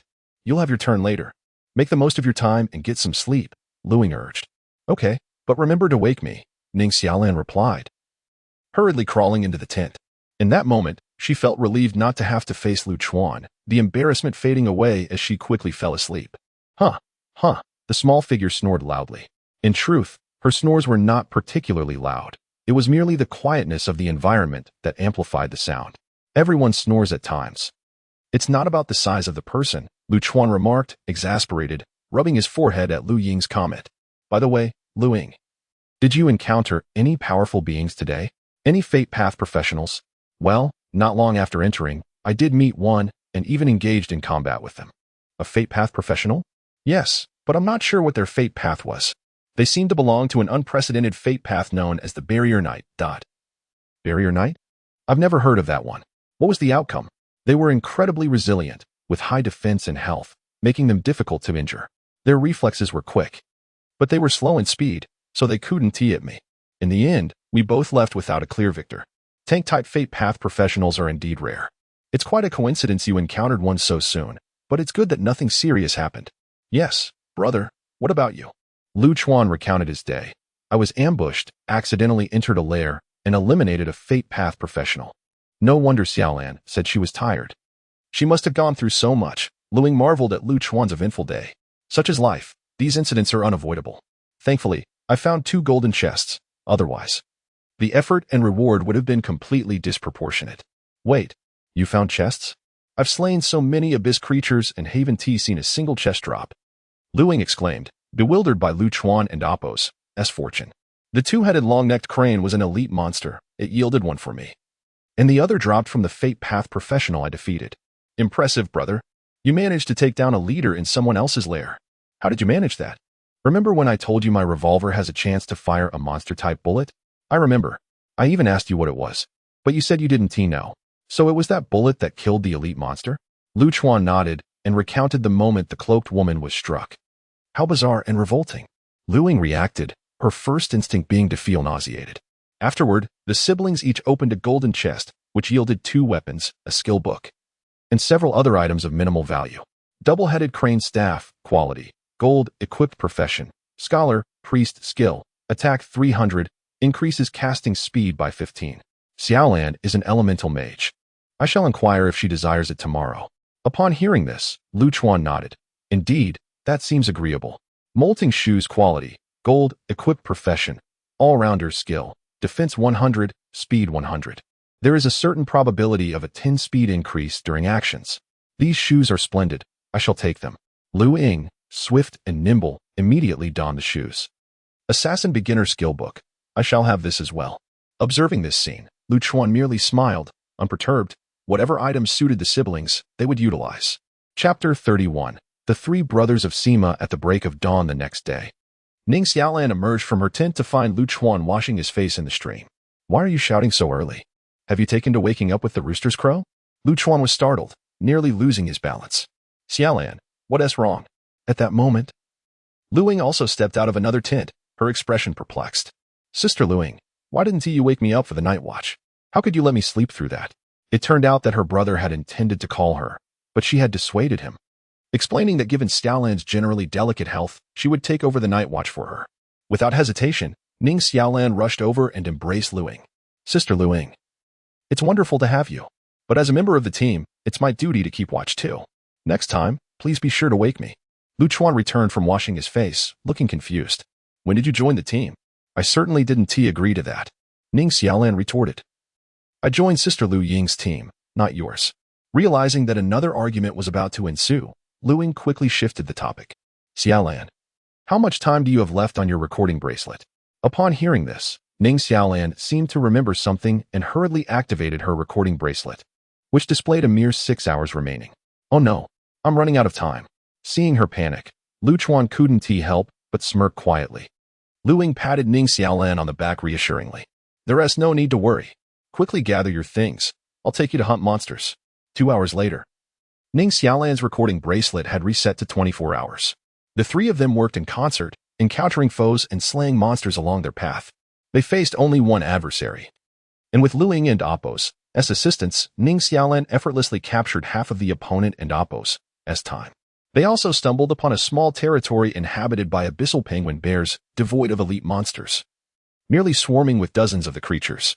Ning Xiaolan, an elemental mage, proved to be a formidable force, unleashing spells without pause throughout the battle.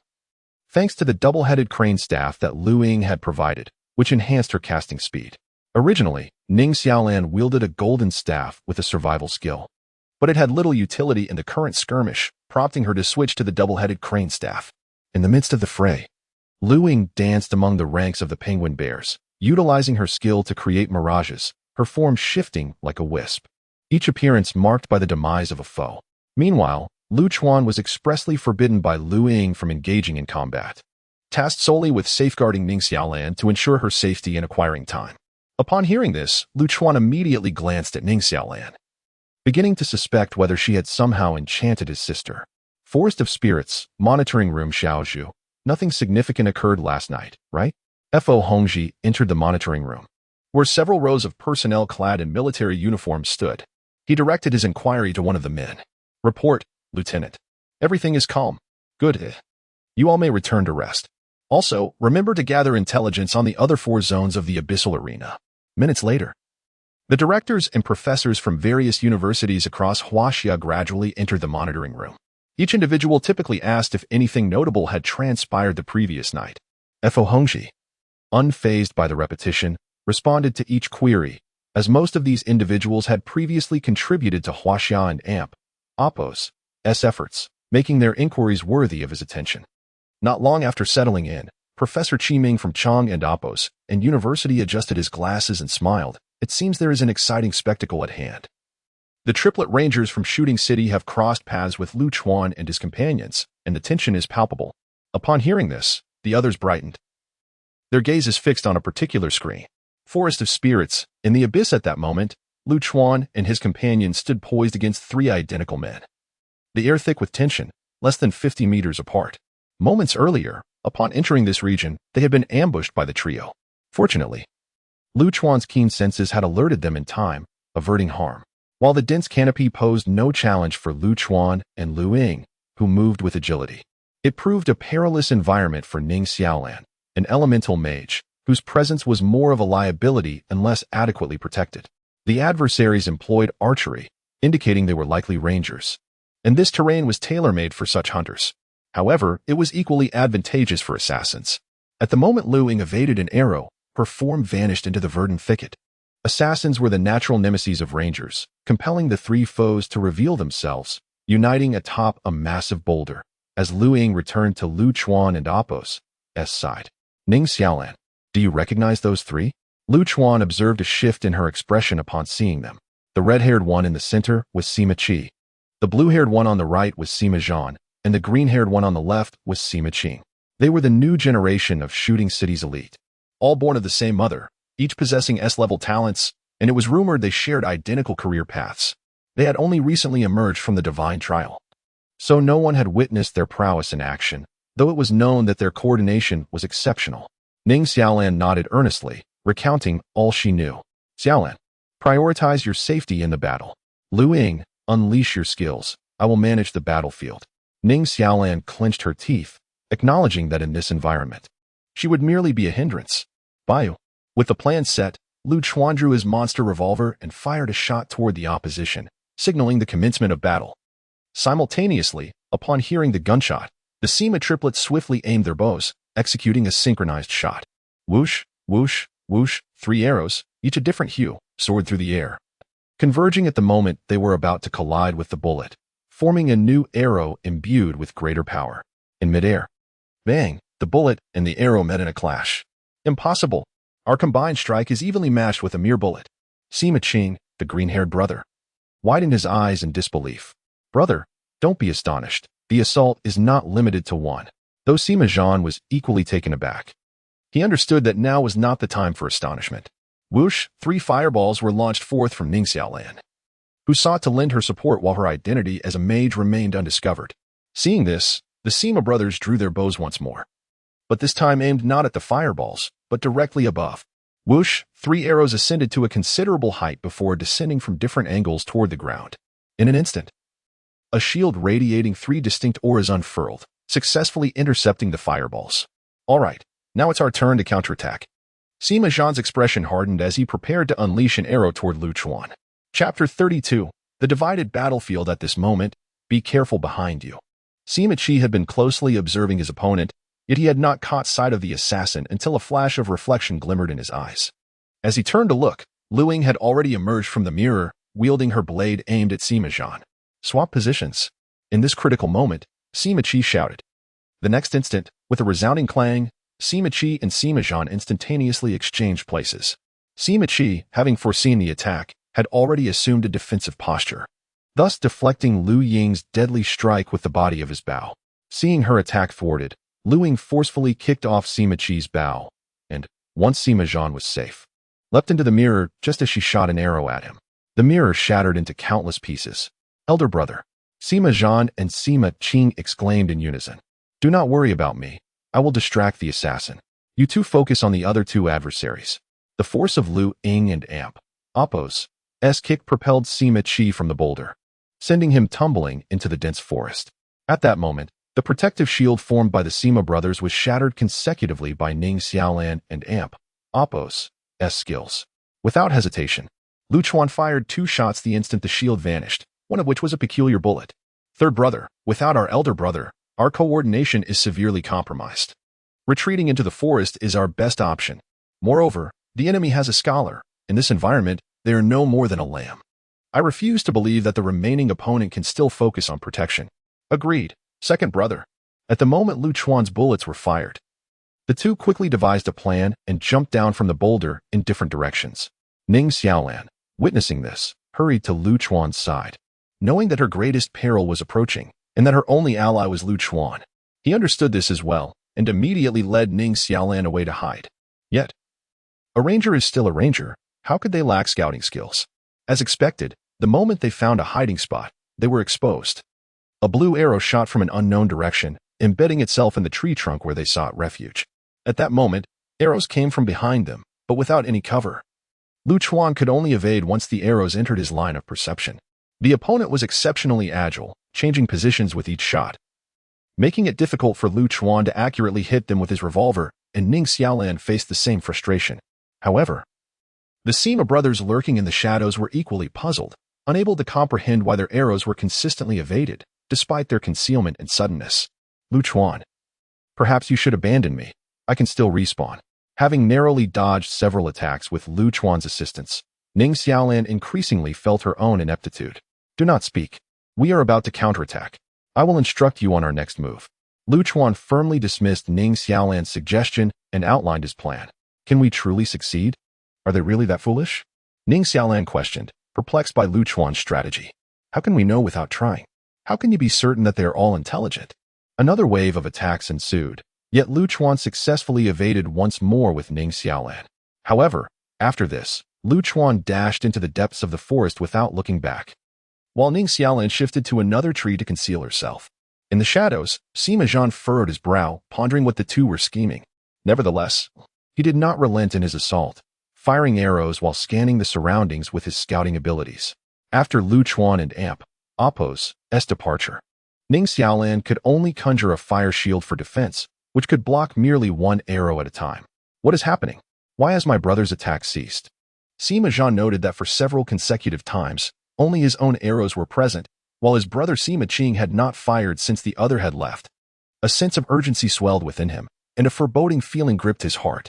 He ceased his attacks on Ning Xiaolan and began to search the area for his brother and Appo's whereabouts. In the monitoring room of the spirit forest, although the Sima brothers were triplets, they were still too young and not yet united in purpose. It was evident that their greatest advantage lay in their cooperation.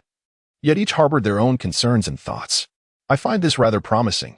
Youthfulness and competitiveness are not necessarily detrimental, remarked Yunxingyu, a professor from Magic City University, with a shake of his head and a soft sigh.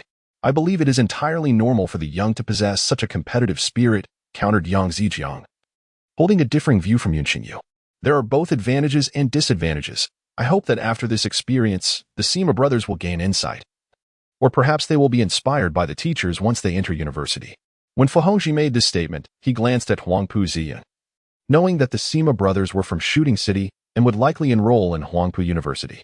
In the dense forest, elder brother, second brother, one pray for each of us. Quite fair, Sima Qing stood perched on a branch, drawing his bow and aiming at the moving Nanchun. Shadow of the heart arrow. He released the bowstring. And a rain of arrows surged toward Lu Chuan. However, the outcome remained unchanged. Lu Chuan evaded effortlessly. Neither my brother nor I have ever struck this person or the scholar beside him. Could they be time, fate professionals? Sima Qing pondered as he sought the next suitable point of attack, unaware that Lu Chuan had already vanished from his sight. Where did he go? What is that gray mist?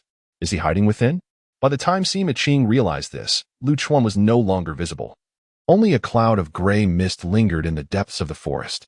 Eagle Eye has failed. What is happening?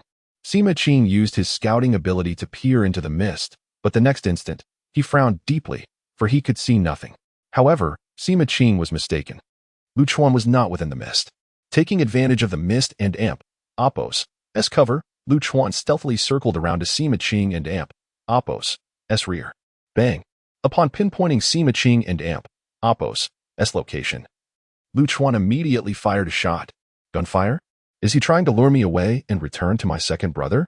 Sima Qing, upon hearing the gunshot, which originated from the direction of his brother Sima Zhan, suddenly had an epiphany.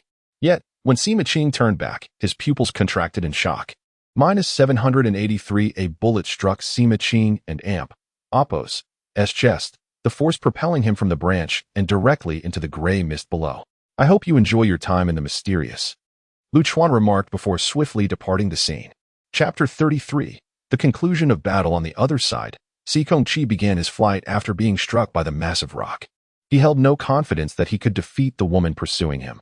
The reason Si Kongqi pushed his younger brother down was that, as the elder brother, he could not bear to see his sibling harmed. He believed that as long as he could hold off the strongest opponent, his two brothers would surely come to his aid after dealing with the remaining foes. However, reality was far from his fantasies. At the moment of confrontation with Lu Ying, Si Kongqi realized he was outmatched. His body bore numerous cuts, blood staining his garments, his face pale and lips blue. Now, seated against a tree trunk, he gasped for breath, appearing as though death was imminent. Si Kongqi, shall I assist you on your journey? After all, your other two brothers are bound to meet their demise as well, Lu Ying remarked casually as she approached him. Humph, I know you're strong, but I do not regard your companions as formidable, Si Kongqi retorted, though he was unable to move, his words quick and sharp. I can only say that your judgment is woefully poor. For now, I shall spare your life and take you back to witness the outcome, so you may learn that appearances can be deceiving. With that, Lu Ying casually grabbed a vine from nearby and bound it around Si Kongqi, dragging him back. The injured Si Kongqi was forced to the ground, letting out a pained scream that echoed through the dense forest. Meanwhile, Ning Xiaolan found herself thoroughly suppressed by Si Kongzhan. However, Si Kongzhan's attention was not entirely focused on her. He was preoccupied with searching for something nearby, occasionally shooting arrows in her direction. Ning Xiaolan contemplated a counterattack, but her skills dealt direct damage and could not hit the agile Si Kongzhan. She had attempted to flee but failed, resulting in an arrow wound. Thus, she continued to execute the task assigned by Lu Chuan, employing defensive skills to momentarily hold Si Kongzhan back, preventing him from providing support. Are you a turtle? All you wield is a fire shield and a water shield. Si Kongzhan jeered from his perch on a branch, coldly observing Ning Xiaolan. Mind your own business. I suggest you hurry to find your brother and younger sibling. They are likely in dire straits, Ning Xiaolan replied, not one to be easily fooled. Seeing through Si Kongzhan and Appo's true intentions. Boast all you want. While that female assassin in your team is no ordinary threat, my elder brother is no pushover either. As their conversation continued, Si Kongzhan drew his bow once more, shattering Ning Xiaolan and Appo's fire shield. She staggered back a few steps but quickly conjured another fire shield, determined. Your confidence suggests you believe the one who abandoned you possesses remarkable strength. I wonder if you'll see him return. Just as Si Kongzhan finished speaking, Lu Chuan emerged from behind Ning Xiaolan. What a coincidence! I heard you were looking for me? Upon seeing Lu Chuan and Appo's return, Ning Xiaolan immediately dispelled her fire shield, her eyes shining with newfound confidence. Si Kongzhan's expression darkened, an ominous premonition settling in his heart. Where is my third brother? What have you done to him? He demanded. To which Lu Chuan responded with a light laugh and a shake of his head. He should have revived. Why not go search for him? Moments earlier, Lu Chuan had received the notification of Si Kongqing's demise, though the circumstances of his death remained a mystery, as perishing in the mist was a common fate. Si Kongqing had contributed 50 hours and a golden treasure chest to Lu Chuan. At this, Si Kongzhan's countenance darkened further. Just then, Lu Ying emerged from the nearby thicket. Has the battle concluded? It seems so quiet, she remarked, greeted by Lu Chuan and Ning Xiaolan. Lu Ying. Sister Lu Ying, Ning Xiaolan exclaimed, noticing the vine she was holding. Sister Lu Ying, why are you holding a vine? At her words, Lu Ying yanked the vine, and in the next instant, a blood-red figure flew from the thicket, crashing to the ground. Ah, demon. You are a demon. I do not wish to see this. Please kill me. Si Kongqi screamed in despair, blood gushing from his mouth. Seeing this, Si Kongzhan's pupils dilated in alarm. Elder brother. Second brother, run. This woman is too powerful. Si Kongqi, immobilized, shouted back at his brother. In the next moment, Lu Ying smirked and vanished from sight. Simultaneously, Lu Chuan and Ning Xiaolan launched their attacks on Si Kongzhan, bullets and fireballs hurtling toward him. Aware that even if he evaded these assaults, he could not escape the lurking assassin, Si Kongzhan resigned himself to his fate. Just then, Si Kongqi cried out from the ground, swap positions. Instantly, Si Kongzhan and Si Kongqi exchanged places. -779 -420 after being struck by bullets and fireballs, Si Kongqi's health was entirely depleted. Upon switching places, Si Kongzhan cast a lingering glance back at his elder brother before sprinting into the woods. Yet, before he could take more than a few steps, a cloud of black sand engulfed him, blinding him instantly. Nevertheless, he did not pause. With precision, Ning Xiaolan flung the mirror shard Lu Ying had given her towards Si Kongzhan. In the blink of an eye, the shard zipped past him. With a swift leap from the mirror shard, Lu Ying delivered a powerful kick, toppling the blinded Si Kongzhan. Lu Ying, I present you with his head. I have claimed Si Kongqing's, and Ning Xiaolan has taken Si Kongqi's. Perfectly balanced, Lu Chuan stated before the bruised Si Kongzhan, discussing the distribution of his head. Si Kongzhan could do nothing but accept his fate, begrudgingly surrendering his head to Lu Ying. Such a lack of strength. Listening to Xiaolan's introduction, I expected a formidable opponent. Lu Ying shrugged, settling onto a nearby stone. Sister Lu Ying, could it be that you are simply too powerful? Ning Xiaolan replied with a wry smile. Haha. Thank you for the compliment, Xiaolan. Lu Chuan merely smirked, fully aware of his own toil. Yet he too felt that the Sikong trio lacked true strength. This battle lasted a total of 2 hours. In the monitoring room of the Forest Spirit's domain, a sense of disbelief pervaded. I truly did not expect the Sikong brothers to be defeated so swiftly. Indeed, Lu Chuan and his sister are deserving of their place among the top 10 in the Divine Descent stage. They are truly exceptional. Yet, none present could ascertain how Si Kongqing had perished in the mist. Fo Hongji expressed his thoughts, then inquired once more about the mist. However, those present could only shake their heads. Fo Hongji anticipated this outcome, glancing at the numerous screens above, where a red counter was displayed. 1129 individuals. The moment for the first ranking announcement was drawing near. The map had shrunk by half, and the true slaughter was only just beginning. Chapter 34. Announcement of time rankings in the blink of an eye. Half a day had passed. Lu Chuan and his companions advanced, sweeping through their path with unyielding determination.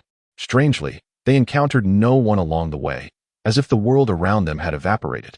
Unbeknownst to them, their exploits had already spread throughout the vicinity, earning them the moniker of the Three Unwasteful. While some had contemplated seizing Lu Chuan and Appos, as time, the sight of the abyssal creatures and Appos, corpses along their route instilled a sense of self-awareness, prompting many to retreat rather than face certain doom. After 6 hours, Lu Chuan had accumulated 27 hours, bringing his total to 216 hours. Lu Ying, however, surpassed him slightly with 230 hours. After defeating Sima Ji, Ning Xiaolan had also regained a significant amount of time, totaling 105 hours. As the sun set, an announcement echoed throughout the Forest of Spirits. Notice! Notice! 1,000 competitors have been eliminated. We now unveil the first-time rankings of the recorded time. Only the top 100 will be disclosed. Following the announcement, participants may check their rankings on their recording devices. The rankings were revealed. 100th place, Fang Zhongming from Chongqing City, 69 hours. 99th place, Ling Jie from Fengyan City, 70 hours. 98th place, Zhu Mingtian from Yingyang City, 72 hours. Brother, it's Ming Tian. He is still alive. Lu Ying exclaimed with delight upon hearing the name, looking at Lu Chuan. Indeed, this fellow possesses a strong will and has made it onto the list. It seems he has awakened a commendable talent. I wonder if he is a fated profession. I hope he can endure. I look forward to seeing him again. Zhu Mingtian, a glutton who, like Lu Chuan, detested physical exertion but had an insatiable thirst for knowledge, was one of Lu Chuan's few scholarly companions, the only one who could rival him academically. Indeed, two bookworms, Lu Ying murmured disdainfully, casting a sidelong glance at Lu Chuan. 60th place, Ning Xiaolan from Jiangsu City, 105 hours. Xiaolan, is this result acceptable? Lu Ying inquired. Neither good nor bad, but it could be better. Ning Xiaolan replied earnestly. Confidence is a good thing. I believe you will excel, Lu Ying reassured her with a gentle pat on the head.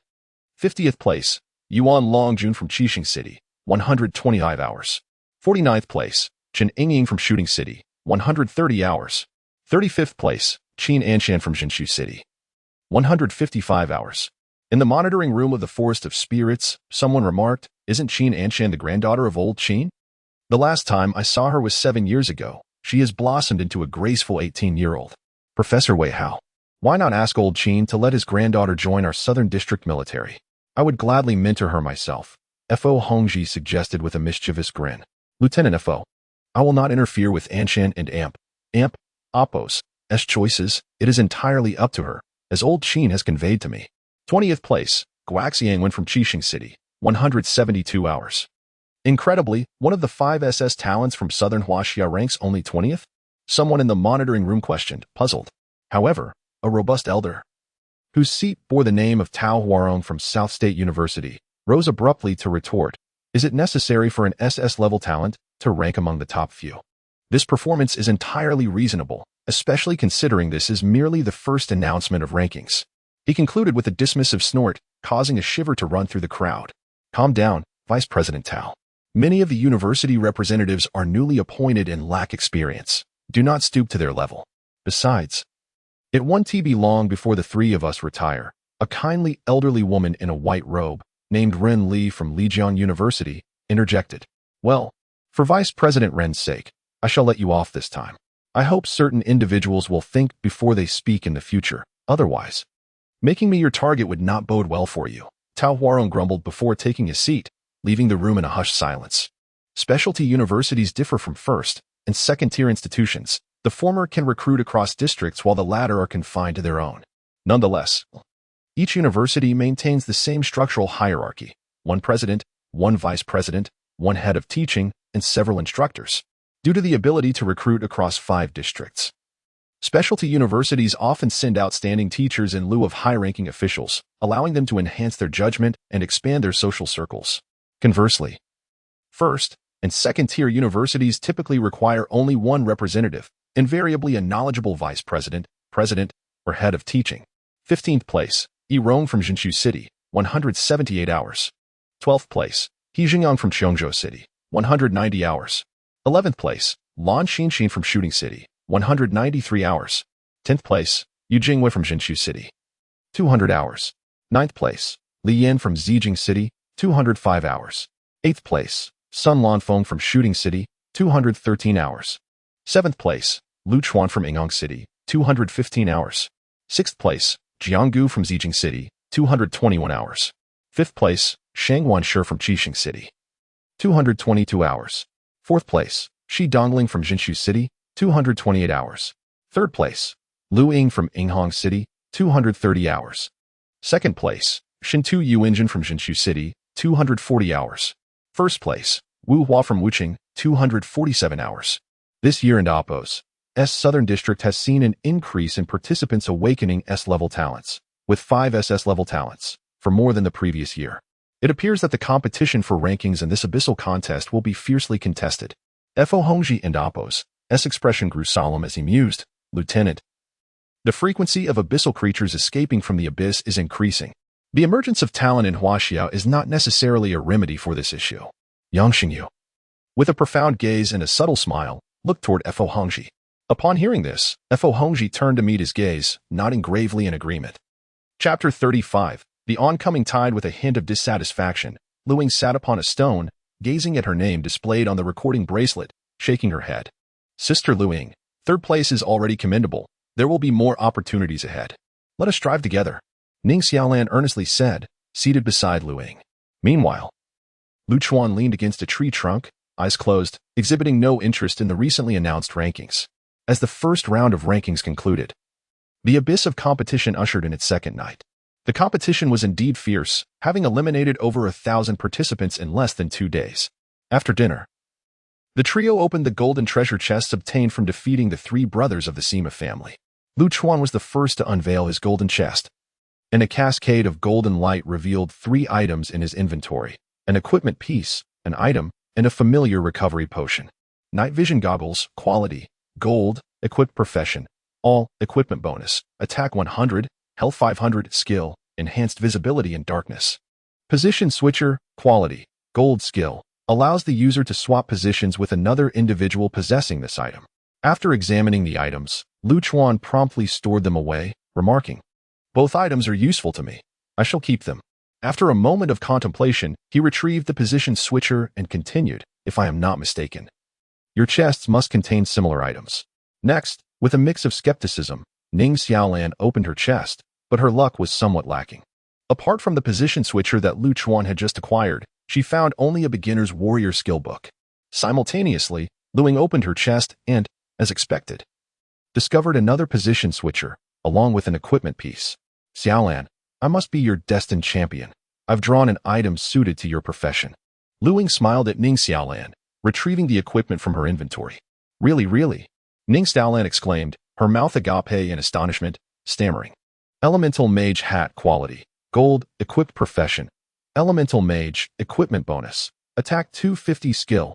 Elemental attacks will inflict an additional splash effect. Lu Ying, I adore you.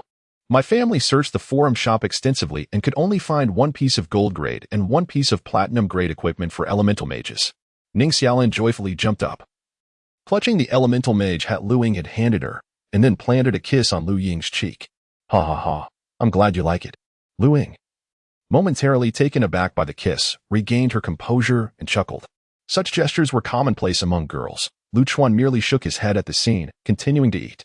However, at that moment, ominous sounds echoed nearby: snap, crackle, thud, branches breaking, accompanied by tremors in the ground, indicating that the source of the noise was drawing closer to the trio. In unison, the 3 exclaimed, "The tide of monsters? It shouldn't be. The tide typically emerges on the 3rd night. Why has it arrived on the 2nd? Furrowing her brows, Ning Xiaolan gazed at the trees collapsing in the distance, filled with confusion. There is no time to ponder why. We must prepare to withstand the oncoming tide. As she spoke, Lu Chuan retrieved the night vision goggles he had just stored and donned them, adding, "The number of monsters is overwhelming. Elites will undoubtedly be among them. Eradicating them all is impossible, and a moment and Apos' carelessness could lead to demise. Xiaolan, during the battle, you must remain within my mist, releasing your skills against the monsters outside." Lu Ying, ever adaptable, suggested that after fatigue set in, they could retreat into the mist for rest. "If we encounter elite monsters, remember to alert everyone so we can swiftly take them down together." Lu Ying had unwavering faith in her brother and Apos' strategy, and the same applied this time. After 2 days, Ning Xiaolan and Apos' mindset had shifted significantly, and she now obediently followed Lu Chuan's commands. Throughout the day, she noticed that Lu Chuan seemed unperturbed by her previously arrogant demeanor, and when she cautiously inquired about it, he looked at her with confusion. Thus, Ning Xiaolan realized her concerns were unfounded, relieving her of a burden. Roar, hiss, sizzle, the cacophony of abyssal creatures echoed like the cries of night owls, swirling from all directions. The tide has arrived. Everyone, take care to protect yourselves. The vast horde of monsters outside the mist made Lu Chuan and Lu Ying and Apos' expressions grow serious. Although Ning Xiaolan could not see the distant scene, she could gauge the overwhelming numbers by the sounds. The numbers are beyond my expectations. We shall allow the abyssal creatures outside the mist to pass. Our priority is to deal with those that enter the mist. Surviving is paramount. Upon witnessing the horde's sheer volume, Lu Chuan revised his strategy and instructed Lu Ying to return to the mist immediately. As Lu Ying entered the mist, a surge of abyssal creatures flooded in.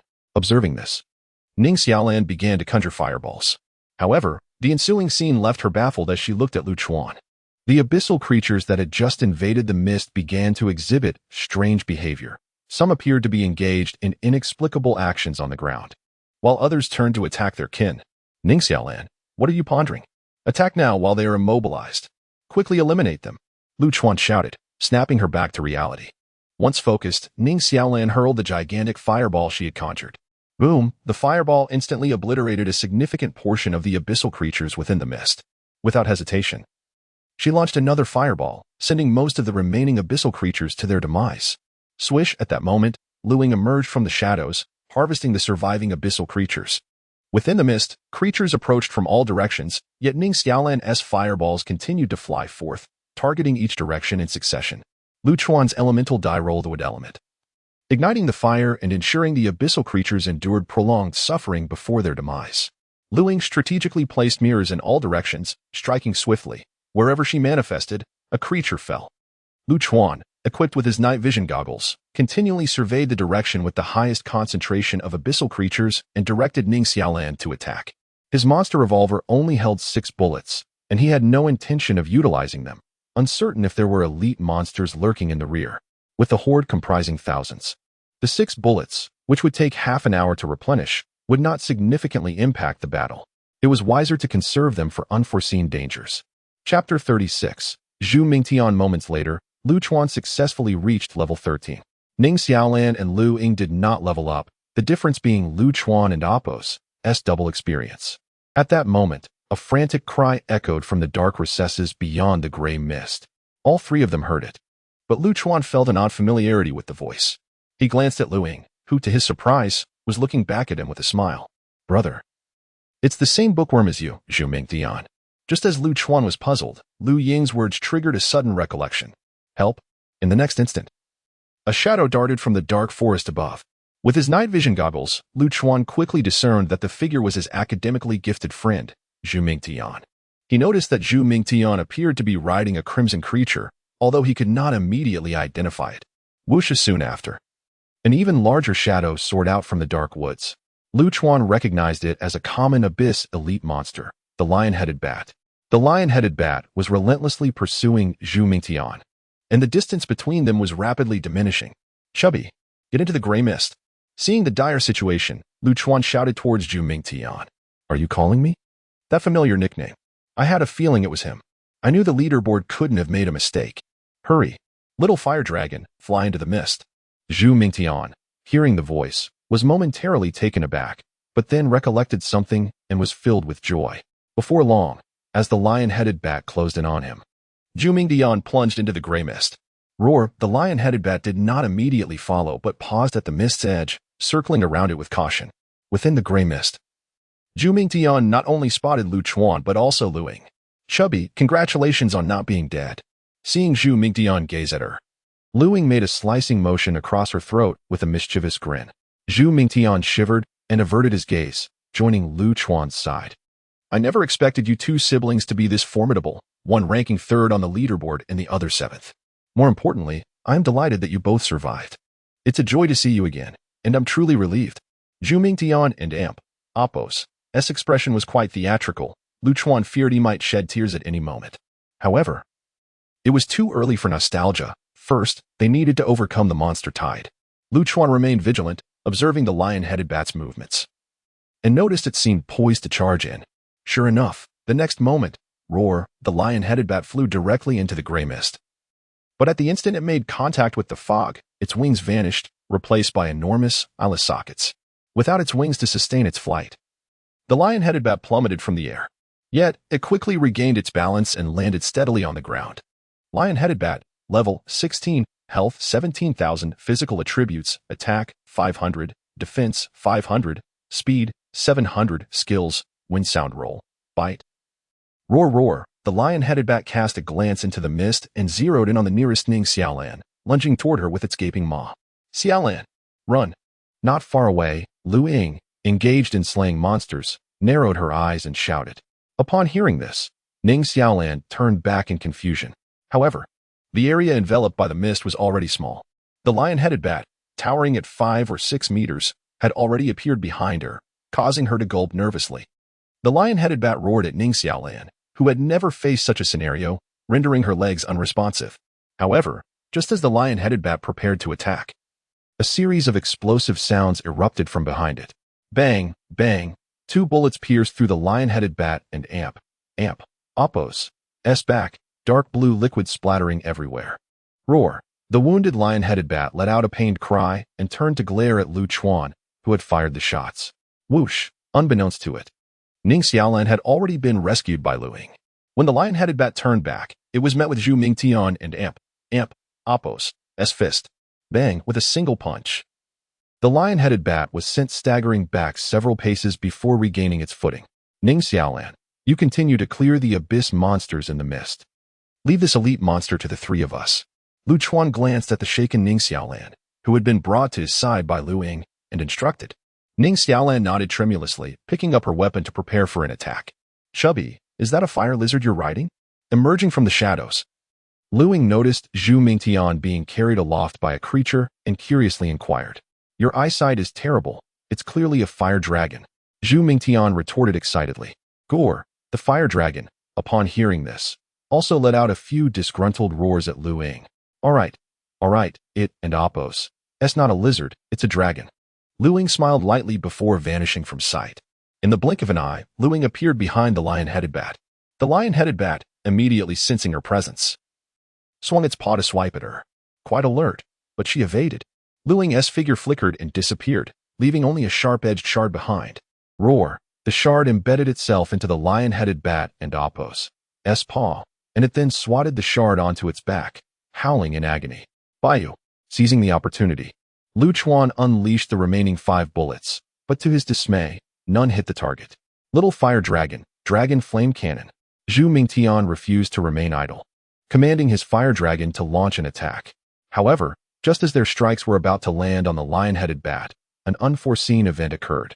Whoosh! A sudden surge of wind swept through the surroundings, whipping up a tempest around the lion-headed bat. Lu Chuan and Apos' bullets were instantly whisked away by the gale, and the fire dragon's flames were extinguished in midair. Even the gray mist was drawn in, causing its area to continue shrinking. Ning Xiaolan and Lu Ying, due to their weight, were affected and could not fully concentrate on their attacks, seeking refuge behind a tree. Lu Chuan and the 200-pound Zhu Mingtian were unaffected, although everyone questioned whether the fire dragon was not exhausted. Chubby, is there any way to interrupt it?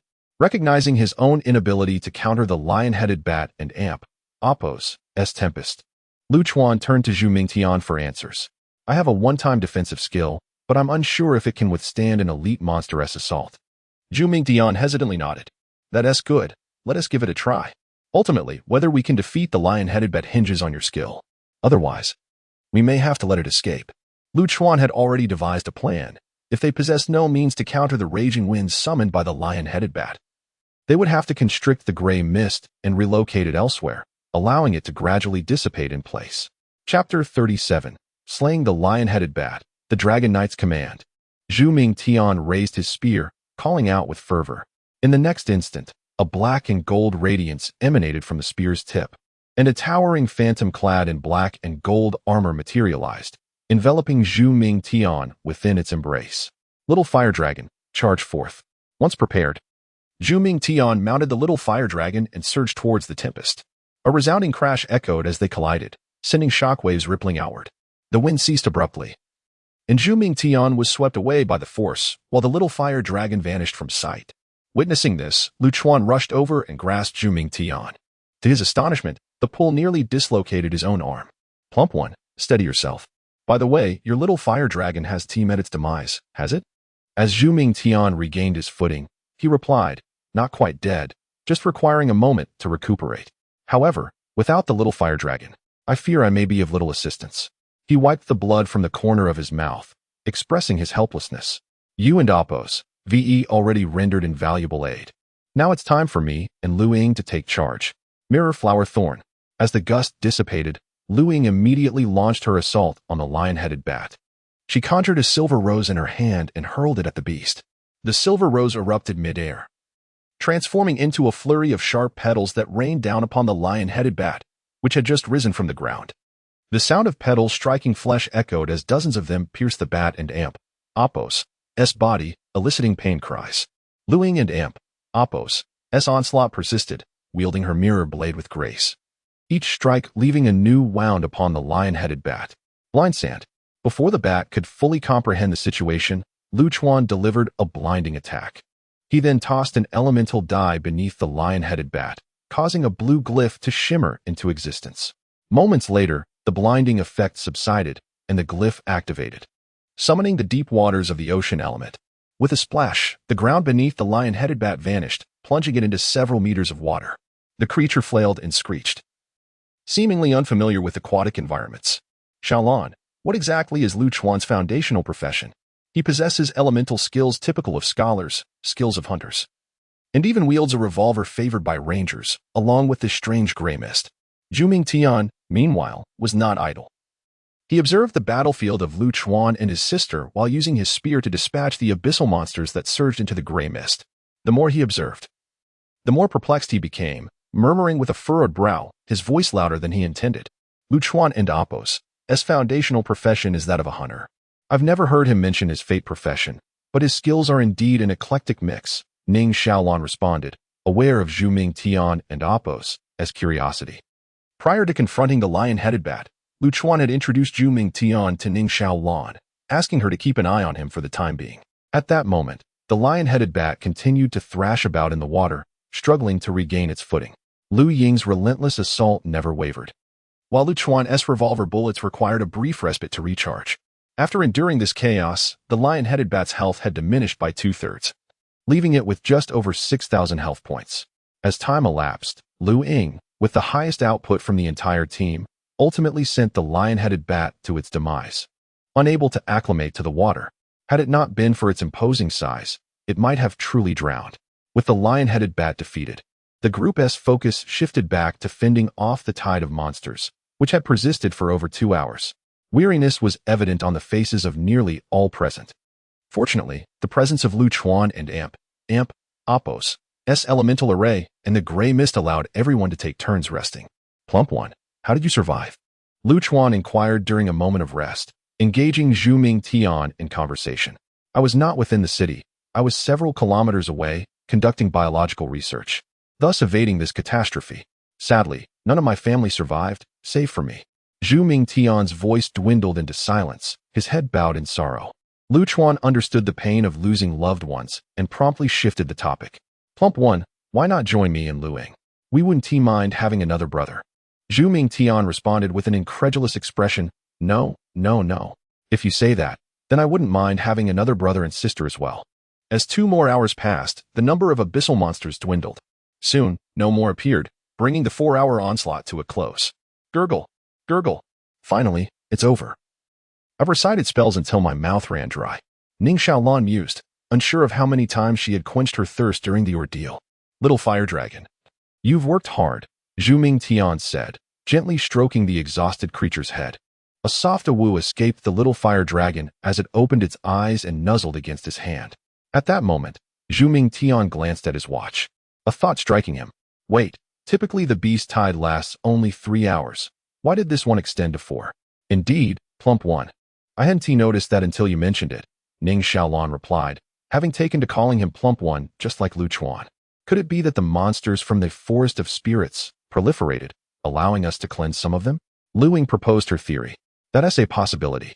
But I suspect the influx of talent this time has raised the difficulty level, Lu Chuan added, prompting contemplation among the group. He continued, in the past, the southern region of Huaxia typically had only one individual awakened with an SS-level talent, or perhaps none at all.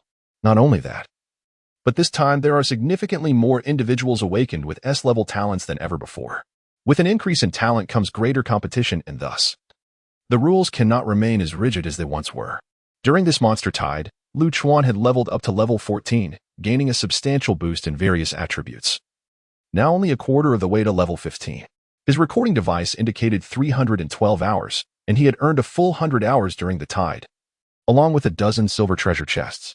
Lu Ying ascended to level 13, just shy of level 14, having slain the lion-headed bat and contributed to the monster tide. She accumulated a total of 90 hours, as well as a golden treasure chest. Ning Xiaolan emerged as the individual with the most accrued time. Her magical bombardment continuous from start to finish, save for a brief interruption. Constantly hydrating, consuming potions, and launching attacks, she ultimately amassed 150 hours, surpassing Luing in levels and reaching level 14 just as the monster tide concluded. Zhu Mingtian, during the first 2 hours before encountering Lu Chuan's group, had been relentlessly pursued by the lion-headed bat, with no opportunity to slay any monsters. He sustained injuries while battling the bat and required a significant amount of time to recover. However, once the little fire dragon regained its strength, he utilized an area attack skill to eliminate numerous abyssal creatures, earning 45 hours and advancing 1.5 levels to reach the halfway mark of level 12. Chapter 38, Destruction. The fate of warriors. The monstrous tide had finally subsided, and though the hour was late, the group still needed to nourish themselves. Lu Chuan lying. I am truly grateful for your assistance in saving me from the clutches of the bat-like creatures today, Zhu Mingtian said earnestly as he stood up during their meal. Why so formal, fatty? I'm beginning to suspect whether you're indeed Zhu Mingtian, lying teased, a subtle smile gracing her lips. Zhu Mingtian, hands on his waist, tilted his head back and exclaimed, Impossible. I am the genuine Zhu Mingtian. All right, fatty, take a seat quickly. I'll let it slide this time. But if you continue with such pleasantries, I might just toss you into the mist, and I'm quite curious to see what you would transform into, Lu Chuan remarked, eyeing Zhu Mingtian with a mischievous grin. Upon hearing this, Zhu Mingtian shivered at the thought. He had seen many bizarre and terrifying sights while engulfed in the mist. After their meal, the four began to take turns keeping watch. Lu Chuan and Zhu Mingtian took the first watch, while Lying and Ning Xiaolan took over for the second. In the monitoring room of the Forest Spirit Woods, a university professor or vice principal remained, fixated on the flickering screens before him. The screens depicted the monstrous tide that Lu Chuan and his companions had just endured, although the figures shown were not theirs. Instead, they were the participants at the outermost edges of the abyss of competition, who had only recently begun to fend off the monstrous hordes, vastly outnumbered compared to what Lu Chuan and his group had faced. As the monstrous tide emerged from the depths of the abyss, the hordes grew denser the closer one approached the center. Every session has its share of individuals who choose this method. It is, however, the safest option, albeit with reduced rewards, Yushan yawned and remarked. Most of these individuals were either priests, who were not adept at combat, or tamers specializing in enhancements.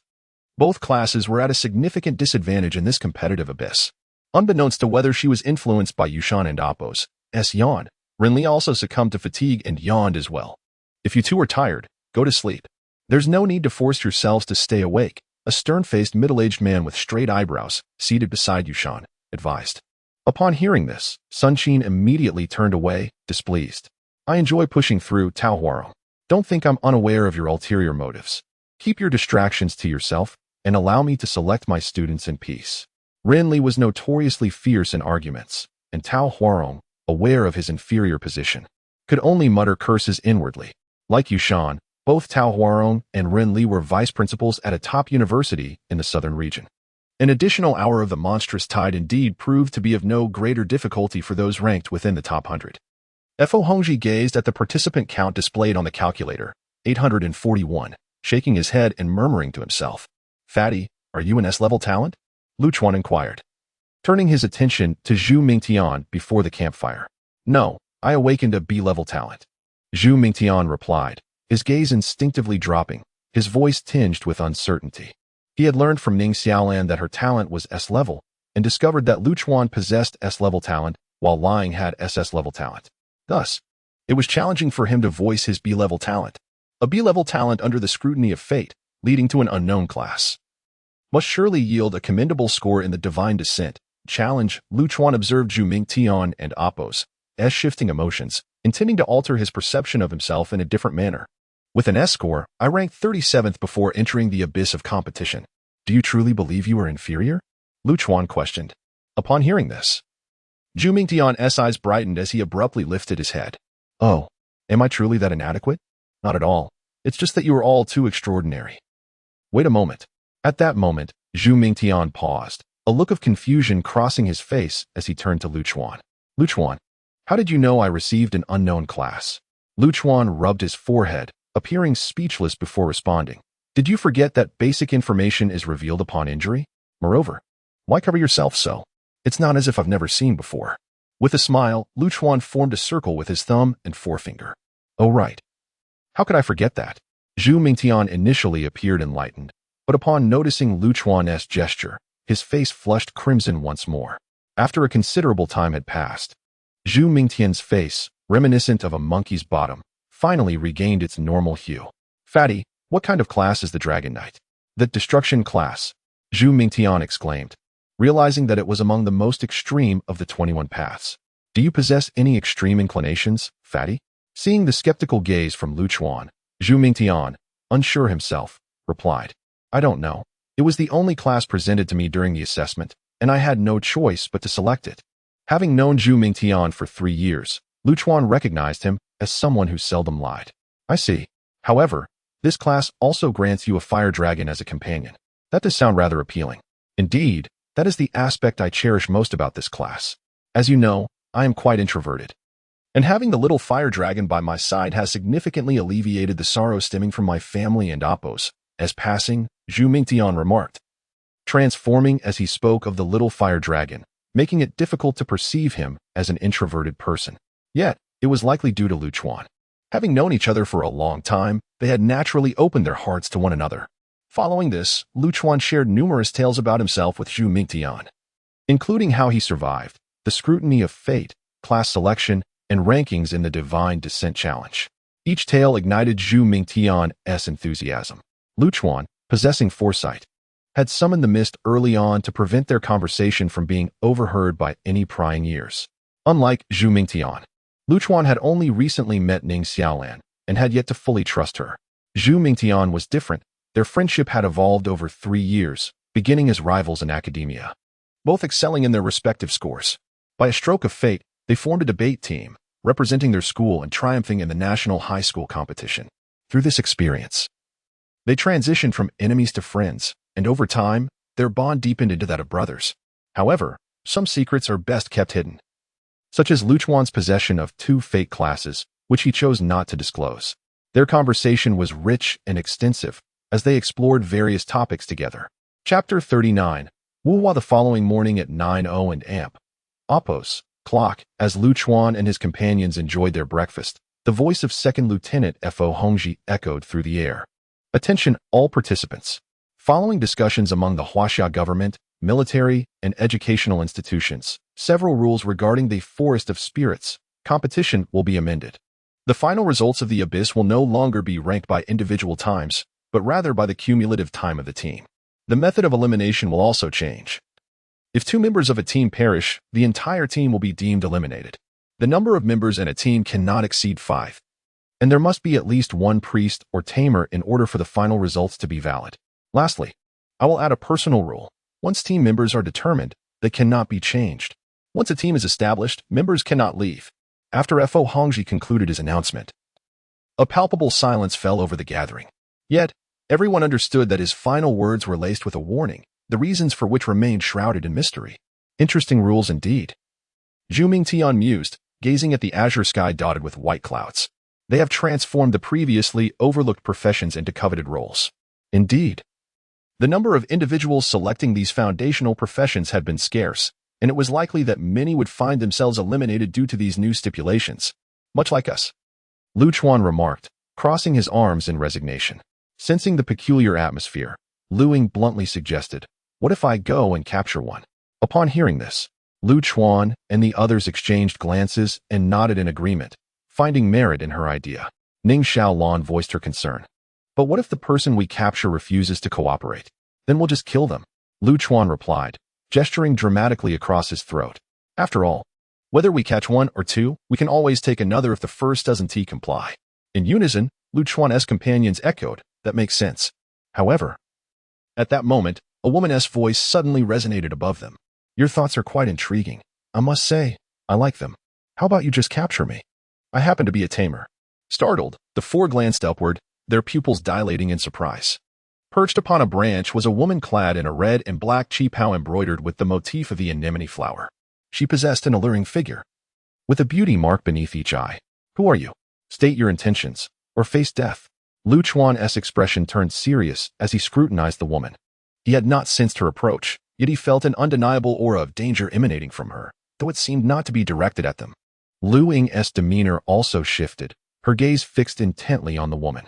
Ning Xiaolan and Zhu Mingtian, noticing the tension between Lu Chuan and Lu Ying, prepared themselves for a potential confrontation.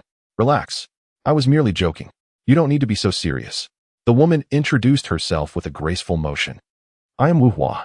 As for my purpose, I happened to pass by and noticed your team was lacking a member, specifically in the two professions mentioned in the rules. So, I came over. Do you believe me? She surveyed Lu Chuan and his companions, pausing momentarily when her gaze met Lu Ying's, before continuing. However, her explanation felt contrived, and the four remained unconvinced. Ning Xiaolan muttered softly, Wu Hua?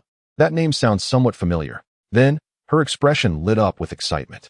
She is the one from Wuqing who holds the top spot on the time leaderboard. Oh, little sister, you are correct, but alas, there is no reward for that, Wu Hua replied with a playful demeanor, covering her mouth with her hand and smiling at Ning Xiaolan. She then approached Lu Chuan, the sound of her low-heeled shoes echoing as she walked, observing the group. It was clear to her that this seemingly ordinary yet decently attractive young man was the leader. You need members, and I need a team. Isn't that fortuitous? Moreover, the rules state that once a team is formed, members cannot leave. Would I truly be foolish enough to jeopardize my own position? My ambition to claim the first place is no less fervent than anyone else's. Wu Hua halted just under 2 meters away from Lu Chuan, ensuring she could meet his gaze directly. So, you intentionally sought us out? They locked eyes for several moments, as if time itself had come to a standstill. I suppose so. I wasn't far from you all along. I just hadn't encountered you until now. When the monster tide appeared, I was forced to navigate cautiously. I noticed a cloud of gray mist enveloping your group, but despite my curiosity, I couldn't see through it. After the monster tide subsided, I rested for a night and returned here, only to find the mist vanished and you all present. After explaining, Wu Hua's eyes sparkled with curiosity as she inquired, now that I've provided my explanation, may I join your team? And could someone enlighten me about that gray mist? Following her words, the gazes of Lu Ying and the others shifted to Lu Chuan. After a moment of contemplation, Lu Chuan finally spoke. Don't harbor any ulterior motives, or you may meet a grim fate. As for the mist, yes, it was indeed my doing. What you discern from it is entirely up to you. As for the team matter, Lu Chuan was inclined to allow Wu Hua to join. For her position at the top of the leaderboard indicated extraordinary capabilities, she was unlikely to become anyone's pawn. Moreover, having observed Wu Hua fixated on Lu Ying for several seconds, he surmised she had discerned something significant. After all, how could a top contender willingly lower herself to join a lesser team without cause? Quite fierce, aren't you? It's only natural for me to be cautious upon joining a new team, Wu Hua said, gently fanning herself with a red jade hand fan she had produced from seemingly nowhere, her smile soft and inviting. In the monitoring room of the Forest of Spirits, who could have anticipated that Wu Hua would simultaneously reject invitations from the SS-ranked talents Yu Jingwei and Li Yin, opting instead to join Lu Chuan and Appo's team? The reason behind her choice piqued the curiosity of many present, including Wei Hao, who had voiced this observation. Yet, I believe Wu Hua made a wise decision, selecting a team that offers a safeguard against the unknown. Though Lu Chuan's team includes a B-ranked talent in the form of a lizard-riding youth, let us not forget that our surveillance has revealed little about Lu Chuan himself. Yang Xingyu scrutinized the screen depicting Lu Chuan, his tone grave. This generation is brimming with talent. It remains to be seen how many will truly become pillars of Huaxia. Fo Hongji surveyed the array of screens, his gaze filled with hope as he watched the spirited youth and maidens. Chapter 40. The team's initial battle upon confirming Wu Hua's addition to the team. The group continued deeper into the encircled area.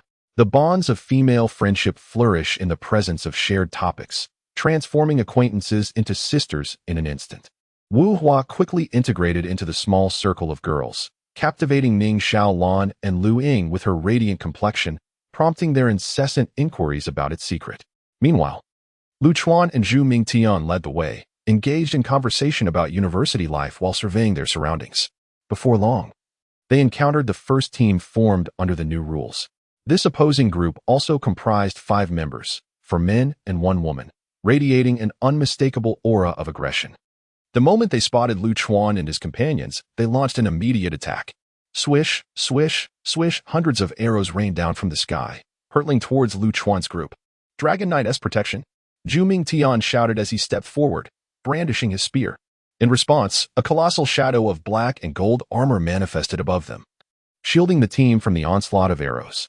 Besides Ning Xiaolan, you three may act freely, Lu Chuan declared. With the addition of Zhu Mingtian and Wu Hua to their ranks, and due to Lu Chuan's unfamiliarity with their combat styles and skills, he opted not to command, allowing each member to unleash their abilities. Whoosh, like a darting shadow, Lu Ying, the assassin, surged towards the opposition, only to vanish beneath their very eyes, leaving them perplexed as they prepared to thwart an attack. With a swift motion, Zhu Mingtian dispelled his armor and Appos, as shadows, soaring into the sky atop his little fire dragon, which unleashed a torrent of flames upon the enemy. Simultaneously, Ning Xiaolan conjured a massive fireball, hurling it towards their foes. Wu Hua remained nonchalantly at Lu Chuan and Appos' side, fanning herself with a red jade hand fan, displaying no intent to engage in the fray. Though puzzled, Lu Chuan chose not to intervene. Meanwhile, the opposing team began to strategize collaboratively. The most muscular of the men brandished a square shield at the forefront, followed closely by a fierce-eyed swordsman. However, the shield-bearer overestimated his own strength, believing he could withstand dual assaults alone. The next moment, a resounding crash echoed as he was sent flying backward, colliding with the swordsman, who was caught off guard and sent tumbling alongside him. The remaining three comrades rushed forward to assist them. Yet, in that instant, Lu Ying materialized behind the opposing team and Appos' sole female member, her dagger poised for a strike. Frost Ray. Just as Lu Ying was about to land her blow, an attack emerged from in front of her, forcing her to retract her dagger and slip back into the mirror realm. But in the blink of an eye, Lu Ying reappeared, not behind the woman, but behind the man who had just attacked her. By the time he reacted, she had already executed a series of lethal slashes. Her crimson glow signaling his health had been completely depleted. Captain Lu Chuan, does Lu Ying's attack possess a lethal effect? Wu Hua inquired. Her curiosity piqued upon witnessing the crimson flash. Lu Chuan offered no affirmative nor negative reply. His silence spoke volumes. Yet, it was evident that Lu Ying's attacks indeed bore a lethal quality, stemming from her SS-grade talent. Noticing Lu Chuan's reticence, Wu Hua furrowed her brow and continued. Captain Lu Chuan, aren't you going to join in? Lu Chuan countered. Do you believe it necessary? Surveying the current situation, Wu Hua smiled lightly. It appears it truly isn't required. Zhu Mingtian and his fire dragon faced off against the swordsman and the muscular man, occasionally receiving support from Ning Xiaolan and Appos' skills. Though Zhu Mingtian and Appos' movements were somewhat sluggish, his formidable defense and thick skin earned him the title of Meat Shield. In stark contrast, the fire dragon exhibited remarkable agility, evading attacks while launching its own. Ning Xiaolan, equipped with 3 specialized items that significantly enhanced her abilities, could diminish an enemy and Appos' health by a third with a single fireball. After Lu Ying eliminated the male mage from the opposing team, only a male archer and a female healer remained. However, the female healer was a fate weaver, summoning a radiant array that enveloped both herself and the archer. Oh, that woman S-class is a holy healer, and the skill she employed is one of the most effective against rapid attacks, the Holy Star Array. It seems Lu Ying may find it challenging to dispatch them.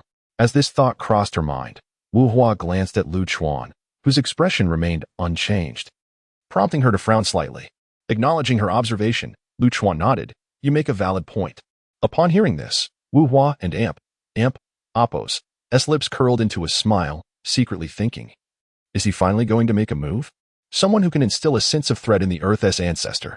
The reason she had fixated on Lu Ying upon her arrival was that she sensed an equal measure of strength. As for Lu Chuan, despite her previous observations, she gleaned nothing, instead receiving warnings from summoned entities to refrain from gazing too long at him, for he was exceedingly dangerous. Just as Wu Hua anticipated Lu Chuan's intervention, his words left her momentarily stunned. You go ahead.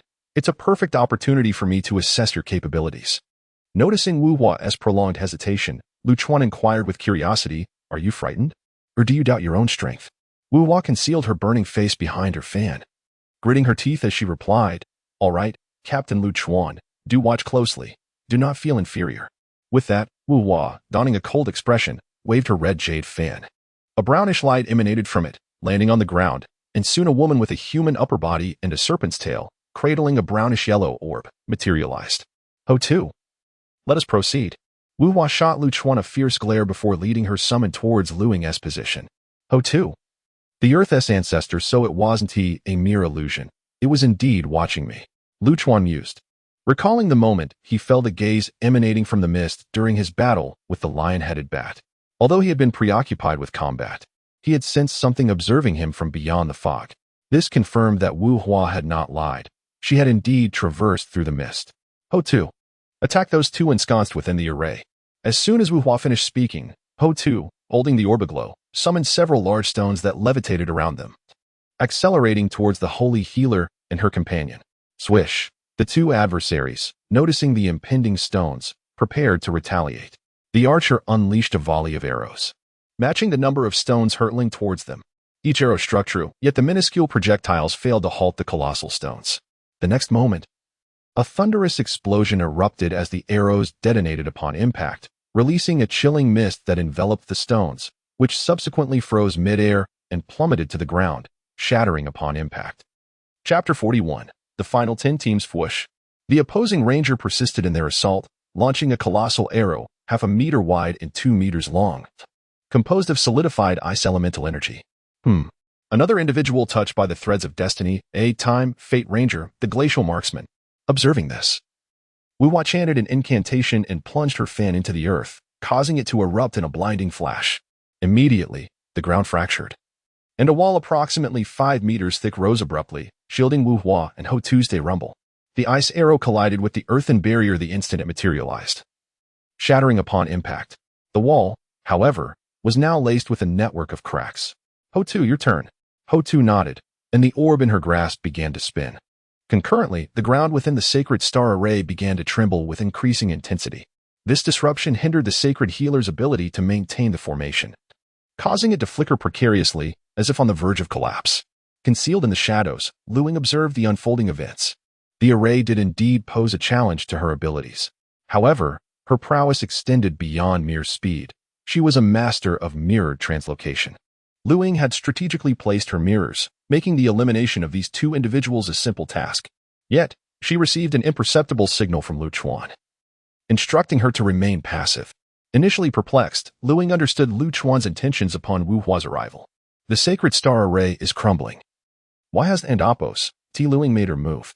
Wu Hua muttered, surveying her surroundings, visibly puzzled. At that moment, Ho Tu glanced at Lu Chuan and murmured, Xiao Hua, that boy is toying with you. Upon hearing this, Wu Hua and Apos' delicate brows furrowed as she fixed her gaze on Lu Chuan. He, in turn, met her stare. And in those fleeting seconds, Wu Hua gained a profound understanding. Why did Lu Chuan refrain from assisting Lu Ying? Because it was unnecessary.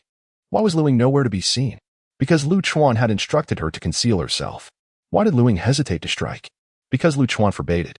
All of Lu Chuan's machinations were designed to provoke her into action, allowing him to assess her capabilities. That fiend. What a schemer. Wu Hua silently mouthed her displeasure at Lu Chuan. On the other side, Lu Chuan, aware of Wu Hua and Apos' silent tirade, feigned ignorance and averted his gaze. Enraged, Wu Hua's eyes widened as she gripped the handle of her fan, her voice laced with resentment. Ho Tu, swiftly dispatch those two, or I shall erupt like a volcano. Ho Tu nodded and closed her eyes. In the subsequent moment, the ochre-brown orb merged with Ho Tu and Apos' chest. Instantly, she levitated, her hair cascading wildly, her eyes now entirely brown. Thump, thump, thump. Ho Tu slowly raised her hands, and the earth beneath the sacred star array began to fracture. Swoosh. In a heartbeat, countless sharp, earthen spikes erupted from the fissures, impaling the sacred healer and the glacial marksman before they could react. Their bodies, riddled with earthen lances, resembled pincushions. Their health bars depleted instantly, and they dissolved into fragments. Simultaneously, the longsword-wielding man and the muscle-bound man who were engaged in combat with Zhu Mingtian vanished. The death of two members signified the demise of the entire team. Following the battle, the group returned to Lu Chuan and Apos' side. Did you get a clear view, Lu? Chuan. Captain. Wu Hua's voice was laden with emphasis as she halted, her gaze fixed on Lu Chuan. Ning Xiaolan appeared perplexed, unaware of the unfolding drama. Zhu Mingtian wore a knowing smile, while Lu Ying feigned ignorance. Indeed, Lu Chuan responded with a slight nod, his attention shifting to the shrinking safety barrier visible in the distance. Let us proceed. The safe zone is contracting at an accelerated pace, and we are already at its edge. With that, Lu Chuan turned and began to walk, his companions following in his wake. Only Wu Hua, her face etched with displeasure, remained behind, muttering under her breath to dismiss me with a single word, Lu Chuan. I refuse to believe you are superior to me. As the safe zone continued to shrink, the number of participants dwindled until only 10 teams, including Lu Chuan and AMP, Oppos, S, remained. Each team consisted of 5 members, leaving a total of 50 individuals in the abyssal arena. The 10 teams were now strategically positioned within the remaining safe zone, sizing each other up with cautious scrutiny. As the last team to arrive, Lu Chuan's group found themselves under the intense observation of the other 9 teams, with Wu Hua attracting particular attention. In a certain direction, a team clad entirely in black robes and hoods stood in silence. One of them leaned towards a blindfolded youth with sword-like eyebrows and whispered, Yin, Wu Hua has arrived. Upon hearing this, the youth slowly opened his eyes and scanned the area before focusing on Wu Hua and Lu Chuan's group. Simultaneously, Wu Hua sensed an unusual gaze and followed it to its source. Upon recognizing the individual, a disdainful smirk played on her lips. So it and Oppos, S. Li Yin, that inconspicuous assassin. Indeed, those who join his team must be clad in those all-encompassing black garments, as if they are ashamed to be seen. Never shall my proud skin be concealed by such drab attire. Wu Hua thought to herself, her eyes filled with disdain as she glanced at Li Yin and AMP, Oppos, S team and AMP, Oppos, S attire. However, her thoughts were interrupted by Lu Chuan and AMP, Oppos, S question. Wu Hua, who is he? Lu Chuan had also detected an unusual gaze emanating from the direction Wu Hua was observing. Li Yin, an SS-ranked talent, an assassin, his fate-level occupation is unknown, Wu Hua reluctantly replied, casting a glance at Lu Ying as she spoke. Upon hearing this, Lu Chuan stated impassively, very well, our first target for elimination shall be them. Consider it a gift for being the first team to display hostility towards us. Wu Hua was taken aback for a moment before nodding in agreement. She did not believe Lu Chuan and AMP, Oppos, S words were mere jest, having observed him throughout their journey. She had come to realize that he never uttered falsehoods regarding his decisions. Once a decision was made, it would undoubtedly be carried out. Li Yin. Sensing Lu Chuan and Oppos, S gaze, scoffed. Intriguing. Unbeknownst to him, he was not only being observed by Wu Hua and Lu Chuan but also by Lu Ying, who was partially obscured by Lu Chuan. Li Yin withdrew his gaze and inquired of his 4 teammates. Do any of you recognize the man standing in front of Wu Hua? Never seen him before, just an insignificant nobody, one of Li Yin and AMP, Oppos, S teammates. A red-haired man in a black robe, replied dismissively. I don't know the man, but I've seen the lowly a few times at my grandfather's birthday banquet. I think she's the daughter of the mayor of some second-tier city in the southern district. I don't know her name, said a girl with a bun hairstyle and wearing a black tight suit in Li Yin and Oppos, S team. Li Yin waved his hand dismissively and shook his head slightly. Forget it. We'll just charge over there and wipe them out later. All right. Li Yin's 4 teammates echoed in unison. At that moment, one of the 4, a long-haired man, noticed Lu Ying, who was partially obscured by Lu Chuan. This woman looks a bit familiar. Just as he was about to ponder further, the bun-haired girl patted him on the shoulder and inquired, Xian Lin, what and Oppos, S wrong? Lu Ying was once again obscured by Lu Chuan, causing the long-haired man to shrug his shoulders and dismiss the thought. No, nothing. Chapter 42, Wu Hua's other summoned creature on the other side. A team was also keeping a watchful eye on Lu Chuan and his companions. When hostility re-emerged, Lu Chuan would not indulge them. Naturally, he would respond with hostility in kind. Yet, upon seeing the source of the animosity, he felt a pang of familiarity, though he could not immediately recall who it was. The SS-level talent, the unknown fated one, Yu Jingwei, was the most favored son of the mayor of the special city of Jinqiu in southern Huaxia. Few could boast a background that rivaled his. Like Li Yin, both he and Yu Jingwei had previously invited me to join their teams, only to be met with my polite refusals. However, it seemed that Yu Jingwei and Oppos, S gaze was not directed at me but rather at you. Do you harbor a grudge against him? Before Lu Chuan could respond, Lu Ying smiled lightly and said, this person's brother, Yu Jinghao, was killed by me once, and then again by my brother, so he bears a grudge against the 2 of us siblings. Upon hearing Lu Ying and AMP, Oppos, S explanation, Wu Hua understood the situation. After all, anyone would feel discomfort if their brother had been slain twice. Then, Lu Chuan withdrew his gaze and turned to Wu Hua, speaking softly. Having turned down 2 SS-level talent teams, Wu Hua, what is it that you see in our team? Or has your other summoned creature perceived something? Wu Hua's pupils contracted in surprise, She had not anticipated that Lu Chuan would know of her other summoned creature, which had never made an appearance. Captain Lu Chuan. I underestimated you, she conceded. In truth, Lu Chuan was not entirely certain, as the feeling came and went, and most of the time. He assumed it was Hutu observing him. Wu Hua, you are quite adept at hiding. Lu Ying and the others were eavesdropping, and Ning Xiaolan gasped in surprise. Covering her mouth. Shoo. Zhu Mingtian and Lu Ying knew it was not their place to speak at the moment and gestured for Ning Xiaolan to be silent. Wu Hua hesitated for a moment, contemplating whether to speak, fearing being perceived as taking advantage of the situation. Yet, Lu Chuan's demeanor clearly indicated that she was compelled to respond, leaving her no room for refusal. All right, I shall speak. The reason I declined their invitations is simply that I do not wish to lose. Her declaration left Lu Ying and Ning Xiaolan bewildered. While Lu Chuan and Zhu Mingtian exchanged knowing glances, seemingly reaching a mutual understanding. Seeing their expressions, Lu Ying and Ning Xiaolan were intensely curious. But it was not the time for conversation, leaving them anxious. Wu Hua found their eagerness amusing. It was normal for Lu Chuan to guess her thoughts, but she was surprised that Zhu Mingtian seemed to have deduced it through his conversation with Lu Chuan. You have encountered Hutu, a summoned creature that wields the power of earth. My other summoned creature is named Zhu Jiaoyin, which commands the power of time. It has brought back a piece of information from across time at the cost of being unable to be summoned for half a year. At this point, Wu Hua surveyed Lu Chuan and his companions before posing a question she had asked numerous times yet still received no answer. Could you tell me? Is the gray mist truly of your doing? In the next moment, Lu Ying and the others turned their attention back to Lu Chuan. For the gray mist was under his purview, and whether or not he would disclose its origins depended on him. I knew it. It's the same as before.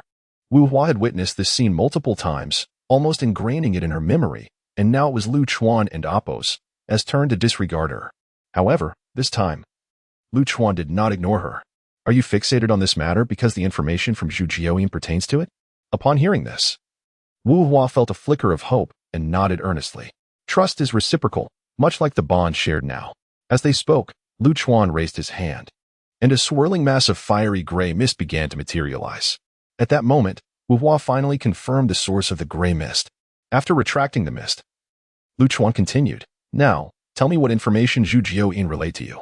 Wu Hua first cast a glance at a youth clad in scholarly attire among another team before cautiously stating, Zhu Jiaoyin informed me that I must seize the opportunity for a chess-playing youth to join the mysterious gray mist in order to secure victory. Otherwise, defeat is inevitable.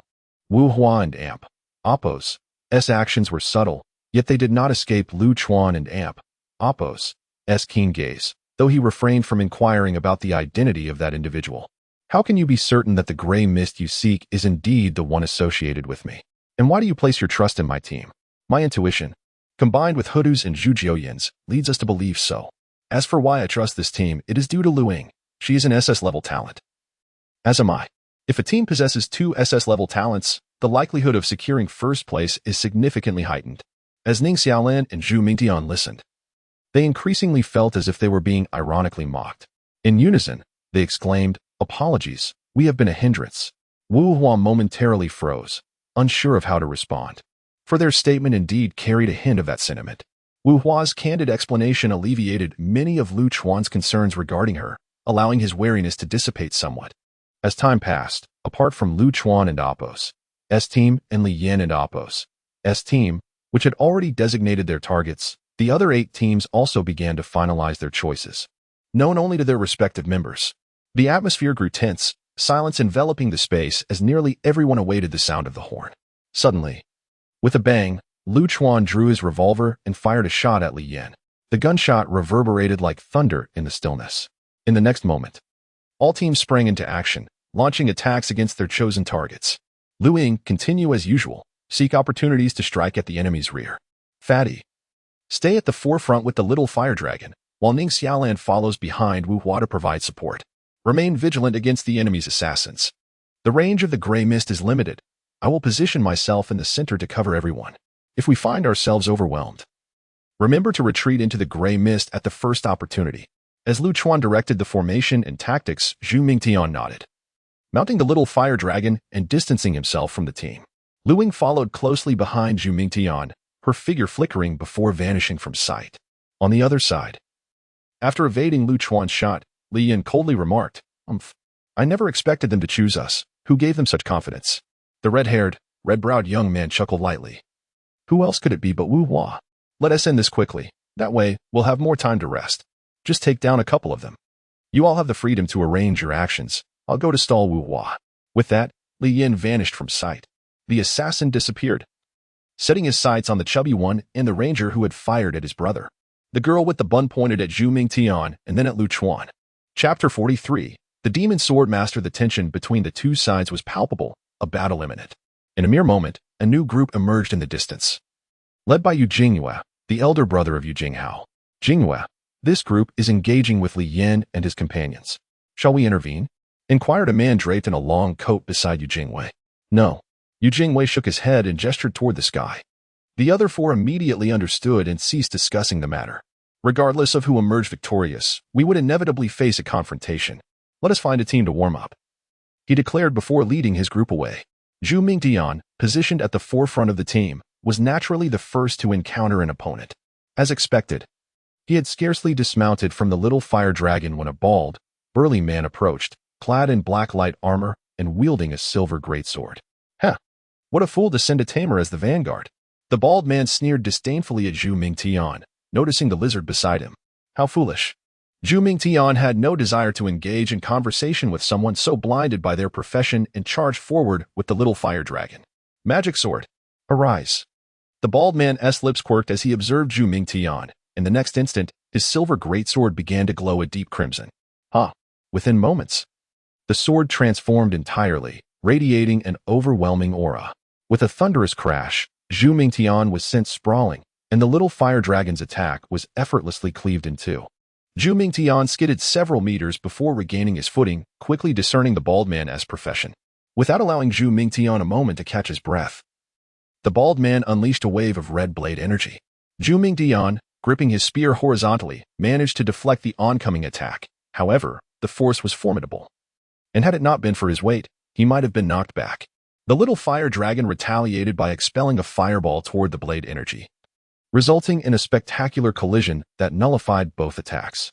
As the energy dissipated, the bald man, brandishing his great sword, descended upon Zhu Mingtian. With a desperate maneuver, Zhu Mingtian raised his spear above his head, barely managing to block the blow. Die. The bald man's eyes glowed with rage as he intensified his assault, causing the ground beneath Zhu Mingtian to buckle. Simultaneously, the little fire dragon dove toward the bald man, but midway through its charge, a sudden barrage of arrows halted its advance. Attempting to change direction, the little fire dragon was met with yet another arrow. Forced to pause, it turned to see a long-haired man drawing a bow in its direction. With a swift twang, an arrow flew, followed by another, leaving the little fire dragon no chance to proceed.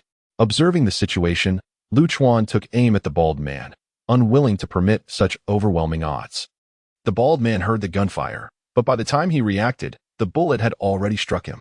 Having reached level 14, Lu Chuan's attack power soared to 1500, inflicting over 700 points of damage. Following the hit, the bald man's basic information became visible. Name, Song Hong. Profession, Demon Sword Master. Health, 2186, 2839. The bullet and oppos might cause Song Hong to stagger back, sliding several steps before regaining his balance. He shot a piercing glance at Lu Chuan. Suddenly, a green light enveloped Song Hong, restoring over 500 points of health. Nodding towards a girl with a bun, he charged forward, this time targeting Lu Chuan instead of Zhu Mingtian. Zhu Mingtian, however, was resolute and firmly held his spear to block the advance. Meanwhile, the little fire dragon executed a feigned fireball to deceive the long-haired man's assault, then aimed straight for Song Hong in a renewed charge. Do you take me for a fool? The long-haired man scoffed, unleashing a chilling arrow imbued with frost. Yet, as the icy projectile flew forth, a massive fireball collided with it, resulting in a resounding explosion. The long-haired man furrowed his brow, casting a cold gaze toward the source of the fireball, Ning Xiaolan. At that moment, the little fire dragon, unimpeded, collided forcefully into Song Hong's back. The impact elicited a grunt of pain from Song Hong, momentarily disorienting him.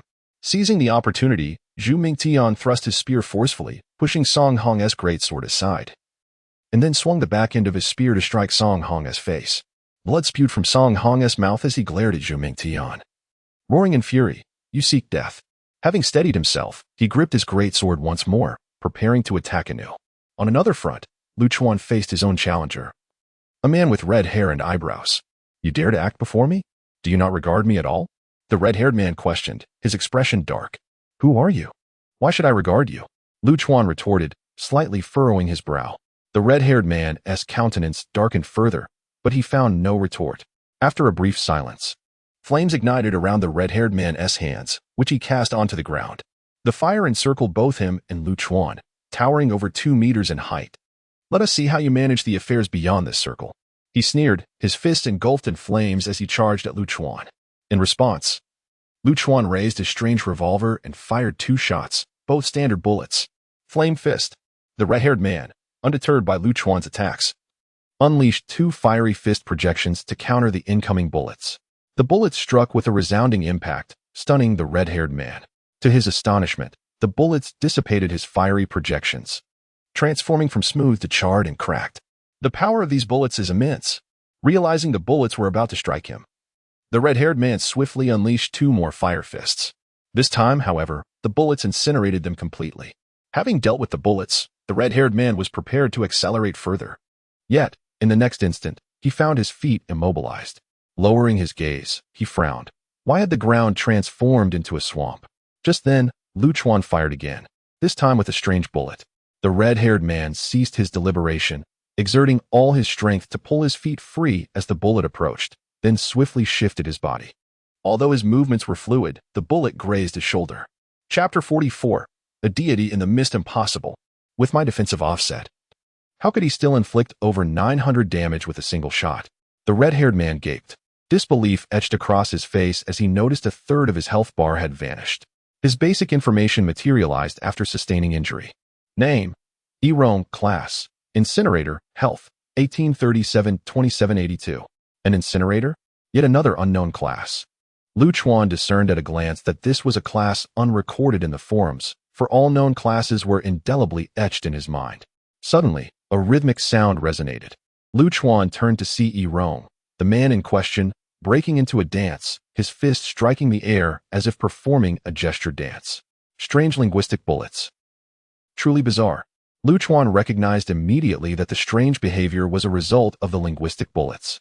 Maintaining a stoic expression, he raised his revolver, preparing to send Erong on his way. Whoosh!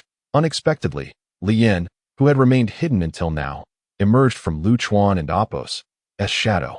Harming my teammate comes with a price. Perish! Li Yin declared ominously, brandishing a dagger aimed at Lu Chuan's head. Swish! The dagger indeed found its mark, but instead of piercing Lu Chuan's head, it struck the ground. Boom! The earth erupted. You have allies, do I not? Lu Chuan smiled slightly, casting a handful of black sand towards Li Yin. Caught too close and unable to defend, Li Yin was engulfed by the black sand, succumbing to temporary blindness. Forced to retreat into Lu Chuan's shadow, he could no longer continue his assault. In the next moment, a dark corner detached from Lu Chuan and Apos' shadow and swiftly moved outward. Now that you and Apos' come, you cannot escape. Lu Chuan and Apos' gaze sharpened like a blade as he declared, mysterious mist. As his words fell, gray mist billowed from Lu Chuan, instantly halting Li Yin and Apos' movement while also enveloping Erong. Erong, already disoriented by the linguistic bullets, began to change upon contact with the mist, as if being pulled by an unseen force. In mere seconds, his neck elongated to that of a giraffe's. On the other side, Li Yin, lost within the mist, was compelled to emerge from his shadow, for remaining there would deplete his strength. However, as he reappeared, he was greeted by a perplexing sight. A strange figure emerged from the mist, advancing towards him. Li Yin readied his weapon, vigilant for an impending attack. Yet, when the figure fully materialized, Li Yin was momentarily taken aback, then furrowed his brows. Erong, what has happened to you? The figure was indeed his teammate, Erong. Yingu, save me. Erong and Apos' eyes were bloodshot, his legs involuntarily dancing, his neck stretched to an alarming length as he approached Li Yin step by step. As Erong drew nearer, Li Yin instinctively took a few steps back. Ha! Li Yin, you don't wish to save me. Erong and Apos' words transformed his eyes from a hint of white to a complete crimson hue. In an instant, Erong unleashed a torrent of flames towards Li Yin. Seeing this, Li Yin once again retreated into the shadows, for he could not harm his teammate, and he quickly distanced himself from the scene. But could Li Yin truly evade Yirong? That was an impossibility. Under Lu Chuan's control, wherever Li Yin fled, a path devoid of mist would manifest, directly leading to his position. Play your tricks. If you have the ability, face me openly. Li Yin, aware that Lu Chuan was behind all this, vigilantly scanned his surroundings. Lu Chuan observed the two intently, indifferent to Li Yan's words, relishing the unfolding drama.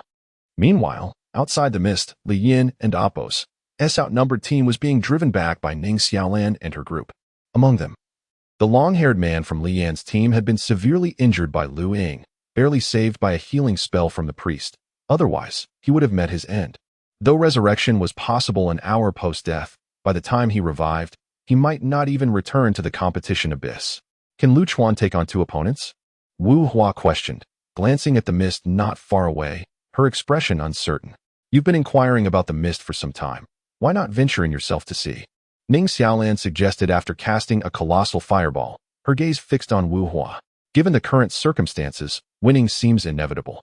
Wu Hua assessed the situation, noting that Ning Xiaolan and Apos' assertion held merit.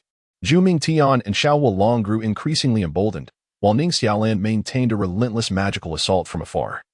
And Lu Ying occasionally struck from the shadows. Let us go, Ho Tu. We shall explore the mist that Zhu Jiuyin has spoken of, to uncover what lies within. Wu Hua beckoned Ho Tu and departed from Ning Xiaolan's side towards the mist. As the master of the mist, Lu Chuan was not blind to the events transpiring outside, including Wu Hua's approach towards the mist. Before long, Wu Hua arrived before the mist, curious as she reached out her hand. However, before she could touch it, the mist in front of her began to dissipate. Soon, a passage 2 meters high and 1 meter wide slowly appeared, with Lu Chuan standing at its end. Master Wu, this mist, it's eerie, strange, unknown. Ho Tu and Apos' words caused Wu Hua to hesitate for a moment, yet ultimately, her curiosity prevailed, and she stepped inside. The reason for her decision was shrouded in deception. Zhu Jiuyin had indeed returned with 2 phrases. One was the earlier declaration made to the group, while the other pertained to her relentless pursuit of understanding the mist. Master Wu, there is a deity within the mist. When Zhu Jiuyin uttered this phrase, she had not believed it. Although the blue star possessed temples, she had never witnessed a deity and Apos' presence. It was clear that such a statement would not garner belief from anyone. Now, as she traversed the mist, an unsettling chill enveloped her. Nothing was visible. Yet she remained skeptical of that proclamation. She had inquired of Zhu Jiuyin regarding the source of that statement, but Zhu Jiuyin could only recall those 2 phrases. Thus, driven by the curiosity inherent in all, she ventured forth. Halfway through her journey, Wu Hua suddenly noticed a patch of mist missing ahead, with flickering flames visible. She quickened her pace to the area devoid of mist, peering within to find Li Yan, who had recently invited her to join the team. Li Yan? What is that in your eyes? Wu Hua squinted, pondering, then queried Ho Tu, do you think the objects in Li Yan's eyes resemble a bra? Her tone was rife with confusion and skepticism. Ho Tu, equally unfamiliar with the scene, replied in astonishment, Master Wu, that indeed resembles a bra. And it appears to be embedded in flesh. Wu Hua. Chapter 45, Despair Bestowed. Moments later, Yirong and Apos' figure emerged within the sight of Wu Hua and Ho Tuesday. Upon witnessing Yirong and Apos' peculiar appearance, Wu Hua and Apos' delicate brows furrowed. Ho Tu's eyes glimmered with a brown light, and after a moment of contemplation, she slowly remarked, Worship Master, the power emanating from that giraffe man seems to be mysterious. Hearing this, Wu Hua observed intently for a while, nodding slightly in agreement that it was indeed a force of mystery. The transformation of Li Yan's eyes was undoubtedly a consequence of this power. At that moment, Wu Hua's beautiful eyes brightened, amidst the gray fog.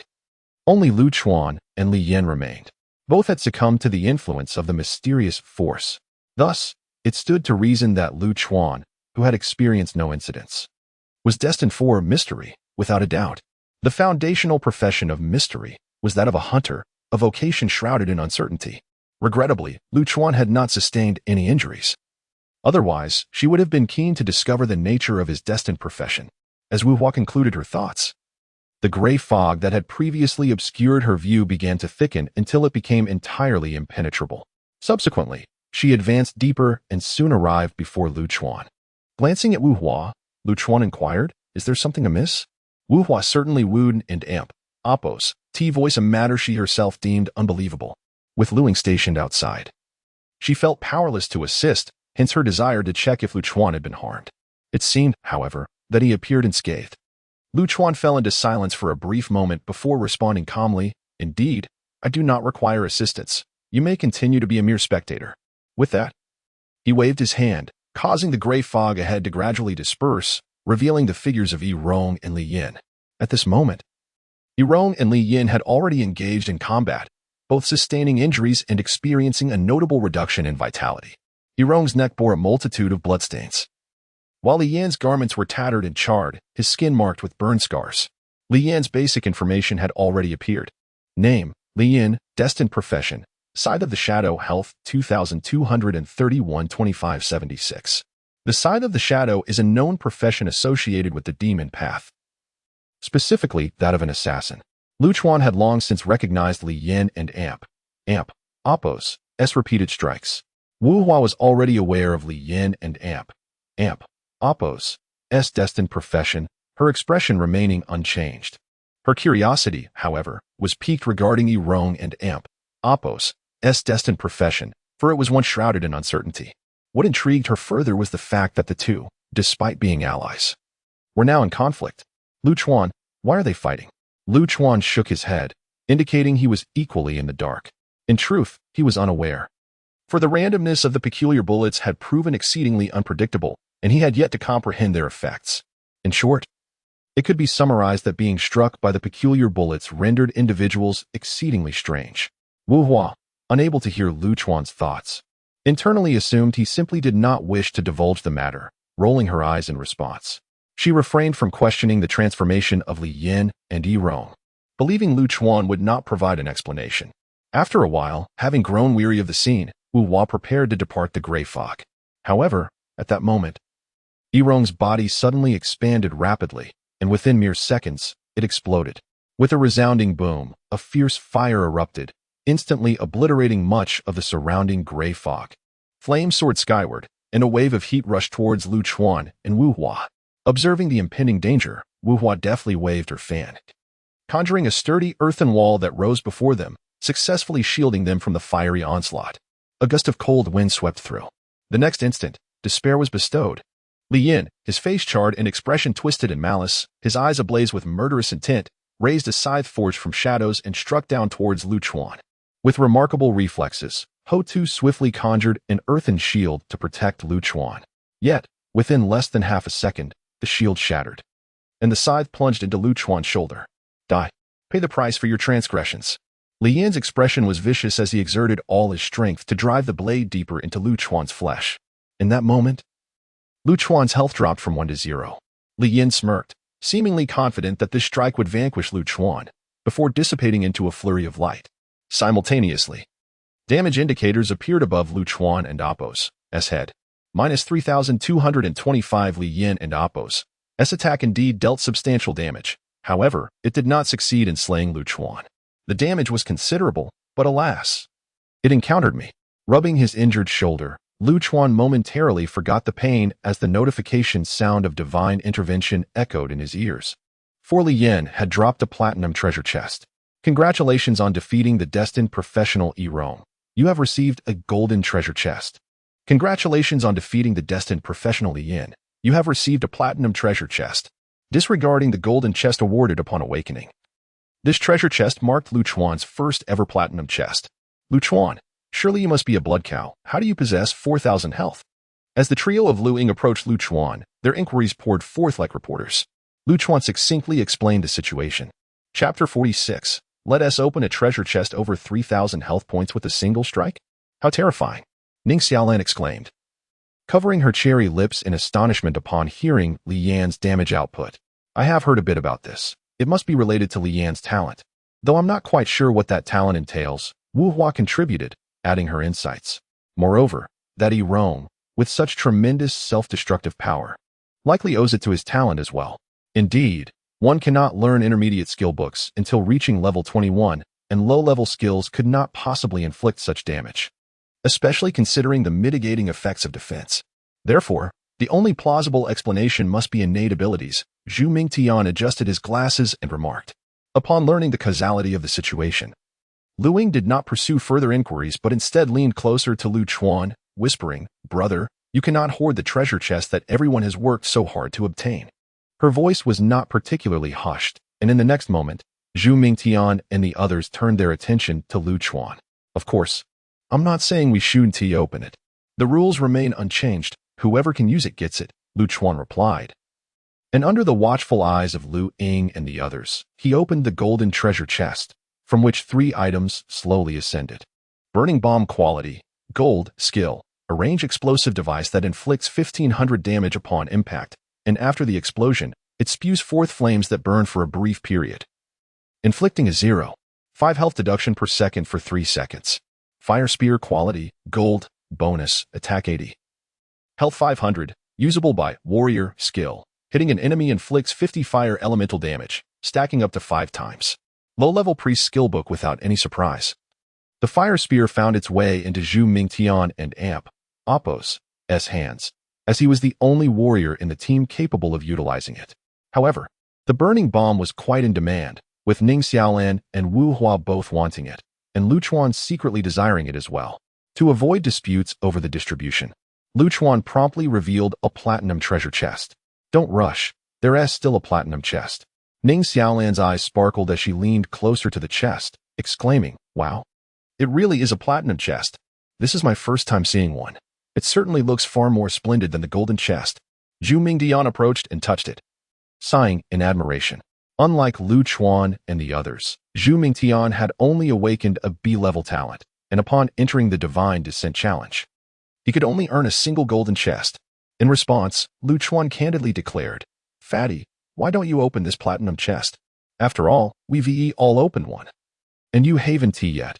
It's your turn to experience it and see how lucky you are." No, my luck is quite poor. You all go ahead." Zhu Mingtian waved dismissively. "Come on, luck is unpredictable.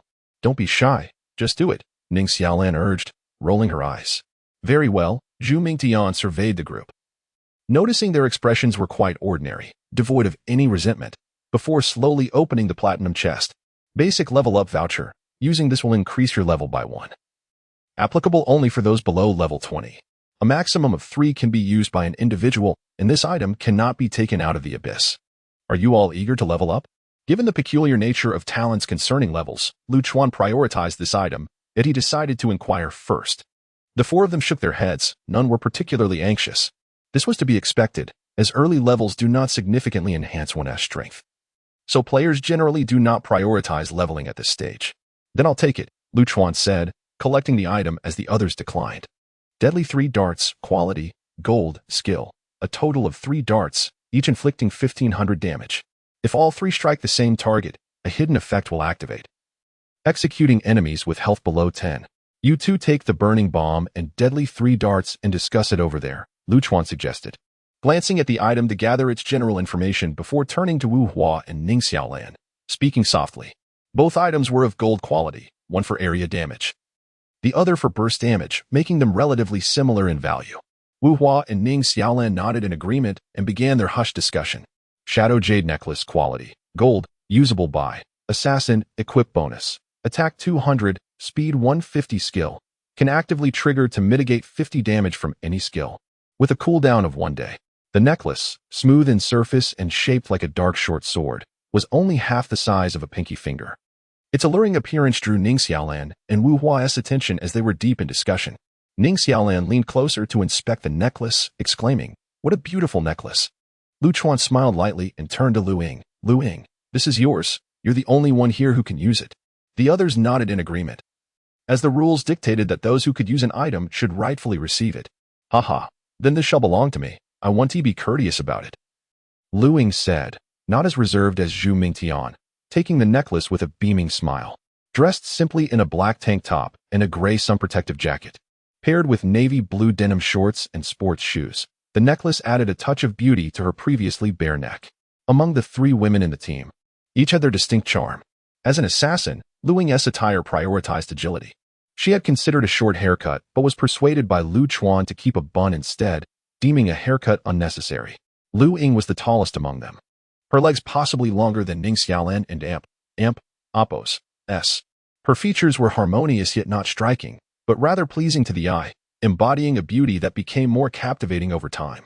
Ning Xiaolan had her hair in tight curls cascading down her back, dressed in a rose-colored skirt, standing at approximately 1.50 meters, somewhat lacking in the airport department.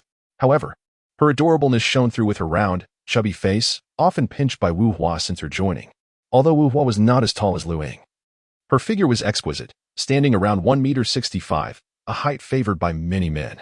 Her beauty was stunning, with a figure that was curvaceous in all the right places.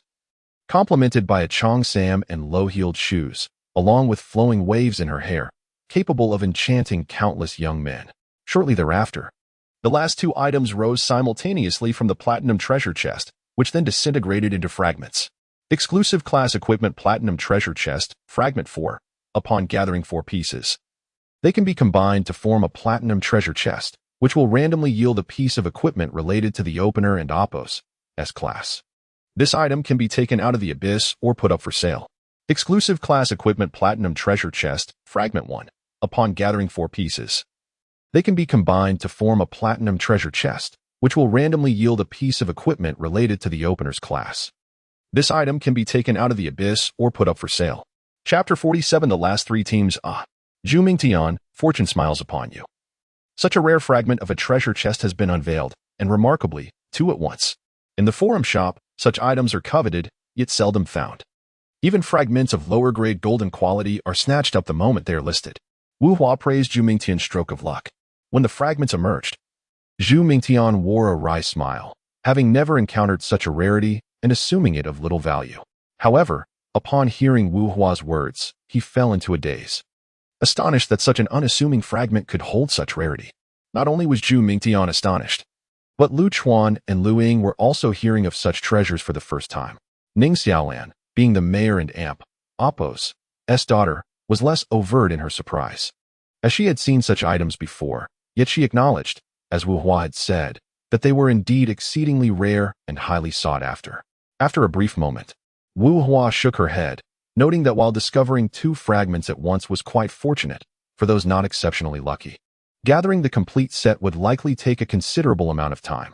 It must be said, however, that only within such treasure chests can we, the fated adventurers, directly obtain equipment pertinent to our professions.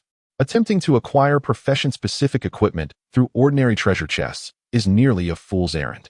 Lu Chuan and his companions, being astute, quickly grasped the implications of Wu Hua's words, their expressions revealing a sense of resignation. After clearing the divine descent stage, Lu Chuan had also received a similar treasure chest, though at that time it did not require the collection of fragments. At this juncture, Wu Hua turned to the group and inquired how to divide the 2 fragments. Instantly, all eyes converged on Lu Chuan. I shall temporarily safeguard them. Let us first secure victory in the competitive abyss, Lu Chuan responded, gazing at the 2 fragments, uncertain of how to apportion them and thus deferring the decision. The others had no objections, for their immediate priority was to claim first place in the competitive abyss.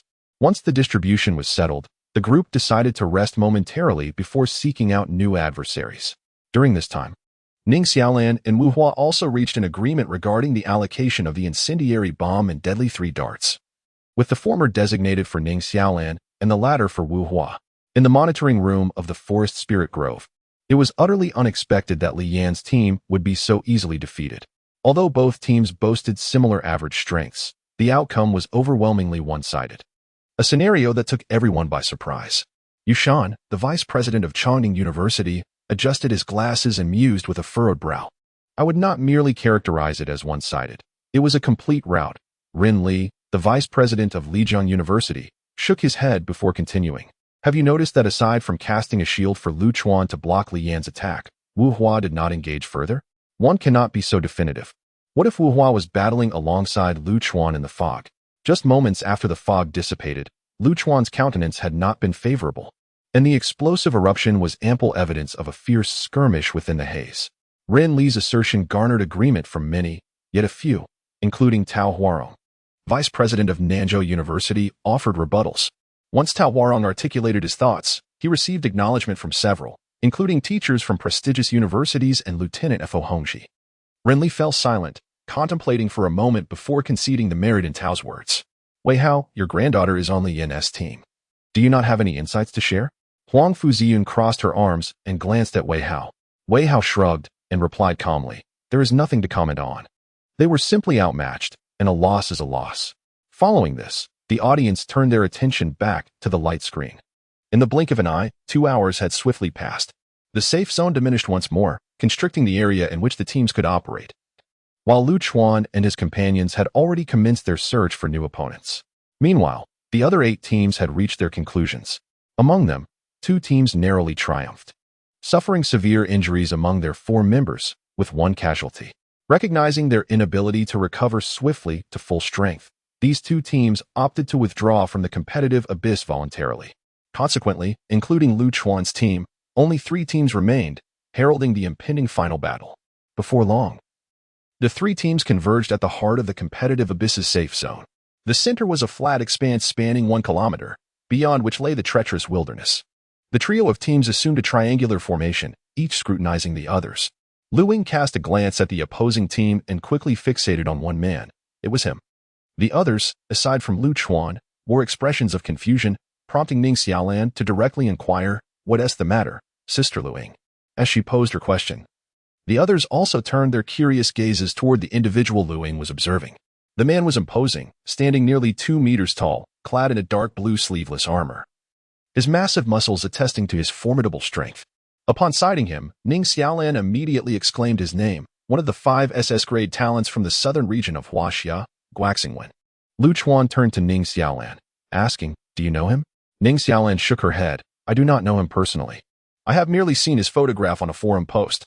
Subsequently, Lu Ying began to elucidate why she recognized this man. "I encountered him shortly after entering the competitive abyss. His defense is exceptionally high, with health points nearing 4,000. We fought fiercely, and several of my attacks did not inflict damage. Rather, he seemed to regenerate health." Upon hearing this, the group expressed their bewilderment. Noticing their contemplative expressions, Lu Ying recounted the conclusion of their encounter. This man also possessed an unknown fated profession, known as the Barrier Knight. I battled him for quite some time.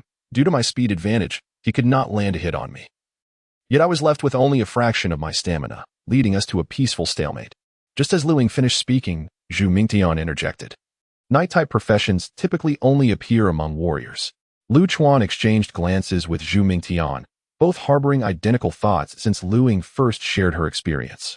At that moment, Wu Hua, who had been pondering Lu Ying's initial statement, voiced her speculation. I sensed that some form of shield might have absorbed the damage for him. Upon hearing this, Lu Chuan and Zhu Mingtian and Appo's eyes lit up with realization as they turned to the small fire dragon nearby. The little dragon sensed their gaze but remained oblivious to the context. Lu Ying, initially perplexed, quickly connected the dots upon noticing her brother and Zhu Mingtian's focus on the small dragon. However, not everyone possessed such quick wit.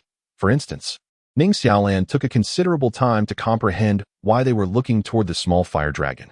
The group collectively expressed their agreement with Wu Hua's hypothesis, believing it to be the most plausible explanation. Chapter 48. The call to battle. Meanwhile, on the other side, it was evident that with that woman's prowess, she would undoubtedly arrive at the final confrontation. As Guaxingwen observed his opponent, he also caught sight of Lu Ying, causing his pupils to constrict momentarily. However, he quickly averted his gaze and turned to the woman beside him, Dong Ling, who held a paintbrush and donned a colorful dress. "What should we do during the battle?" Guaxingwen inquired, prompting the others in his team to look towards her. The woman named Shidong Ling did not respond immediately. Her exquisite eyes were scanning the other 2 teams. Understanding her deep contemplation, Guaxingwen and his companions refrained from pressing her further, aware that she was meticulously devising a strategy for the impending battle. Half a minute passed before Shidong Ling finally withdrew her gaze and spoke softly. "We have encountered the members of the Yujinjiu team several times before, and we share a degree of understanding and familiarity. As for the other team, aside from Wu Hua and that little girl, I have never seen the others. However, 2 individuals in that team bear a striking resemblance to each other, leading me to deduce their identities from the records. If I am not mistaken, one is the 3rd-ranked Lu Ying, and the other is the 7th-ranked Lu Chuan, both survivors from the ill-fated Yinghong City." While Guaxingwen had previously underestimated Lu Chuan's team, believing they had employed some underhanded tactics to reach this stage, he now realized the significance of Shidong Ling's insight. After a brief pause, she continued, moreover, that team was just selected by Li Yin and his group. Instantly, everyone, including Guak Xingwen, wore expressions of astonishment, their demeanor shifting to one of seriousness. The acknowledgement that Li Yin and Apos' team was recognized as one of the top 3 teams in the competition, now bested by an unknown team, was indeed startling. Faced with such an unusual opponent, Guak Xingwen had initially intended to keep his encounter with Lu Ying a secret. But now he felt it prudent to share this information with his teammates, at least to make them aware of her special abilities. Is that true, Brother Xingwen? With your defense and health, could anyone really force you to deplete your second health bar? Questioned Xin. There and Apos. Nothing impossible, Xin. There are always greater talents beyond our own. Guak Xingwen replied with a gentle laugh, ruffling her hair. All right, Xin murmured, lowering her head slightly. At this point, it seems our 3 teams are evenly matched, and a chaotic brawl is likely to ensue. Everyone must heed my commands carefully, Shi Dongling declared, then fell into deep thought. On the side of Yu Jinjiu's team, despite his grievances with Lu Chuan, he remained focused on the larger picture, rationally strategizing for the upcoming battle. He, like Shi Dongling, had deduced the identities of Lu Chuan and Lu Ying, yet felt an unsettling familiarity with their names, as if he had encountered them before. However, with the final battle at hand, he had no time to dwell on it.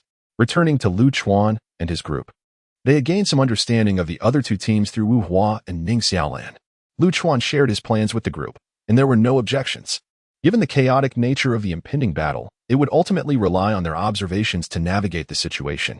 A few minutes later, communication ceased among the 3 teams, each remaining vigilant for the onset of the chaos. Glances exchanged among the teams indicated a mutual understanding. No one wished to be the first to ignite the conflict, well aware that the instigator would likely become the primary target. Yet, in the next moment, bang! Lu Chuan swiftly drew his revolver and fired a shot aimed at Yu Jinjiu. The sound of the gunshot reverberated like thunder, reaching the ears of all present as they witnessed the bullet's trajectory.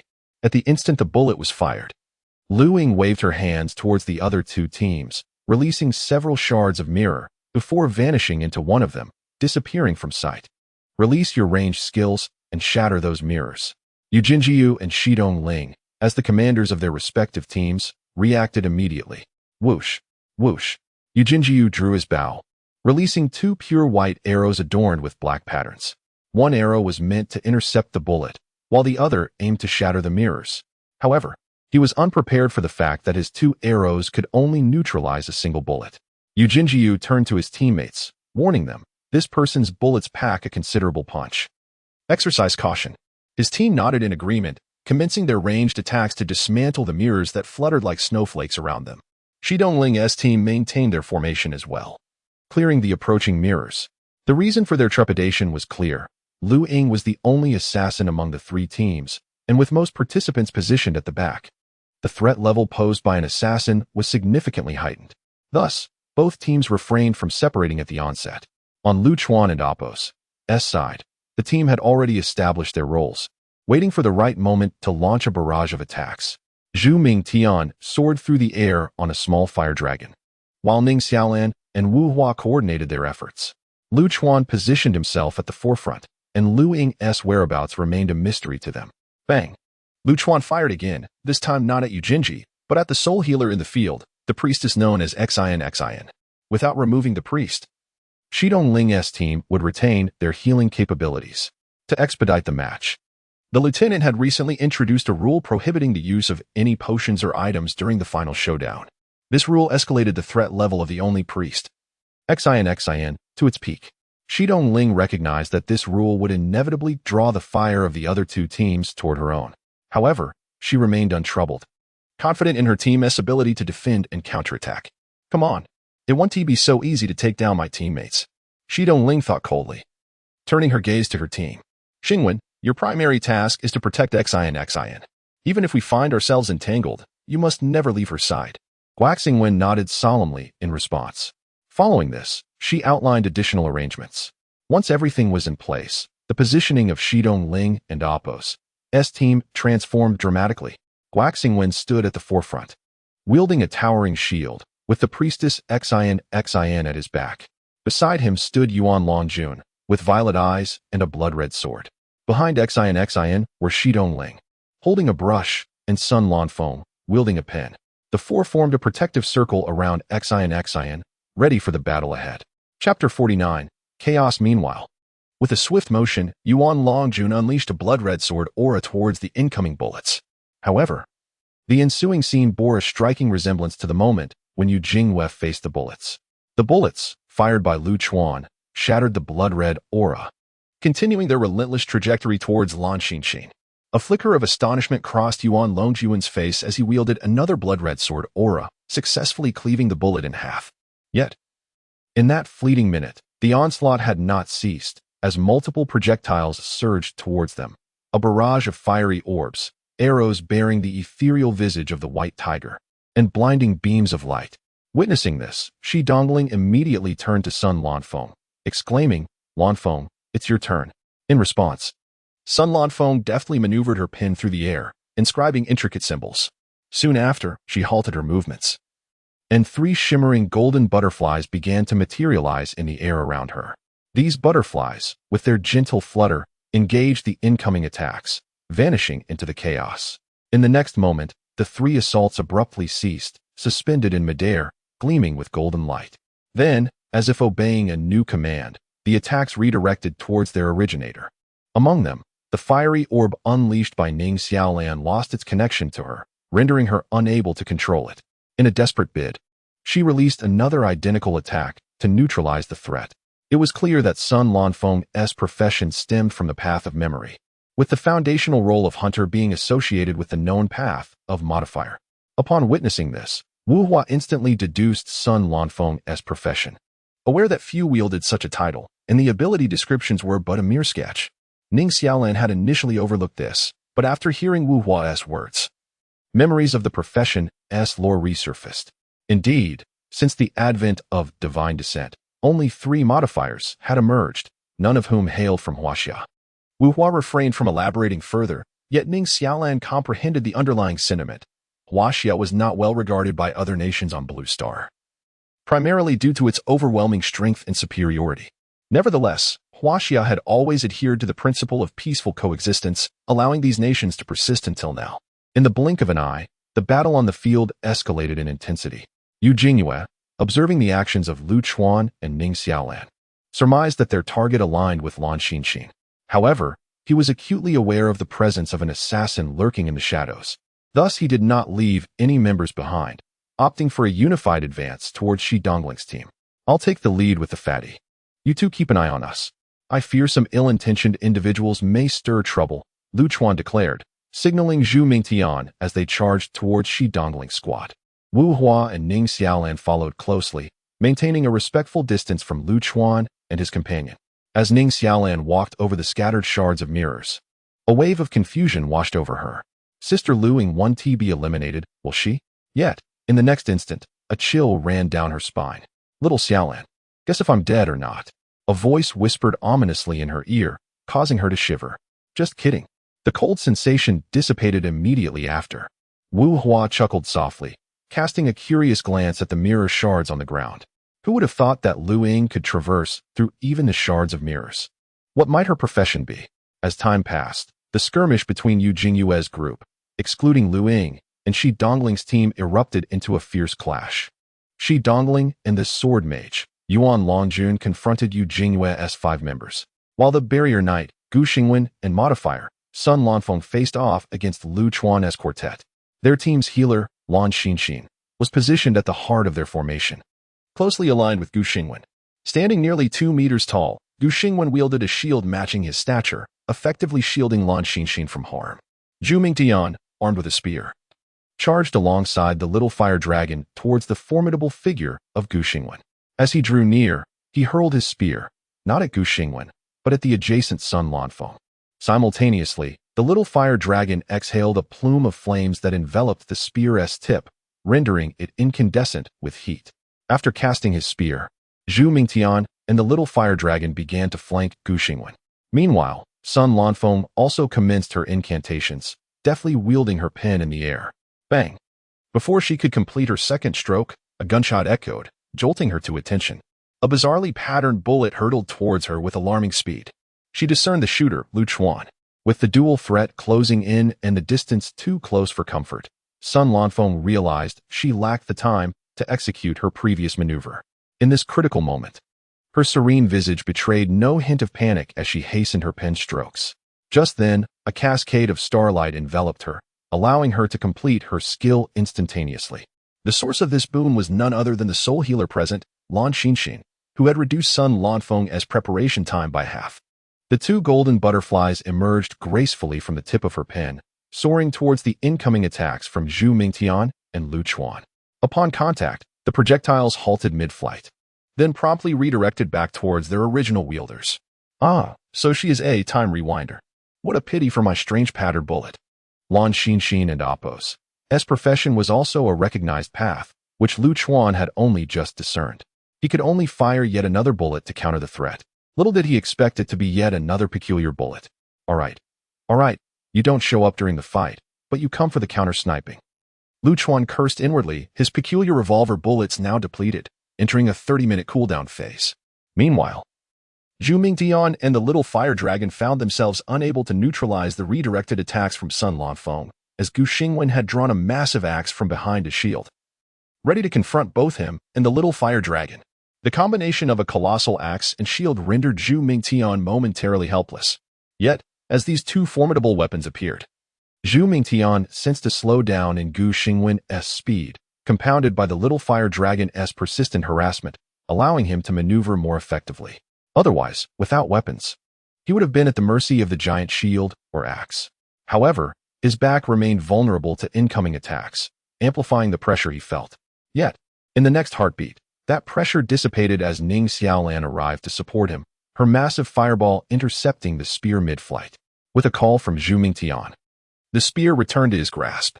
At last, it's back. No more defensive posturing.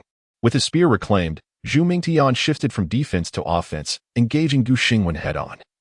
Their weapons clashing with fervor. Ning Xiaolan occasionally launched fireballs at Gu Xingwen, inflicting considerable damage, yet Lan Xinxin's healing prowess continually restored him.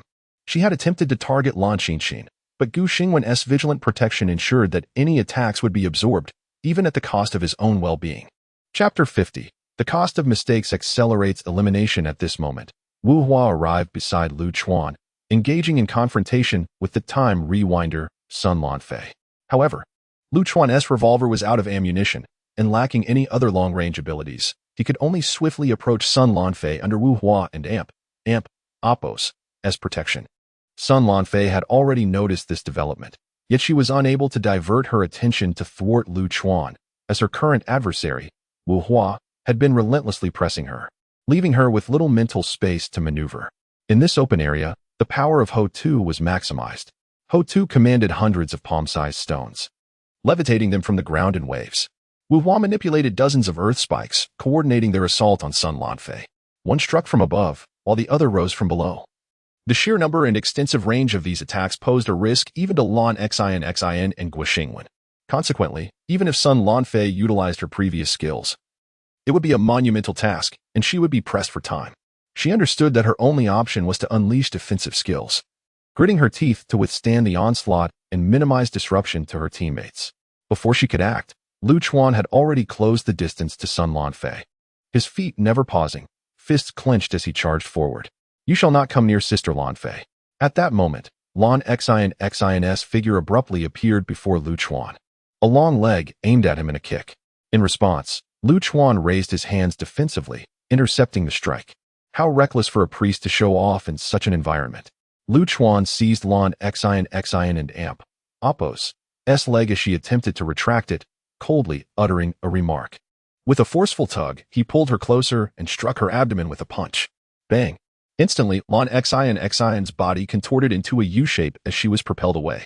Though it was a mere ordinary strike, Lu Chuan's attack, boasting a power of 1500, was no trivial matter. Minus 1167. One punch reduced Lan Xin's health by half. Xin. Her teammates, embroiled in their own struggles, could only shout helplessly, unable to assist her aside from Gu Xingwen. At that moment, Gu Xingwen, having temporarily repelled Zhu Mingtian with a skill, rushed towards Lan Xin. Seeing this, Lu Chuan refrained from obstructing Gu Xingwen. for he knew that Lu Ying would not let such an opportunity slip by. Sure enough, Lu Ying's figure suddenly appeared behind Lan Xin, wielding a short sword synthesized from lenses, slicing through Lan Xin's throat with a fluid motion, sharp and lethal. Puff! In the next heartbeat, blood erupted from Lan Xin's throat like a fountain, her eyes widening in shock before she collapsed, transforming into golden light, having already sustained damage from Lu Chuan. And given that a priest and Apos' health and defense were inherently low, Lu Ying's strikes swiftly ended her. Damn it! Tenfold pressure. On the other side, Guo Xingwen, rushing over, could only watch the scene unfold in disbelief, his fury igniting as he let out a roar. Boom! Instantly, a gravitational force erupted around him, causing the ground to sink half a meter at his center. Lu Ying and Lu Chuan found themselves caught within this gravitational field, rendered immobile for a moment. Guo Xingwen raised his giant axe, aiming it at Lu Ying, the closest target. You think your speed can match mine? Guo Xingwen sneered. Recalling how Lu Ying had failed to reach him before, he believed it impossible now as well. As the giant axe descended, Lu Ying swiftly dove into a shard of glass on the ground, causing Guo Xingwen to miss entirely. Guo Xingwen, his expression darkening, remained silent. But he did not cease his assault, pivoting to swing the axe at Lu Chuan. However, as he turned, he was met with a cloud of black sand. Lu Chuan bent backward, evading the strike, while the black sand found its mark, blinding Guo Xingwen. Moments later, as Guo Xingwen regained his sight, the gravitational force dissipated, revealing Zhu Mingtian, who had also escaped the pit of depression created by the gravity. It's you again! Guo Xingwen glared at Zhu Mingtian with slightly reddened eyes, his voice low and threatening. If you value your life, get out of my way. Such needless chatter. Why not just come and defeat me? Zhu Mingtian retorted, as he charged at Guo Xingwen, his spear in hand, with a small fire dragon trailing closely behind. Although Zhu Mingtian was introverted, he was not cowardly. Thus, the two clashed once more. This time, however, Guo Xingwen did not employ his shield, opting instead to attack Zhu Mingtian with his axe, intensifying his assault and increasing his speed. Although the speed enhancement was minimal, it allowed him to dodge several of Ning Xiaolan and Apos' fireballs. Nevertheless, he remained cumbersome, suffering far more hits than he avoided. His high defense and health meant he did not use the giant shield, choosing instead to withstand the blows. Over time, his health plummeted. Despite possessing 4,000 health, coupled with hidden reserves, Guo Xingwen managed to endure for a considerable duration. However, glancing at his dwindling health, now at a quarter, and seeing Zhu Mingtian charging fearlessly, he took a deep breath and resigned himself to his fate. I am still too weak. I'm sorry. Xian. I couldn't protect you. Before Guo Xingwen could finish his lament, his form began to disintegrate into motes of light, gradually vanishing into the air. Observing this, Zhu Mingtian halted mid-charge, looking at the bloodstains on his body left by Guo Xingwen's axe. Truly substantial. His other life must have had over 2,000 health. Yet, regrettably, he possessed a fatal flaw, even more cumbersome than I. Though Zhu Mingtian had lost half his health, had it not been for the intermittent support from Ning Xiaolan's skills and the distractions provided by the small fire dragon, he would have been slain long ago. The small fire dragon, equally battered and bruised, was called back by Zhu Mingtian, who then made his way towards Lu Chuan's position. Meanwhile, at the same time, Sun Lanfei, gritting her teeth against Wu Hua and Apos' relentless assault, felt her body gradually dissipating. In a short while, she transformed into motes of light, vanishing completely. With two members of a team eliminated, the entire team faced annihilation. Lan Xin was one, while Shi Dongling and Yuan Longjun also fell at the same moment. Without Lan Xin's sustaining presence, Yuan Longjun and Shi Dongling found themselves overwhelmed, being pushed back relentlessly by Yu Jingyu and her 5 companions until they had nowhere left to retreat. In a final act of desperation, Shi Dongling and Yuan Longjun ceased their retreat and launched themselves forward, unleashing their strongest strike. In light of this situation, Yu Jingyu remained vigilant, ensuring that her team was not significantly impacted. The outcome was evident. Both Shi Dongling and Yuan Longjun, exhausted, were sent away simultaneously with Guo Xingwen. Chapter 51. Each person has their own in the surveillance room of the Forest of Spirits. A profound silence enveloped the atmosphere, as no one was surprised by the outcome. Although the 3 teams displayed similar overall strengths, it was evident that one team could hardly withstand the assault of 2. Nonetheless, the university professors and vice principals were quite pleased with the performance of the Zidongling team, albeit with varying degrees of satisfaction. Lan Xinxin and Amp, Apos, S score was a mere 7 out of 10. While her intentions were noble, her actions had inadvertently led to the disintegration of the entire team. Sun Lanfeng was indeed in danger, but one must not forget that she herself was the one in the gravest peril. And the sole point of potential reversal within the team was her. One misstep led to another, though blame could not rest solely on Lan Xinxin. It is only human to act before thinking when witnessing one and Apos, S teammates in danger. The professors and vice principals refrained from discussing this matter, as they all understood implicitly. At this very moment, the safe zone was undergoing its final contraction. Moments later, a clearly defined safe zone emerged, a circle measuring 100 meters in diameter. Lu Chuan's 5 members and Yu Jingyue's 5 stood at opposite boundaries, scrutinizing one another. Yu Jingyue, with an imperious tone, addressed Lu Chuan. Though I am unclear on how my brother has offended you, know that the Yu family is not to be trifled with. Lu Chuan's eyes glinted with cold fury as he replied sharply. He is fortunate to have the chance to resurrect. Otherwise, he shall never see the sun of Blue Star again. Arrogant! Should you truly take his life, there shall be no place for you in Huaxia. Is that so? Given the opportunity, I would relish the chance to test that theory. You may not have that opportunity. Though my foolish brother lacks talent, he possesses a commendable background. His strength will rise faster than yours, bolstered by treasures. Then I eagerly anticipated. Let us hope you are not left with emptiness where strength should reside. Lu Chuan ceased his verbal sparring and drew forth the cooled-down strange revolver, igniting the final battle within the South District's abyss of competition in the Forest of Spirits. His bullets were aimed squarely at Yu Jingyue, who, without hesitation, loosed 2 arrows in quick succession. Why 2 arrows? He knew one would not suffice to negate the bullet. As had been evidenced before, Lu Ying moved with remarkable speed, appearing before a man wielding a large blade, which emanated a sinister black aura. She resolved not to remain concealed any longer, choosing instead to confront her opponent head-on. Her decision stemmed from a desire for a more exhilarating battle. As the competition neared its conclusion, the man, named Yu Zhengyang from Changzhou City, stood poised with his blade, his expression grave as he fixated on the swiftly approaching figure. In the next instant, he swung his blade multiple times, releasing dark slashes as Lu Ying closed in. Zhu Mingdian faced off against a female knight, known as He Shui, who bore a sword and shield. They hailed from the same city, and the Knight of Truth was one of the most common professions in Huaxia, though not easily attained. Within this profession, there existed varying levels of strength. Unlike the Barrier Knight, who boasted high health, defense, and attack but lacked speed, the Knight of Truth exhibited balance across all attributes. Zhu Mingtian, as a Dragon Knight, shared similarities with the Knight of Truth. But he had the advantage of a companion creature. Both donned fitted attire, although Zhu Mingtian and Apos' ensemble showcased a conspicuous 3-layer thickness, while He Shui and Apos' appeared flat and unremarkable. Meanwhile, Ning Xiaolan faced a mirror opponent in the form of Ying Qingwei, also an elemental sorcerer, hailing from Zhenshu City. The elemental sorcerer profession was abundant in Huaxia, second only to the Knight of Truth. However, within this class, there were 10 elemental specializations, 5 fundamental elements: metal, wood, water, fire, earth, and 5 special elements: light, darkness, wind, thunder, ice.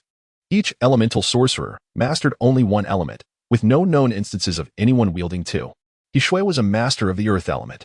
On the other hand, Wu Hua shared a similar profession with Ning Xiaolan, yet their destinies diverged. Her opponent was a necromancer from Zhenshu City, known as Shun Tu Yuanzhen, who had secured 2nd place in the previously announced leaderboard. The necromancer was a well-known profession, distinguished by its ability to summon numerous undead minions. An adept necromancer could single-handedly constitute an army.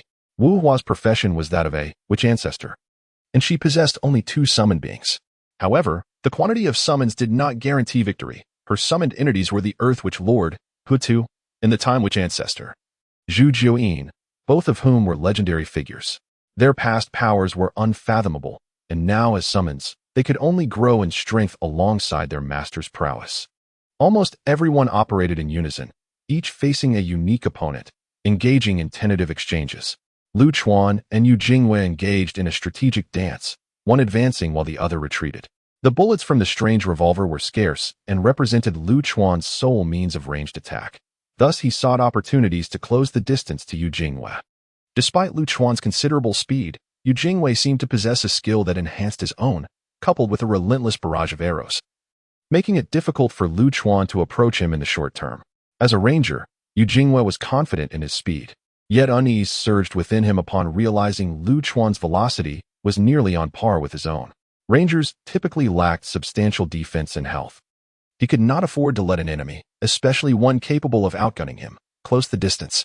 Yu Jingwei's arrows found their mark, and Lu Chuan suffered a loss of over 1,000 health points. Conversely, Yu Jingwei was perplexed by the minimal damage his arrows inflicted, only to be astounded when he noted Lu Chuan's health exceeding 4,000, an unprecedented figure for anyone below level 20 since the advent of Divine Descent. However, he was not particularly intimidated by a health tank. He believed he could whittle down such an opponent over time. Yet, facing someone with comparable speed, along with a firearm of notable power, left him apprehensive that a direct hit would result in severe injury. Moreover, Lu Chuan and Appo's profession, gambler, was entirely unfamiliar to him. Chapter 52. Intermission? However, the secure zone was limited in size, with no obstructions in sight, leaving Yu Jingwei with little room to maneuver amidst the chaos of battle. Presently, he could only maintain a distance from Lu Chuan, continuously launching attacks to prevent him from drawing near. Yet, even the most resilient individuals eventually tire, particularly when engaged in a relentless dance of assault and evasion. Bang! Just as Lu Chuan gauged the situation, he abruptly quickened his pace. Observing this, Yu Jingwei furrowed his brow, taken aback by Lu Chuan's unexpected acceleration. Realizing evasion was futile, he unleashed a surge of energy, drawing his white bow taut. With a swift motion, he released an arrow that morphed into a 2-meter-tall white tiger, lunging towards the approaching Lu Chuan. Roar! However, in the next instant, as the white tiger approached within 10 meters of Lu Chuan, a cloud of gray mist erupted from his body, enveloping him and the tiger within its depths. They vanished. An air of confusion swept over Yu Jingwei as he murmured to himself, having lost control of the white tiger. He regarded the mist, now less than 5 meters away, with caution, keeping his bow drawn as he slowly retreated. Upon reaching a distance of 10 meters, he realized he still could not command the white tiger, and a sense of unease welled up within him. Deciding to stow away his bow and arrow, he made his way towards He Shui, who was the closest ally. Bang! Yet, he had barely taken a few steps when a familiar sound pierced the air. Instinctively, he turned, loosing 2 arrows to counter the incoming bullets. Same old trick, lacking in creativity. Nevertheless, Yu Jingwei was determined to regroup with He Shui, as the expanding gray mist instilled a growing sense of peril within him. Whoosh! Just as he turned his head, a cloud of black sand suddenly materialized in his line of sight. The appearance of the black sand was so abrupt that he could not evade it. In that fleeting moment of blindness, he caught sight of a shadow standing not far away. Smack! In the next instant, Yu Jingwei felt a searing heat on his face, quickly followed by a sharp pain. Lu Chuan's slap was powerful enough to dislodge his teeth and send him hurtling through the air. Yu Jingwei soared for over 10 meters before crashing down near his teammate, He Shui. The secure zone was small, and He Shui could clearly see what had transpired. Yet she dared not divert her attention to rescue him, as she was currently being pressed and attacked by an adversary. Cold sweat poured down her forehead, her body marred by numerous wounds, and her hands trembled slightly as she wielded her large blade. Since the onset of battle, she had not landed a single blow on her opponent, suffering relentless assaults instead. Her health had dwindled to just over a third, and had it not been for her healing abilities, she would have likely been eliminated by now. Lu Ying's elusive figure flitted around He Shui, seizing any opportunity to strike, reveling in the chaos as the conditions for a kill were rapidly being met. As Yu Jingwei flew through the air, He Shui noticed him but merely cast a fleeting glance, choosing not to engage. A moment later, dust-covered Yu Jingwei rose from the ground, clutching the swollen side of his face. Lu Chuan's slap had taken a third of his health. Hiss. A single slap dealt me 1,000 damage, his attack Yu Jingwei contemplated, shaking his head in disbelief. How could a level 14 possess such formidable strength? He must have utilized some enhancement skill. While he pondered this, Lu Chuan reappeared before him, his palm descending from above. Bang! Yu Jingwei swiftly raised his bow to deflect the strike and quickly drew an arrow, which flew forth in an instant. Lu Chuan tilted slightly to evade it, then delivered a powerful kick to Yu Jingwei's waist. Crack! The sound of breaking bones echoed as Yu Jingwei was sent flying once more. Bang! He crashed heavily to the ground, soaring for over 10 meters before nearly being flung out of the secure zone. Puff! Lying on the ground, Yu Jingyue felt another third of his health vanish, and he coughed up several mouthfuls of blood mixed with clots. Jingwei, brother Yu. His teammates witnessed the scene, calling out in alarm. Seeing their captain so badly beaten, they were filled with confusion and disbelief. Undead Summoner, Shintu Yuanzhen summoned over a dozen undead to assault Wu Hua before rushing toward Yu Jingyue. He Shui also utilized a self-damaging area skill to repel Lu Ying and rushed to Yu Jingyue's side. Ying Qingwei gritted his teeth and released two massive stones, one to counter Ning Xiaolan and Appo's attack and the other to obstruct Lu Chuan and Appo's further advances. Though he succeeded, his complexion had turned a shade paler and his breathing quickened. Swish! The stones were cleaved in half by Lu Ying's blade. Brother, what happened to your hand? Before Lu Ying could approach Lu Chuan, she noticed 3 distinct gashes on his left hand and furrowed her brow in inquiry. Lu Chuan shrugged. Just a scratch from the big cat shot by Yu Jingyue. Nothing serious. Just moments ago, the white tiger had charged into the gray mist, yet nothing unusual had occurred, energetically pursuing Lu Chuan within. Lu Chuan himself was taken aback by the spectacle. However, driven by his suspicions, he risked being tackled to explore the mist with the tiger. Yet, the tiger remained unaffected by the mysterious fog, and ultimately, he was brought down, killing the tiger in the process. From the events following the tiger's entry into the mist, Lu Chuan deduced that the fog had no effect on phantoms. Big cat, Lu Ying questioned, puzzled. Wait and see, Lu Chuan replied, uncertain of how to explain. Oh, Captain, what happened to you? Shintu Yuanzhen and He Shui supported the dirt-covered Yu Jingyue from either side, their concern evident. Cough, cough, cough. Yu Jingyue coughed violently, spitting out a considerable amount of coagulated blood. I want to die? But Lu Chuan's attack power is abnormal. 2 ordinary strikes took 2/3 of my health.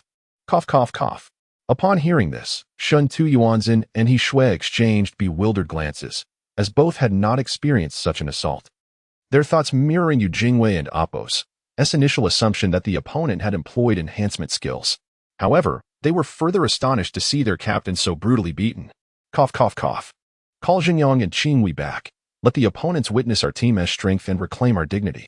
Yu Jingyue, during his battle with Lu Chuan, frequently glanced at his teammates, realizing that they were at a disadvantage, with no clear advantage in sight. A moment later, He Shui and He Xingyang returned to Yu Jingyue and Appo's side, having utilized their abilities to force back the opponents. They first assessed the battered Yu Jingyue, then glanced at his remaining health, pausing momentarily without voicing their concerns. I'm not in great shape. Let Yuanzhen lead the next battle. Cough, cough, cough. Yu Jingyue, drenched in blood, could hardly conceal his pallor, and after speaking, he coughed up several more mouthfuls of blood. Jingyue, your condition. Shintu Yuanzhen expressed concern. Glancing at Yu Jingyue, it and Appo's, nothing. I still have strength for one more battle. Cough, cough, cough. Perhaps due to his urgency, Yu Jingyue coughed up additional blood. Upon hearing this, Shintu Yuanzhen ceased his attempts to persuade and began strategizing for the ensuing combat. Chapter 53. The team battle commences meanwhile. Zhu Mingtian and the others return to the side of Lu Chuan and Lu Ying. Lu Chuan, is that Yu Jingyue merely a paper tiger, reduced to this state by your prowess? Zhu Mingtian inquired, gently touching the swelling on his forehead from a punch delivered by He Shui, his expression one of confusion. Fatty, could it be that I am simply too formidable, having obliterated him outright? Lu Chuan chuckled, wrapping an arm around Zhu Mingtian and Appo's neck. Impressive, Zhu Mingtian remarked, gazing into Lu Chuan and Appo's profound and confident eyes, giving him a thumbs up. All right, the team battle is about to begin. Everyone, give it your all and protect yourselves. With that, Lu Chuan drew his gun with lightning speed. Bang! The true victor is about to emerge. The bullets spoke a cryptic language as Lu Chuan followed closely behind. The remaining 3, besides Lu Ying, were left bewildered. Aren't and Appo's we supposed to discuss tactics? Didn't and Appo's we just gather? Why are we diving into battle without a word? Lu Ying responded more swiftly than the rest, vanishing in an instant, only to reappear beside Lu Chuan.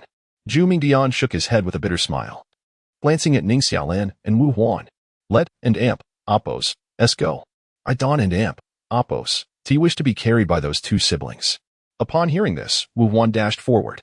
She had earned her top position through her own strength. Although she recognized Lu Chuan and Lu Ying's formidable abilities, she was fiercely competitive and refused to be carried by anyone.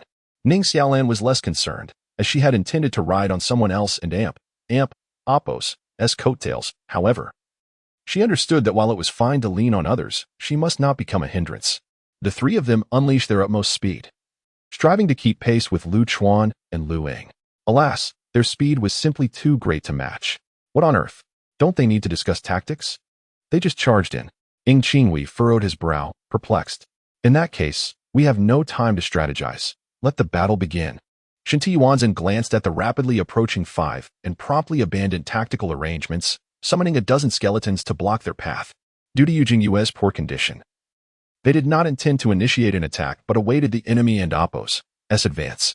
Stone Rain. Ying Qingwei wielded his magic staff, conjuring a magical array in midair before the skeletons. In the next moment, fist-sized stones rained down from the array, relentlessly hammering the advancing bullets of the monster language. While the stone rain lacked immense power, its range was considerable. At that moment, Wu Huan shouted, "Earth." The earth nodded, its hands glowing with a dazzling brown light. Boom! The ground began to tremble, and a tunnel formed from the earth, rising to shield the stone rain. Swish!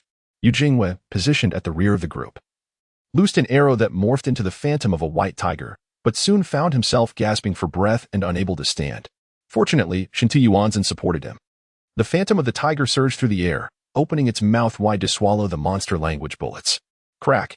In the next moment, the white tiger's phantom shattered, and the bullets vanished. As Lu Chuan and Lu Ying emerged from the tunnel, they found a dozen undead waiting for them.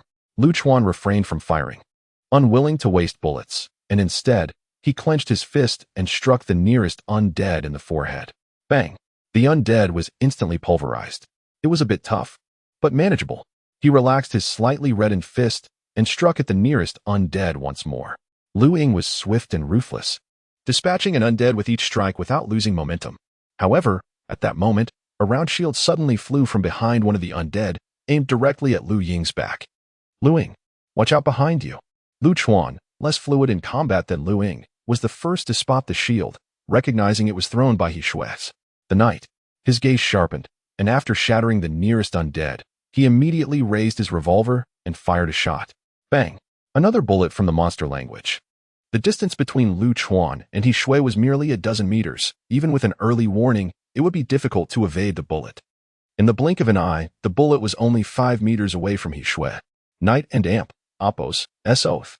In that critical moment, He Shui raised her silver sword vertically above her head, murmuring a phrase. In an instant, a blinding light erupted, enveloping her and the monster language bullet. Crack! A sound like shattering glass rang out, and moments later, the strong light began to dissipate. There stood He Shui, protected by a 3-meter-tall figure clad in heavy armor, shimmering with golden light, its face obscured. Yet, the figure was riddled with cracks, and a thumb-sized point of light rested at its forehead, which was the monster language bullet, also marked with fractures. The two entities clashed for several seconds. Ultimately, the monster language bullet failed to penetrate the protective figure. Seeing this, He Shui, who had been tense, exhaled deeply. However, in the next second, crack! The figure above her shattered, and a long spear descended from the sky. Realizing the danger, she instinctively recoiled but was still grazed by the spear across her face. Fortunately, she had moved just in time. Otherwise, she would have been impaled. Before she could feel relieved, a long leg suddenly appeared before her, delivering a powerful kick to her jaw, sending her flying. The attacker was Lu Ying, whose mouth bore a trace of blood, clearly indicating she had sustained injuries. However, it was not from He Shui's silver shield, but rather from He Zhengyang, who was also concealed among the undead. Lu Chuan and Amp, Appos' warning came just in time, allowing Lu Ying to evade He Shui and Amp, Appos' assault effortlessly. Yet, unbeknownst to her, she was being targeted not only by He Shui but also by He Zhengyang, who lurked nearby, concealed by his innate talent. Lu Ying was caught off guard by the attack, completely unaware of his presence. However, as He Zhengyang and Amp, Appos' black flame blade struck her, Lu Chuan appeared before her like a humanoid spider, with 8 limbs extending from his back. He faced her directly, but before the limbs could converge, the black flame had already reached her. Pong! The black flame blade was a powerful strike, amplified by He Zhengyang's skills. Despite Lu Ying and Amp, Appos' relatively low defense, even with Lu Chuan's assistance, she was still sent flying by the force of the black flame. Coughing up blood, she felt her health plummet by half as she continued to fly backward. Zhu Mingtian arrived just in time to rescue Lu Ying from further peril. Lu Ying intended to aid her brother, but upon turning, she saw Lu Chuan engaged in a fierce struggle with He Zhengyang, wielding his 8 limbs against him. Observing her brother sustaining such a heavy blow, yet still retaining a third of his health, she muttered a remark about his extraordinary resilience before focusing her efforts on assisting Zhu Mingtian in their joint assault against He Shui. Chapter 54. It is time to shine brightly. Regrettably, Zhang Yang's blade could have swiftly dispatched that assassin, had it not been for the unexpected emergence of Lu Chuan. However, the astonishing health points of Lu Chuan, over 4,000. It was utterly unbelievable. Ying Qingwei rubbed his eyes several times to ensure he was not mistaken. This must be related to his fateful profession, gambler. The name alone suggests a vocation intertwined with luck. Perhaps he had wagered on something. Cough, cough, cough. After Yu Jinjiu loosed her initial arrow, she could no longer maintain her footing, resorting to resting a hand on Ying Qingwei and Appos as shoulder for support. Amidst the pile of undead, aside from He Shui and He Zhengyang, there lurked a third individual, Xintu Yuanzhen, who had devised this plan. Concealed at the edge of the undead mass, he would remain unnoticed unless one scrutinized closely. Initially confident in his strategy, he calculated that He Zhengyang and Appos' strike should have easily eliminated that fragile assassin. Moreover, he had overestimated his undead minions, believing that sheer numbers would suffice to impede others. Little did he know that others merely cleared them at a slow pace. Not out of necessity. Once He Shui was kicked away, he immediately emerged from the pile of undead, summoning a skeletal winged creature to soar into the air and retrieve her. He Shui's health had dwindled to a mere fifth, her jawbone shattered beyond recognition. Seeing this, Zhu Mingtian and Lu Ying sprang into action, charging towards the two. Roar. The little fire dragon let out a low growl, its speed unwavering as it collided with the skeletal winged creature. The skeletal creature, lacking intellect, could only heed its master and Appos' command. Luckily, Xintu Yuanzhen and Appos' timely order directed it upward, evading the blow. However, from the moment Xintu Yuanzhen revealed himself, Lu Ying had fixated on him. Her sixth sense alerted her that he was the mastermind behind the plot to kill her. Consequently, Lu Ying's gaze sharpened, her form gradually vanishing as she sprinted, leaving Zhu Mingtian in a state of bewilderment. Huh? Where did Lu Ying go while running? Xintu Yuanzhen and He Shui, who had been observing, also noticed her sudden disappearance. This woman has set her sights on me. At that moment, Xintu Yuanzhen felt a chill run down his spine, his eyelashes fluttering. He turned to He Shui, instructing, "Your condition is poor. Prioritize defense and avoid direct confrontation." After speaking, he began to mutter rapidly and silently. All the undead present paused for a second, then began to converge towards his location. Oh, why are these grotesque undead heading towards Sister Lu Ying and the chubby one? Haha, if they dawn and Appos, hurry. Their master will perish. So that is how it is, Sister Wu Hua. What are we waiting for? Let us directly eliminate Yu Jinjiu and Ying Qingwei to conclude this match. From the moment they appeared among the undead, they had been subjected to ranged attacks from Yu Jinjiu and Ying Qingwei, compounded by the relentless assault of the undead, rendering their efforts futile.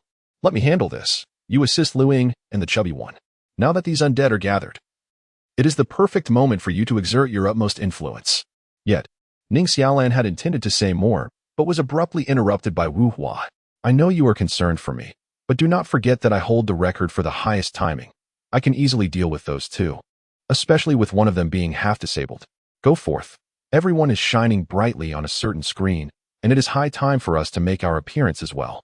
Wu Hua lifted her gaze towards the sky, a playful smile gracing her lips as she nudged Ning Xiaolan before charging towards Yu Jinjiu and her companion. Thank you, Sister Wu Hua, Ning Xiaolan replied, immediately comprehending the implication of her words.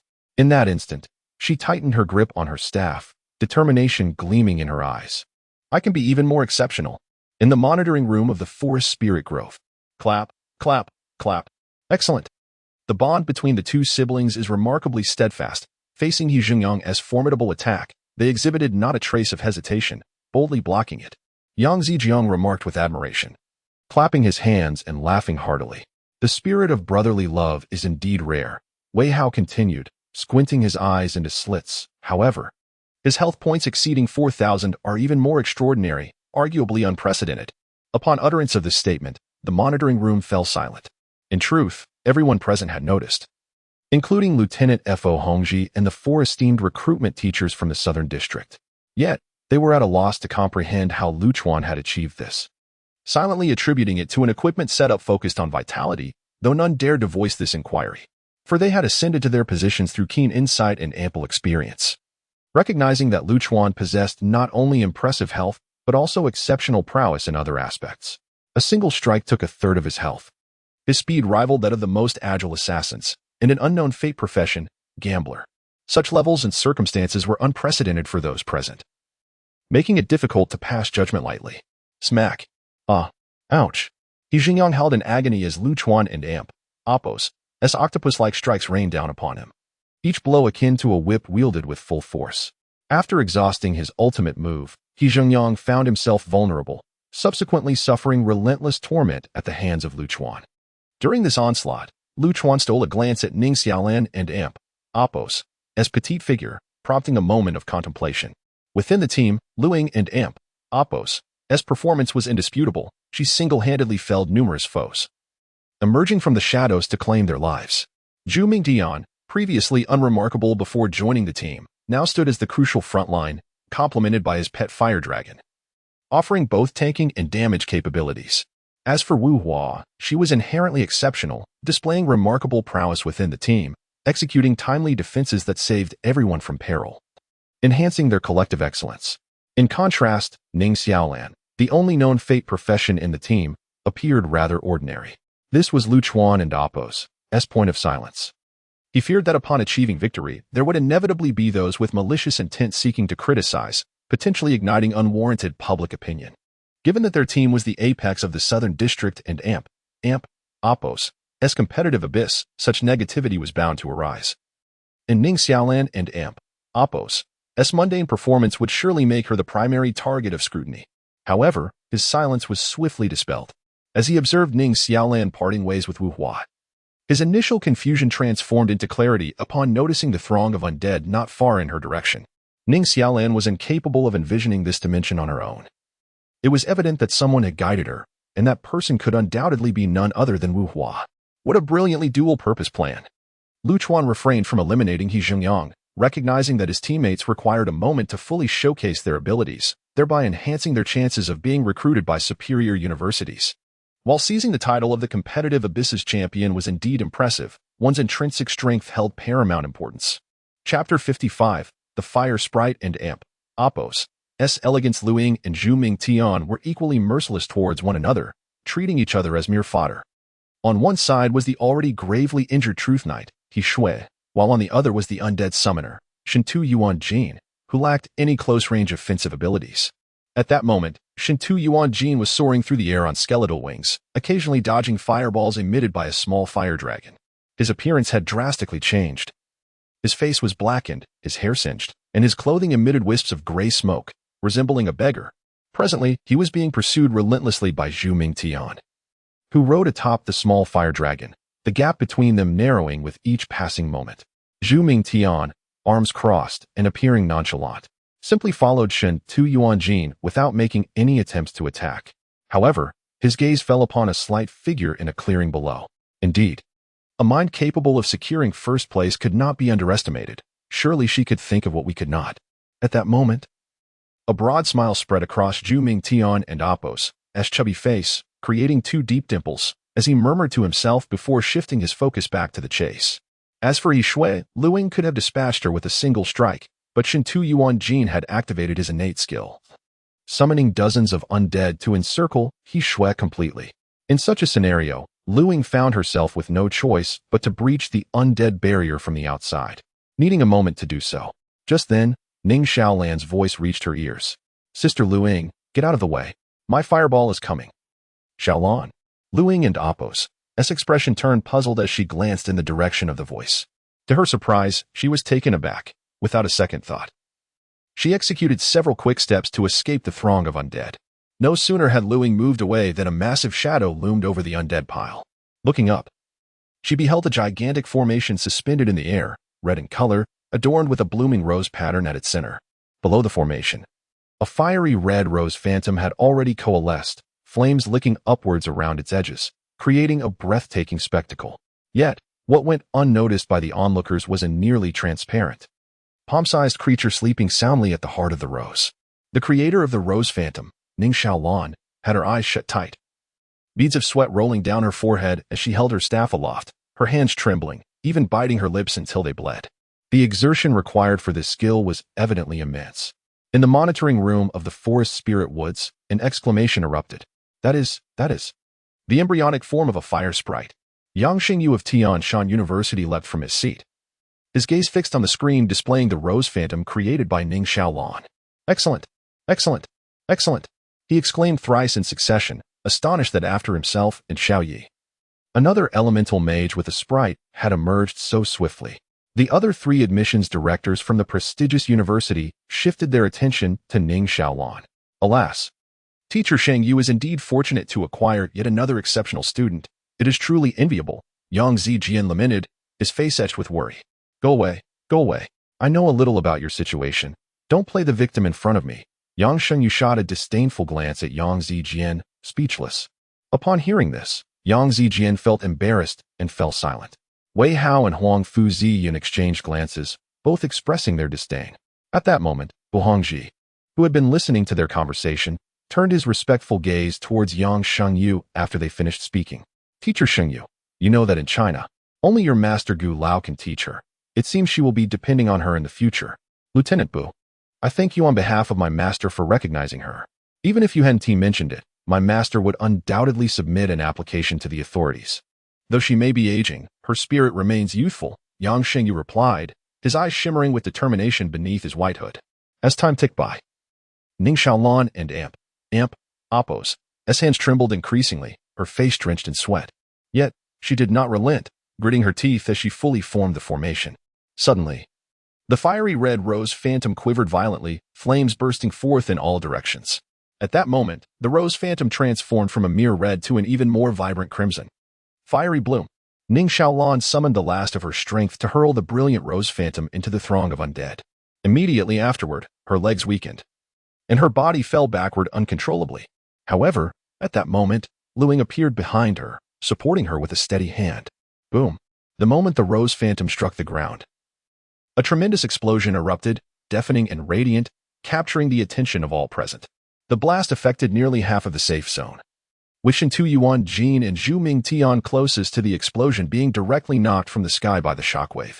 As the flames gradually subsided, the mound of undead was no more, replaced by a vast pit. Scanning the scene, He Shui, who had been within the undead pile, had vanished, naturally eliminated by Ning Xiaolan's strike. On another front, Xiaolan had completed her task. After parting with Wu Hua, she did not immediately launch an assault on Yu Jingyu and her companion. Instead, she focused on observing Ning Xiaolan's condition while fending off their attacks. Hudu, it is our turn. With that, Wu Hua pressed her lips together, directing a piercing gaze at Yu Jingyu and her companion. Captain, do we still have a chance to win? He Shui has already been eliminated, Ying Qinghui inquired, glancing at the barely standing Yu Jingyu. Humph. Winning is out of the question. Yu Jingyu gritted his teeth, his face a mask of reluctance, yet he stated the truth with resignation. But does that Wu Hua woman think she can take us both on just because I'm not at my best? Wu Hua and Amp, Oppos, disdain was evident in her gaze. And Yu Jingyu caught on instantly, replying in a low voice, I intend to see if the Wu family, one of the two hidden families of China, is truly as formidable as the rumors suggest. As he spoke, he had already drawn back his bowstring. Roar. Once released, an arrow enveloped in the roaring phantom of a white tiger soared through the air towards Wu Hua. Stone Bird. Ying Qinghui was not idle either, launching his own attack alongside Yu Jingyu.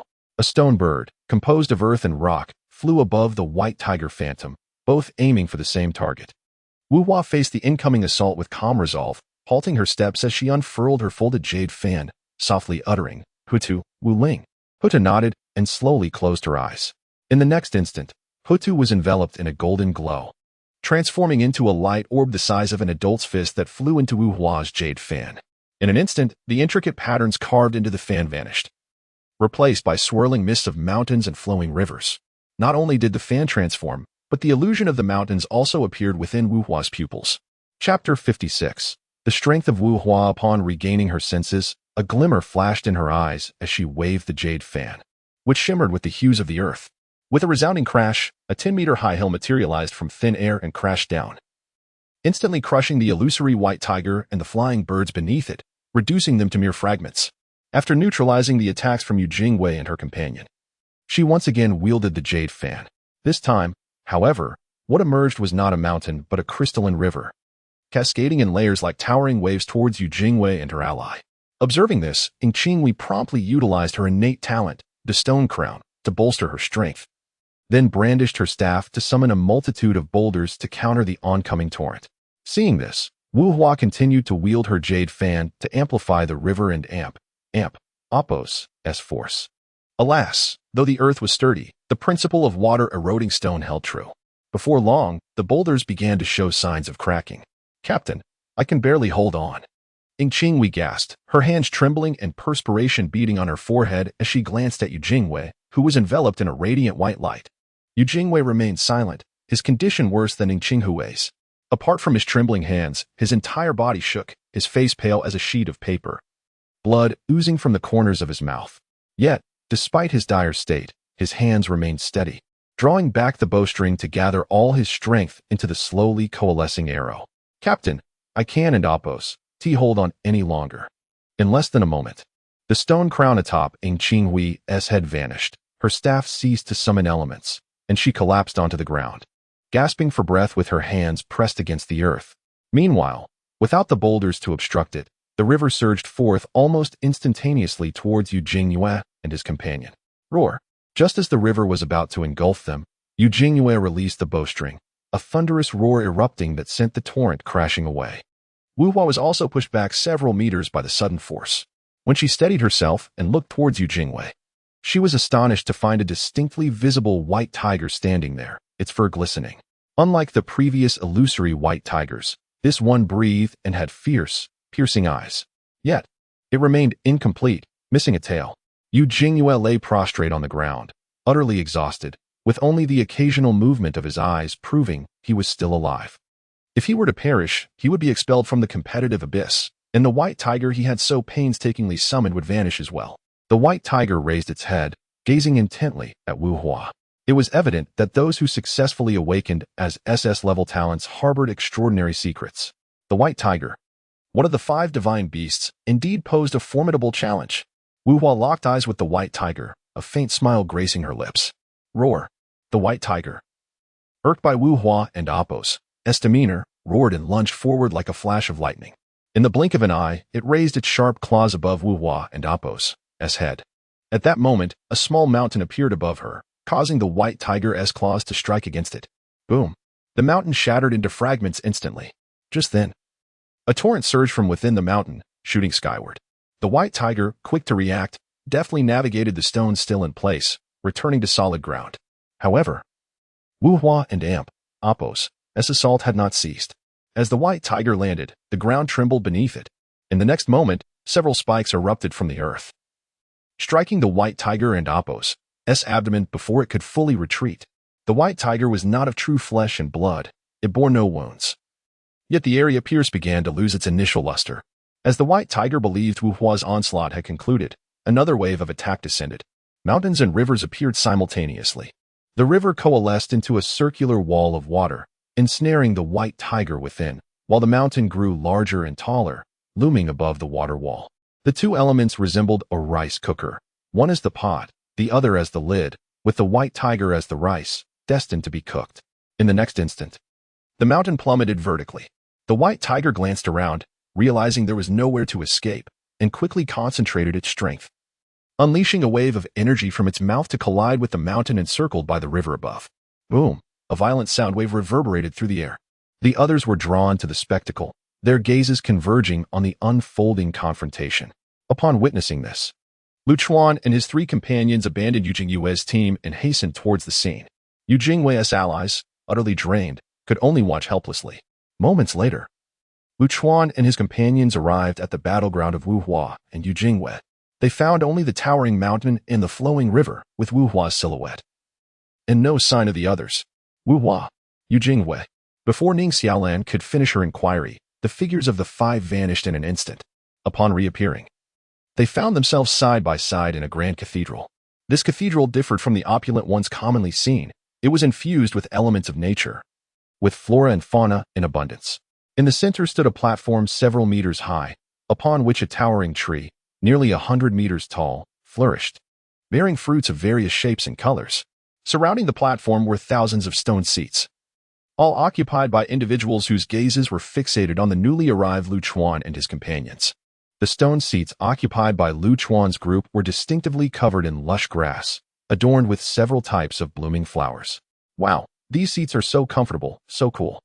Quite nice, I might just take one with me. Is the first prize going to include upgrade vouchers? Am I the only one lost in the excitement of claiming first place? Readers may guess who said this. Suddenly, an inexplicable breeze swept through, causing the plants within the cathedral to rustle. A figure appeared, accompanied by the wind, beneath the great tree. Fellow students, do you remember me?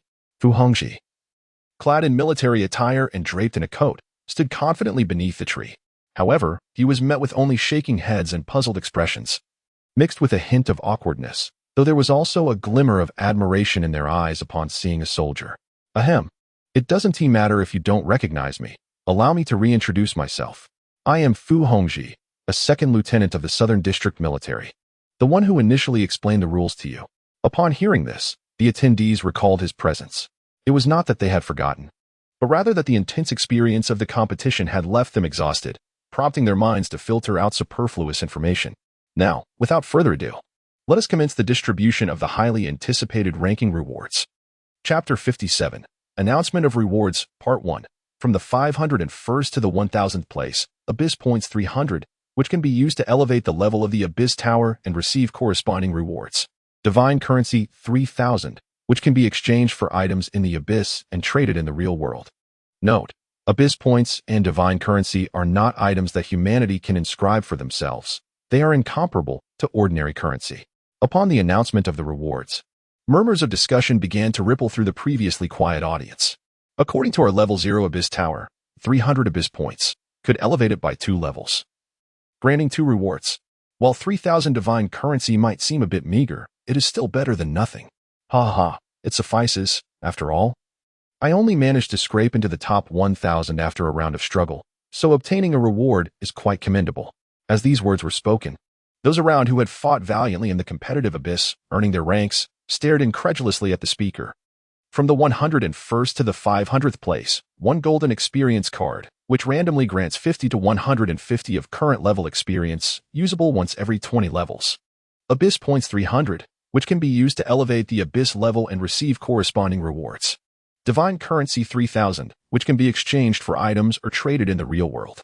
Experience cards are categorized into 3 tiers: Golden Experience Card, Silver Experience Card, and Bronze Experience Card. Golden Experience Card 1 randomly grants 50 to 150 of current level experience, usable once every 20 levels. Silver Experience Card 1 randomly grants 30 to 100 of current level experience, usable once every 20 levels. Bronze Experience Card 1 randomly grants 10 to 50 of current level experience, usable once every 20 levels. In the audience, we only received 1 additional experience card compared to those beyond 500. This hardly seems impressive. Perhaps it's better to exert less effort. A woman's sarcastic tone was immediately interrupted by a reprimand. Silence. Who is this fool that cannot even recognize an experience card? How can you insult someone for their ignorance? Is it a crime to be uninformed? Humph. I shan't waste my breath on a mindless woman like you. But remember, the total you've accumulated pales in comparison to the value of that experience card. With that, the speaker turned away, disregarding the woman's further protests. Nevertheless, those with any understanding recognized the truth. A single golden experience card requires at least 10,000 divine currency for exchange. The silver and bronze tiers, while less expensive, yield significantly inferior results.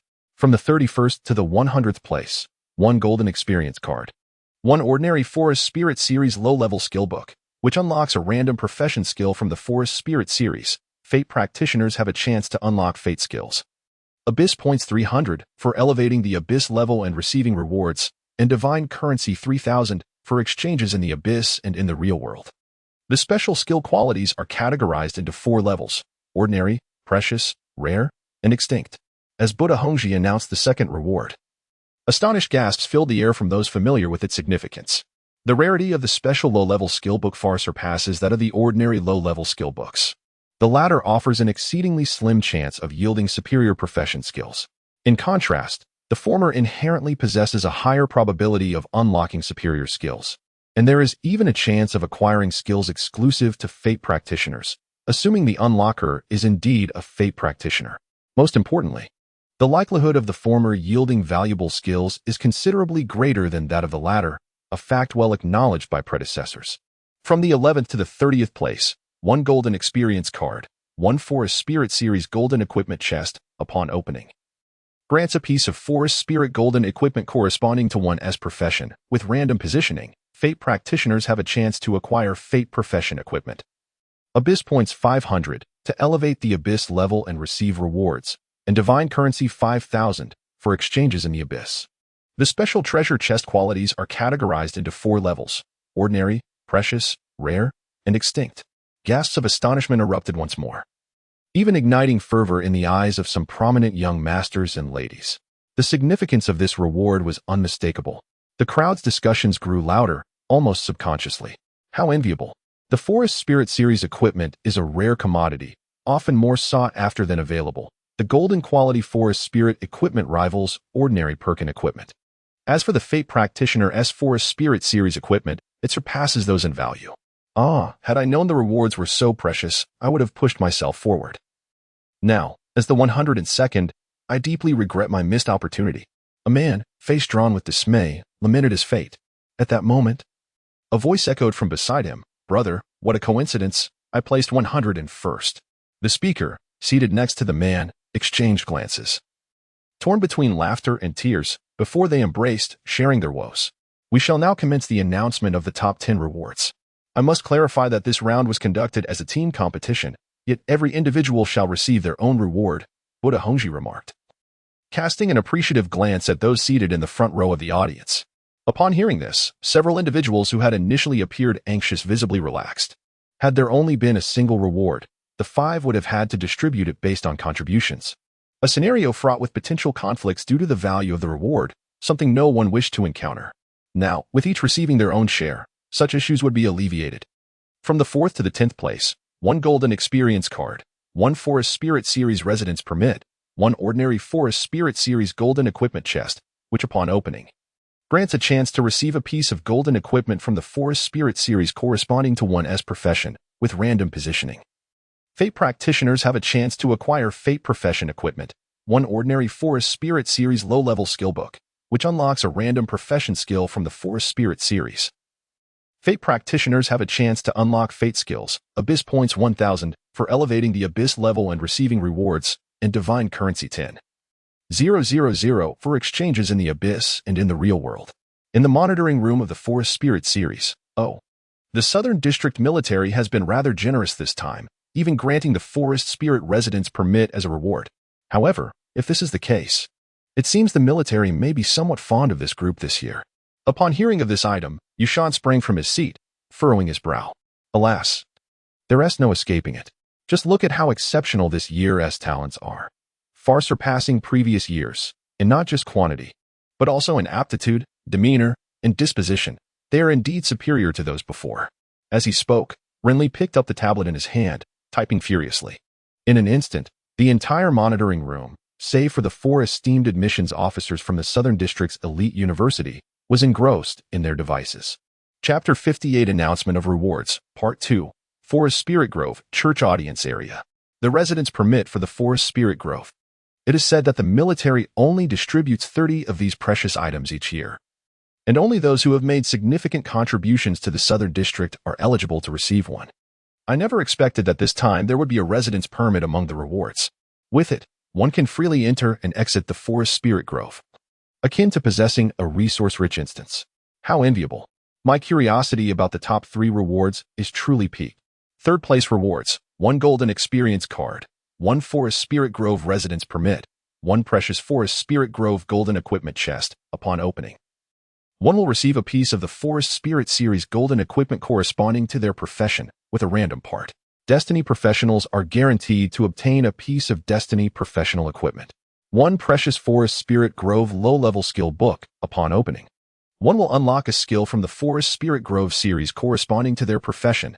Destiny professionals are guaranteed to obtain a Destiny professional skill. Title of third place in the 81st Southern District Forest Spirit Grove Competition Abyss, wherein it grants a 1% increase to all attributes, with no level restrictions. 2,000 Abyss points can be used to increase Abyss level and receive corresponding rewards. 20,000 Divine tokens can be exchanged for items in the Abyss and serve as currency for transactions in the real world. A cacophony of gasps erupted, and nearly the entire audience rose to their feet, expressions filled with astonishment. To acquire a piece of series equipment along with a residence permit means that if luck is on their side while battling monsters, they could potentially obtain another piece, triggering a series of bonuses, thereby placing them far ahead of us. No wonder those who consistently rank in the top tiers of the Abyss competitions gain a certain notoriety. They start off with such an advantage. Their innate talent and background are evident. Is it not entirely natural? Instead of dwelling on this, why not speculate on who the third-place winner is, as the rewards were to be announced collectively to the audience, apart from knowing their own rankings. No one else was privy to the details. The conversation shifted, and the atmosphere became charged with excitement. It certainly cannot be the team of young Master Jingwei. Given his prowess, he is bound to claim first place. I believe it must be Li Yin's team. No, Li Yin is definitely first, while Yu Jingwei may not even secure second place. That's impossible. Li Yin is no match for even a single finger of Yu Jingwei. Yet he dreams of taking first place. Oh dear, not particularly handsome, yet so foul-mouthed. Truly, there is no shortage of people today lacking any self-awareness. TSK. Neither of your families possesses any decorum, and yet you aspire to claim first place? It must rightfully belong to young Master Shangguan. Damn, what the hell? Are you cursing at me? Before long, the men fell silent, leaving a multitude of women engaged in animated chatter, growing increasingly fervent. With conflict seeming only a matter of time, the individuals they supported remained unfazed, for in their eyes, strength held paramount importance. These trivial exchanges were merely a diversion. Luchuan, it's quite lively behind us. Are you sure you don't want to turn around and take a look? Zhu Mingtian remarked, glancing back and playfully nudging Luchuan. I have no desire to look. Seeing Luchuan unaffected, Zhu Mingtian continued, what about the three lovely ladies? Uninteresting. Too lazy to look. Nothing appealing to see. Zhu Mingtian. Silence. Buddha Hongji intended for them to engage in speculation, yet it devolved into chaos, prompting him to intervene. In an instant, the entire venue fell silent. Ahem, should this happen again, there will be expulsions from the church. Now, please welcome the third-place winners of the 81st Forest Spirit Grove competition to the stage. Jinshu City, Zidongling, Shooting City, Sun Lanfeng, Shooting City, Lanxinxin. Qixing City, Guaxingwen, Qixing City, Yuan Lanjun. Upon hearing their names, the five rose together and walked to the platform. The audience erupted in applause. Although it was not entirely unexpected, as aside from Li Yin and Yu Jingwei's teams, the strength of the remaining teams varied significantly. Next, Buddha Hongji began to announce the rewards for second place along with the names of the recipients. Second place rewards: 1 golden experience card, 1 Forest Spirit Grove residence permit, 1 rare Forest Spirit Grove golden equipment chest upon opening. One will receive a piece of the Forest Spirit Series golden equipment corresponding to their profession, excluding weapons. They may choose or leave it to chance, with a possibility of receiving a weapon. Destiny professionals are guaranteed to obtain a piece of Destiny professional equipment. 1 rare Forest Spirit Grove low-level skill book upon opening. One will unlock a skill from the Forest Spirit Grove series corresponding to their profession. Destiny professionals are guaranteed to obtain a Destiny professional skill, with 1 reselection opportunity. Title of second place in the 81st Southern District Forest Spirit Grove competition Abyss, wherein it grants a 3% increase to all attributes, with no level restrictions. 5,000 Abyss points can be used to increase Abyss level and receive corresponding rewards. 50,000 Divine tokens can be exchanged for items in the Abyss and serve as currency for transactions in the real world. Please welcome the second-place winners of the 81st Forest Spirit Grove competition to the stage. Jinshu City, Yu Jingwei, Jinshu City, Shintu Yuanzhen. Qiangzhou City, Hizhengong, Jiangxiu City, Hishui, Qixing City, Ingqingwei. A flurry of excitement filled the room as all eyes converged upon the 5 individuals. They rose from their seats, and apart from Yu Jingwei, the other 4 displayed cordial smiles towards the audience. Yu Jingwei, however, remained fixated on Luchuan, her expression unchanged. Yet the underlying disdain in her gaze was unmistakable. The 5 ascended the platform, positioned to the left of Zidongling's team. Separated by a distance of 4 to 5 meters, undeniably reserved for the first-place team. As a painter, Zai Dongling was particularly attuned to colors. Upon Yu Jingwei's team's arrival, she immediately discerned the deep crimson of unyielding resentment in Yu Jingwei's pupils. Yu Jingwei, accept your fate. Those two siblings are formidable, and one is shrouded in mystery, not to mention the presence of a powerful and enigmatic Wu Hua. While their team has two who rely on others, what team is devoid of flaws? It can only be said that they surpass us in capability. Zai Dongling spoke briefly before falling silent, her gaze drifting towards Lu Chuan and his team. Humph. There is no need for your interference. Yu Jingwei scoffed, reclaiming her haughty demeanor. Zai Dongling's remarks did not escape Buddha Hongji's notice, yet he merely smiled in response. Chapter 59, Announcement of Rewards, Part 3. Well then, let us unveil the reward for the first place. At this moment, Fo Hongji's voice resonated with greater intensity. First place, 1 golden experience card, 1 residence permit for the Forest of Spirits, 1 golden equipment chest of the Forest of Spirits, which will yield equipment corresponding to the individual and oppos, as profession. For those of the Fate profession, it will provide Fate profession equipment, all designated as weapons. 1 low-level skill book of the Forest of Spirits, which unlocks a skill from the Forest of Spirits series, tailored to the individual's profession.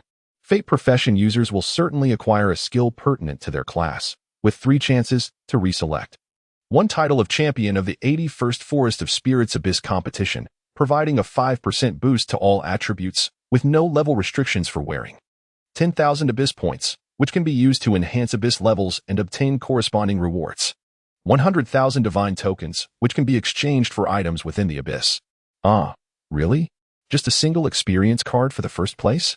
The military is rather stingy TSK, it doesn't seem like a worthwhile venture. I'll just pass. The title, however, is quite commendable. Particularly for someone like me who thrives on numbers, it's simply a perfect match. An exceptional quality? A fixed weapon? Fool, just happens to be in need of a weapon. Surely this exceptional quality will yield something splendid. Lu Chuan had hardly rested in the Forest of Spirits, and the fatigue struck him as his muscles relaxed, causing him to fish continuously since he had sat down. It was only when Fo Hongji announced the first-place reward that Luing finally pulled him back from the realm of dreams. Forest of Spirits Monitoring Room. An exceptional quality special chest that can be counted on one's fingers. It seems the military in the southern region is truly investing this time. Yang Xingyu tugged at the glittering hood atop his head, his tone tinged with surprise. Humph. And so what? The choice lies with them. It doesn't necessarily mean I will select them. If I were to choose blindly without thought, I wouldn't even accept an offer from Huangpu University. Huangfu Ziyun tossed her head back, crossing her arms defiantly. When did teacher Ziyun become so generous? I could certainly manage to accept it, hee. Yang Zijiang remarked with a hint of mockery. Huangfu Ziyun immediately retorted, Get lost. Don't look at me with those lecherous eyes, if you wish to compete directly also. I have a strong aversion to bald heads. Forest of Spirits, the audience section was already in an uproar. Exceptional quality treasure chest. Did I hear that correctly? You heard right. It's indeed an exceptional quality treasure chest, but whether you believe it or not is irrelevant. The chest does not belong to you. In previous years, I heard the best prize was merely a rare quality chest. This year, it's an exceptional quality chest. Could it be that an important figure has emerged in first place? As this was said, the gazes of 7 or 8 people shifted toward the location of Li Yan's team. However, Li Yan's team was all too aware. Their faces flushed as they lowered their heads, avoiding eye contact with anyone. Why do Li Yan and his team appear like this? Are they not in first place? Nonsense. The only ones capable of contending with Li Yan's team are Yu Jingwei and his group, with Yu Jingwei in second place. Who else could possibly be first if not Li Yan? No, it seems you've forgotten someone. Who? That woman who topped the time points leaderboard. Wu Hua. Once this name was uttered, the gazes once focused on Li Yan suddenly shifted to Wu Hua. Yet, upon glancing at those seated alongside Wu Hua, their brows furrowed. Impossible, right? I know Wu Hua is strong, but I don't recognize anyone beside her. I've never seen them before. I could believe she brought along a few deadweights into the top 10, but first place? That seems far-fetched. At this moment, a soft yet clear voice emerged. The one in the center is named Lu Chuan, and the tall girl beside him is Lu Ying. Both are in the top 10 of the time points leaderboard. The remaining 2 are also among the top 100, far stronger than any of you. At this instant, do you still consider them deadweights? The speaker, with blue hair. was none other than Sima Zhan, who had previously engaged in a battle with Lu Chuan and his companions. Beside him sat his two brothers, Sima Qi and Sima Qing. The words of Sima Zhan instantly silenced the surrounding crowd, each person exchanging glances to confirm the truth of his statement. However, before they could reach a conclusion, Fo Hongji announced the names of the first-place winners. Please welcome the champions of the 81st Forest of Spirits to the stage. Lu Chuan from Yinghong City, Lu Ying from Yinghong City, Ning Xiaolan from Jiangsu City, Zhu Mingtian from Yinghong City, and Wu Hua from Wu City. As the names of Lu Chuan and his companions were called, the entire venue fell into an extraordinary silence. A myriad of expressions emerged, some wide-eyed in astonishment, others furrowed in confusion, some pulling their hair in frustration, and a few utterly dumbfounded. This atmosphere persisted for several seconds before the murmurs began. Lu Chuan, Lu Ying, the two dark horses on the time points leaderboard. It turns out Wu Hua has joined their team. I remember those two names quite well. I thought their success was merely due to luck, yet who knew they possessed genuine skill? Genuine skill? Haha. Are you so certain these two are not simply riding on Wu Hua and Appos, as coattails? Sigh. Beautiful lady, the phrase big-chested yet brainless seems fitting for you. No matter how strong Wu Hua is, she cannot possibly take on 5 opponents alone, particularly when the members of Li Yan's and Yu Jingwei's teams are no pushovers. Upon hearing this, the girl's face flushed crimson as she buried her face in her chest, effectively concealing it. Yinghong City, why does that name sound so familiar? I feel as if I've seen it somewhere. Are you telling me you don't remember the trending searches? Yinghong City is the most recent city in Huaxia to be abandoned by fate, resulting in its destruction. I recall now it seems over 10,000 lives were lost in truth. The crowd had already recalled it upon hearing the first sentence, but no one dared to speak, for the topic was far too heavy. Meanwhile, Lu Chuan and his companions ascended the platform gracefully. Fo Hongji's gaze swept over them, and Lu Chuan and his group exchanged polite smiles before stepping into the spotlight designated for the first place. The rewards and names have been fully announced. Now it is time for the distribution. A chorus of gasps erupted as everyone awaited this moment. With a wave of his hand, Fo Hongji unleashed a wave of ethereal green energy that swiftly enveloped the surroundings, rendering the church dim until visibility was lost. Suddenly, an awe-inspiring spectacle unfolded. The colossal tree at the center of the church's high platform began to radiate golden patterns from its base to its crown. The branches followed suit, ultimately illuminating the lush leaves. In an instant, the previously darkened church was illuminated by this magnificent tree, akin to the sun itself.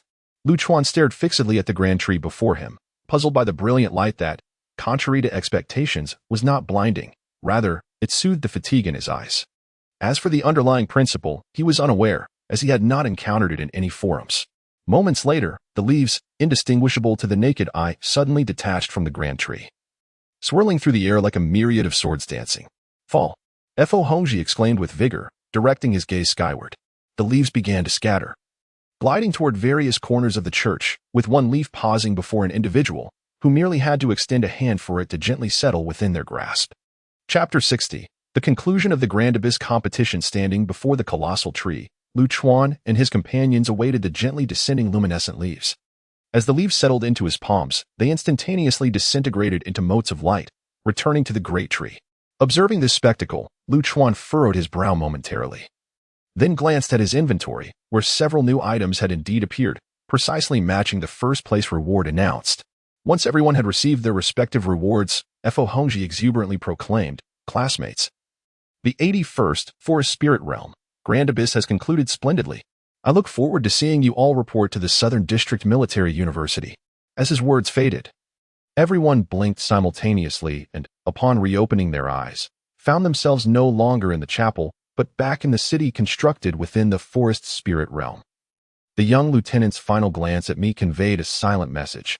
Why would I go to a place that restricts my freedom? I have so few dreams as it is. At just 18, I dawned and Appos. T wished to lose one so soon. Reflecting on the recent scene, Lu Chuan felt a profound reluctance. Everyone isn't in a hurry to leave the abyss, are they? How about we enjoy a farewell meal together? Ning Xiaolan cautiously surveyed the four, her tone laced with uncertainty.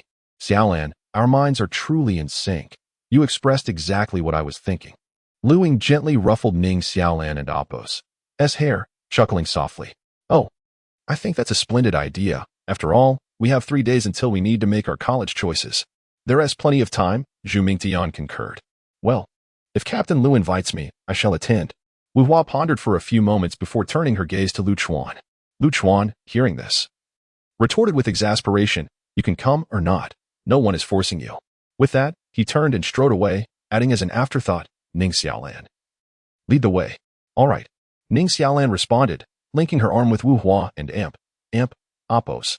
As she smiled and said, Sister Wu Hua, you know Lu Chuan and Amp, Appos, as personality well.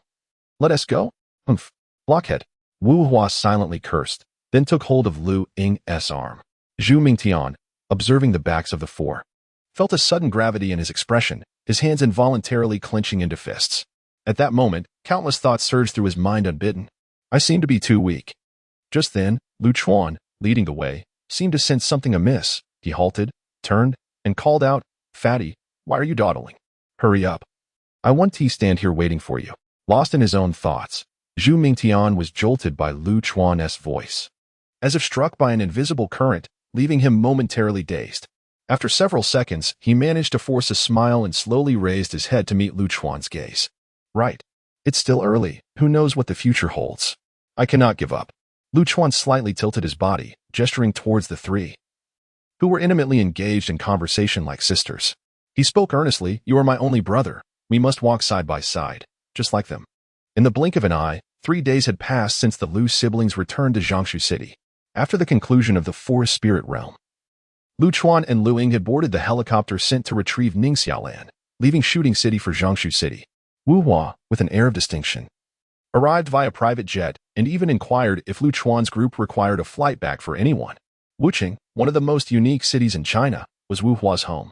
Zhu Mingtian opted for simplicity, taking a bus to the high-speed rail station before returning to Fengyan City. He intended to tidy up there before making his way back to Jiangsu City.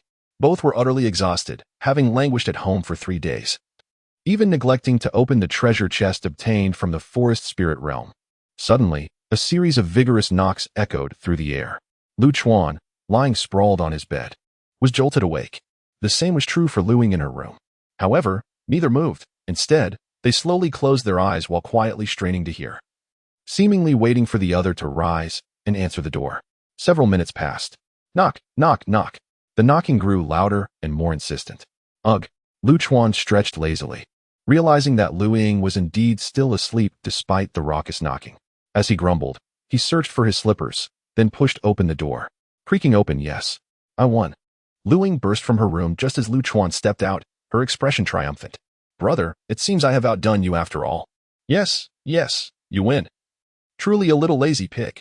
Lu Chuan replied, passing by her doorway and noticing her hair standing on end like a disheveled mess, prompting him to advise, quickly get dressed. I'm going to answer the door. Bang, bang, bang, the knocking intensified. Who is it? Ken and Appos. Anyone let people sleep in peace this early in the morning? Lu Chuan frowned and yanked the door open. Standing there was a robust figure, caught between stout and portly, slightly taller than Lu Chuan, around 185 meters. Dressed in casual attire, each hand dragging a suitcase. Fatty, why didn't you just call out? I thought it was one of those university recruiters knocking. Lu Chuan had prepared to unleash a torrent of words on the visitors, only to find Zhu Mingtian at the door. Cough, cough. Is it possible? Cough, cough. That I can't shout anymore. Zhu Mingtian's voice came out hoarse and muffled, barely intelligible. Lu Chuan hesitated, unable to meet his gaze, feeling a wave of awkwardness wash over him. In the living room, Lu Chuan and his companions settled onto the sofas. Ha, Fatty. Your voice is hilarious. You and Amp, Appos, VE made me laugh to tears. Lu Ying guffawed upon hearing Zhu Mingtian and Amp, Appos, croaky tone, her eyes glistening with laughter. Zhu Mingtian, cough, cough. Enough, Lu Ying, don't tease him. His appearance is precisely the result of our efforts, Lu Chuan said, stifling his amusement as he intervened. All right, I got it. Lu Ying replied dismissively before urging, let us open the treasure chest. I can hardly wait. As she finished speaking, Lu Ying promptly opened the golden equipment treasure chest from the now-defunct Forest Spirit Realm. A flash of golden light erupted. A short sword, slightly shorter than an arm, with a purplish-black hue and a sheath, materialized before the trio. The center of the sheath prominently displayed an eye, within which a shadow resembling a cat occasionally flickered and spun about. Chapter 61. The weapons unveiled by the trio Ghost Hunter and Amp, Appos, S Shadow Cat Sword, quality, gold, equipable classes, assassin. Mirror Mage, equipment bonus, attack 300, skill. Upon normal attack, there is a 20 chance to become invisible for half a second. Lu Ying grasped the sword in her hand, slowly drawing it from its sheath. In an instant, the sharp blade glimmered with a dark sheen. Unlike the usual pure silver, the blade bore an obscure hue of dark silver, etched with the markings of some creature. With a whoosh, she waved it casually, the sound of the wind echoing throughout the hall. The feel was impressive, worthy of the depths of the abyss, rivaling ordinary platinum weapons. However, the skill did not quite suit her. As you all know, opportunities for her to strike were scarce. She sheathed the sword, nodding before shaking her head. Nevertheless, she was quite pleased with this weapon, albeit the skill was less than ideal. Lu Chuan and Zhu Ming Tian refrained from offering assessments, for only the wielder possesses the right to judge their weapon. Hey, fatty, you go first. I'll take the finale. Whatever, I'll go first then. No sooner had he spoken than Zhu Ming Tian opened the golden equipment treasure chest of the Forest of Vanished Spirits. Once again, a flash of golden light appeared, and the chest slowly vanished, leaving behind an item suspended in midair, enveloped in golden dust. Golden Holy Lance quality, gold, equipable classes, warrior, dragon knight, equipment bonus, health 300, defense 100, skill, shared armor, an active skill that designates one individual to receive 1000 defense for 1 second. The lance's shaft was crafted from the shell of a golden beetle, its tip sharp and elongated, adorned with flickering red and gold flames that danced along its length. With this weapon, fatty, you could become an all-encompassing dragon knight, Lu Chuan encouraged. You have offensive capabilities with a small fire dragon for escape, and your defense and health are already formidable. Upon hearing her brother and Apos' words, Lu Ying recalled their recent conversation about future class choices and immediately chimed in. Yes, indeed. What an exceptional all-round warrior you shall be. Just focus on bolstering your defense and health, and leave the damage output to us. We promise not to disappoint. She patted her chest with resolve. This sentiment arose from their discussions during their school days, where they had deliberated on their future professions. Without hesitation, Lu Ying had declared her choice as an assassin, while Lu Chuan had chosen ranger as his primary, hunter as a backup, relishing the prospect of becoming the ruler of the jungle, a dream he still cherished. In stark contrast, Zhu Ming Tian had been an avid scholar back then, frequently watching live streams of renowned scholars battling on forums.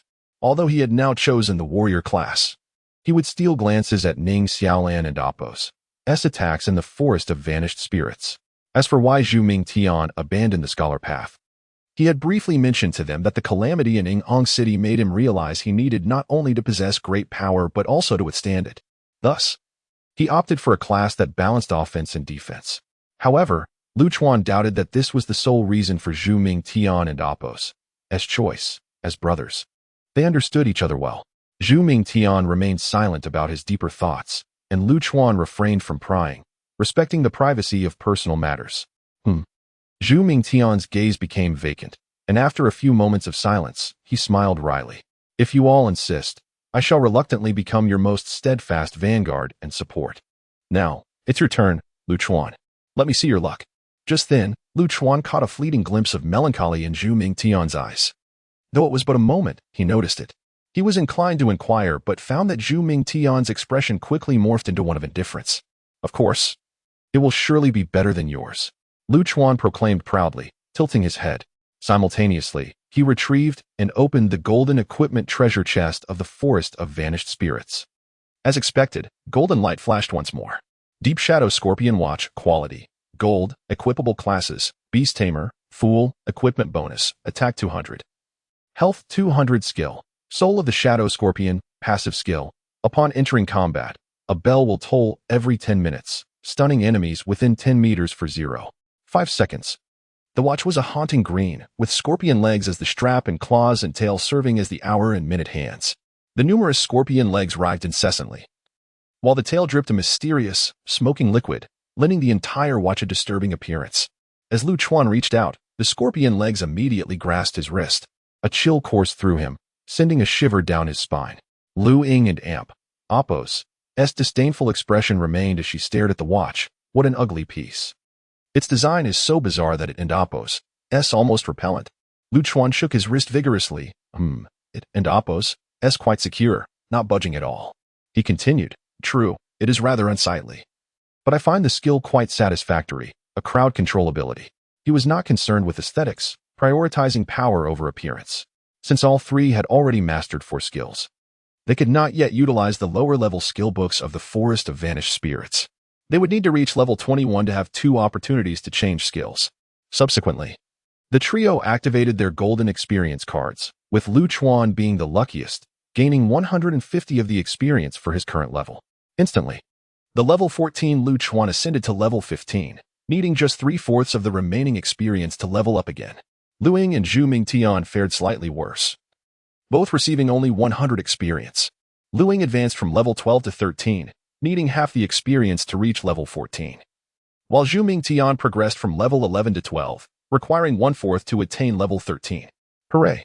Congratulations, Master, on reaching level 15. Triggering the talent selection of the Master Hand-Eye. Lu Chuan had anticipated this moment. Whenever it arrived, the talent servant was never late. With a swift motion, a shimmering light curtain emerged, awaiting Lu Chuan and Amp, Appos, S command. Hooray! Without hesitation, he called out with a deep voice tinged with a slight tremor.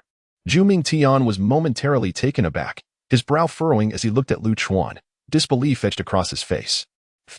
Although Lu Ying was already aware, Shikuden and Appos, T helped but laugh at this moment. Immediately after, she explained the situation to the bewildered Zhu Mingtian. After hearing Lu Ying and Appos' explanation, Zhu Mingtian remained silent, merely shaking his head in response.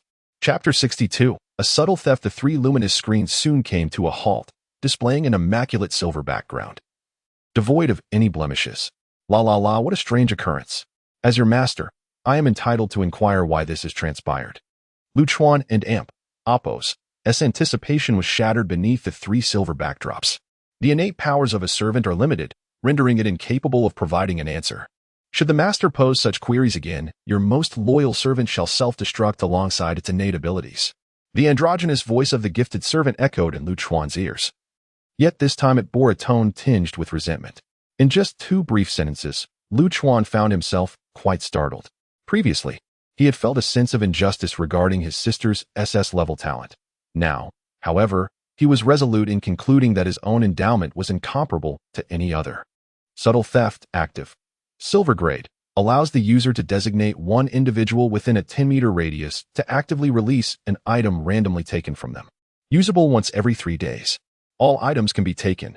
Upon reviewing the skill descriptions on the 3 screens, Lu Chuan began to deliberate which skill to select. The second option was swiftly dismissed. Was that even a viable skill in combat? The first option was not particularly necessary either, as the mysterious mist could easily overcome domains. Thus, only one choice remained: subtle theft. Although the cooldown period was somewhat lengthy, Lu Chuan was not in dire need of skills at this moment. This ability would serve as a delightful enhancement. After making his selection, Lu Chuan felt an irresistible urge to test the new skill and soon concocted a mischievous plan. As the screens faded, he directed subtle theft towards Zhu Mingtian.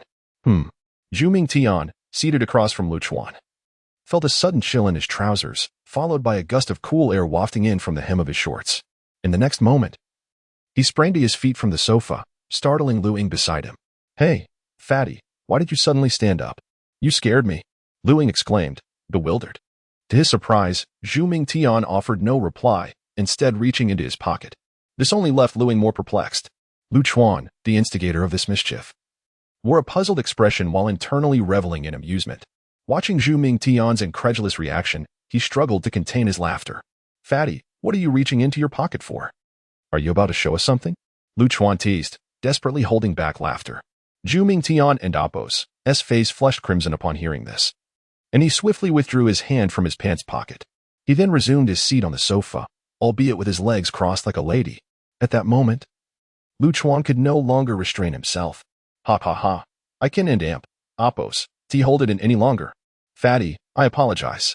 I merely wished to test my new skill and inadvertently ended up stealing your underwear." With that, Lu Chuan produced a pair of panties adorned with a Sailor Moon design from his inventory and offered them to Zhu Mingtian. In a flash, Zhu Mingtian snatched them away and bolted towards the restroom. Meanwhile, Lu Ying instinctively touched her backside, relieved to find no traces left behind. Following this amusing interlude, Lu Chuan examined his latest status panel. Name: Lu Chuan, age 18, title: Champion of the 81st Spirit Forest, Arena Abyss in South China grants a 5 increase to all attributes when worn. No level restrictions on wearing. Level 15, 200-1000. Physical attributes. Health, base 60, Fate 1, 1090, level 15. Body 500. Weapon 200, 4600, 230. Title, Attack, base 7, Fate 4238, level 15. Weapon 200, Necklace 100, 180590. Title, Defense. Base 5, Fate 2228, level 15. Body 100, Shoes 100, 102551. Title, Speed. Base 5, Fate 2426, level 15. Shoes 100, 92546. Title, Talent. S-Class choice of Master Hand-Eye. Every 5 levels. 3 options will present themselves for the Talent Master to select one. The options are graded as Silver, Gold, Diamond. Any item may appear within the options. Base Profession: Hunter, Fate, Destiny, Mystery, Fate Profession, Gambler, Fool, Equipment. Weapon: Weird Revolver, Gold. Deep Scorpion Watch, Gold. Body: 8-arm Bone Frame, Gold. Necklace: Daryl's Zombie Ear Necklace, Gold. Ring of Tomorrow, Gold. Shoes: Lucky Shoes, Gold. Skills: Talent Skills, Divine Communion. Passive, Diamond grade. Possessing the skill allows you to select an additional option when choosing a Divine Fate profession. Double Experience, Passive, Gold grade. All experience gained is doubled. Independent Skills, Passive, Diamond grade. Possessing this skill means that skills acquired through talents will no longer count towards the number of professional skills. Subtle Theft, Active, Silver grade. Allows the user to designate one individual within a 10-meter radius to actively release an item randomly taken from them, usable once every 3 days. All items can be taken. Skill Books, Blind Sand. Low-level skill. Using this skill creates a cloud of blinding black sand in the user's hand, blinding for 0.5 seconds upon hitting, and for 1 second if it strikes the eyes, with a cooldown of 10 minutes. Perception, Passive, low-level skill. Allows clear sensing of murderous intent within 10 meters. Fate Profession skills, Mysterious Mist, summons a dense fog covering a 50-meter radius. What transpires within is unknown, even to the mysterious. The effects of the mist depend on the strength of the user. Elemental Dice, throws a die at a location, randomly unleashing an elemental attack within approximately a 5-meter range. There are 6 types of elemental attacks: Fire Element Lava, Water Element Deep Sea, Ice Element Frostfall, Earth Element Swamp, Wind Element Flying Leaves, Wood Element Vines. A maximum of 2 dice can exist simultaneously. Items, only important items: Abandoned Spirit Forest Low-Level Skill Book 1, Atlantis City Property Certificate. Resurrection Token 1, Spirit Forest Residence Permit 1.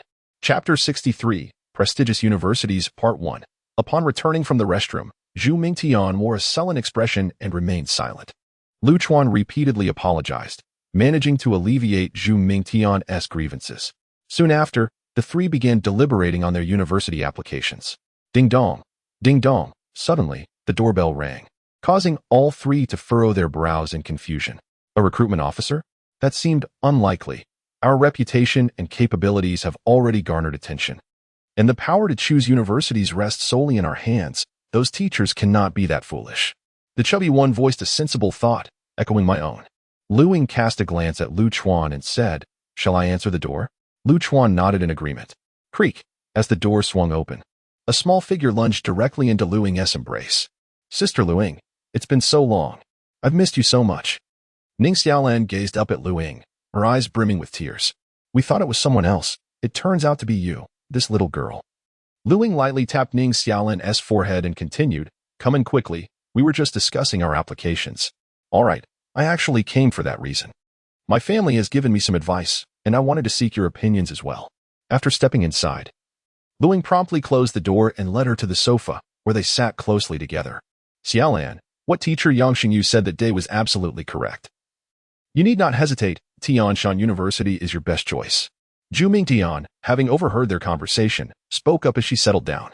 Not long ago, after a group had departed from the Forest of Spirits, teacher Yang Xingyu from Tianshan University approached Ning Xiaolan and candidly discussed the matter of the fire elemental. He even directly invited her to enroll at Tianshan University, assuring her that he and Vice Dean Gulong would mentor her. However, Ning Xiaolan did not agree immediately, wishing to confer with her family first. Yang Xingyu merely smiled and remarked, "Tianshan University looks forward to your arrival. Tianshan University is so far away. I'm not really keen on going." and I want to apply with Sister Luing." Upon hearing Zhu Mingtian's opinion, Ning Xiaolan murmured softly. Yet before she could finish, Lu Chuan coldly interrupted her. "Hold your tongue. Among the elemental grand sorcerers in Huaxia, only 2 possess elemental spirits, Gulong and Yang Xingyu. The former wields an ice spirit, a formidable being of at least level 80, while the latter is one of the strongest young teachers today, possessing a light spirit. Only those with similar powers can truly understand this strength. They're undoubtedly your best mentors. I cannot say whether you have always been dependent, but I can firmly assert that my team does not require such a burden." "Luing, show her out." Lu Chuan's words were laced with unmistakable dissatisfaction, offering no courtesy to Ning Xiaolan. "Sister Luing." Ning Xiaolan's eyes reddened as she gazed at Luing, stifling her sobs. Luing shook her head, signaling her to remain silent, and assisted her to her feet, guiding her towards the door. Creak, the door swung wide open. "Go now, Xiaolan. Your talent is not lacking. Strive to do your best." Bang! After Ning Xiaolan stepped outside, Luing swiftly closed the door, leaving her alone to wipe away the tears she could no longer contain. In haste, she arrived and departed. "Brother, wasn't he that a bit harsh?"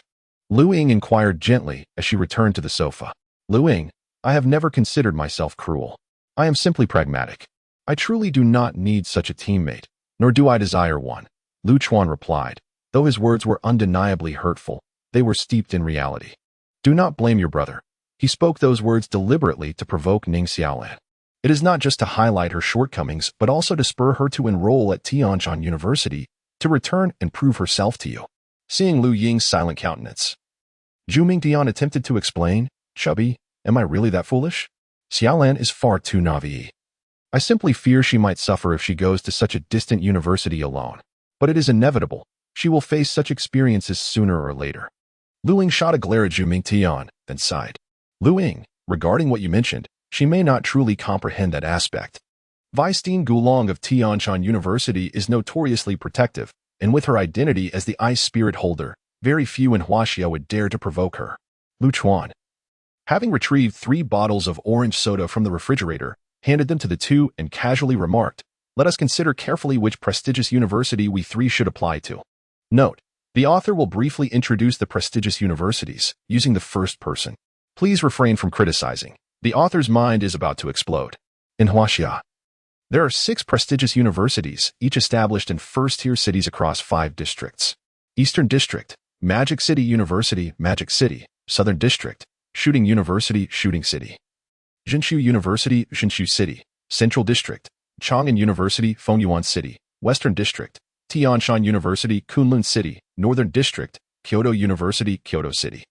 Below are some details about each prestigious university.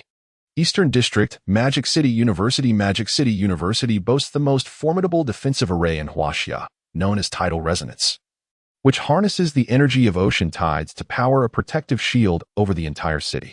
Within the university, there are 5 abysses, 2 of which are particularly renowned. One is a large abyss, and the other a small one. The large abyss, named Nest of the Sea, is a 72-story building, each floor inhabited by different species, all of which are marine-related abyssal creatures, yielding unique items.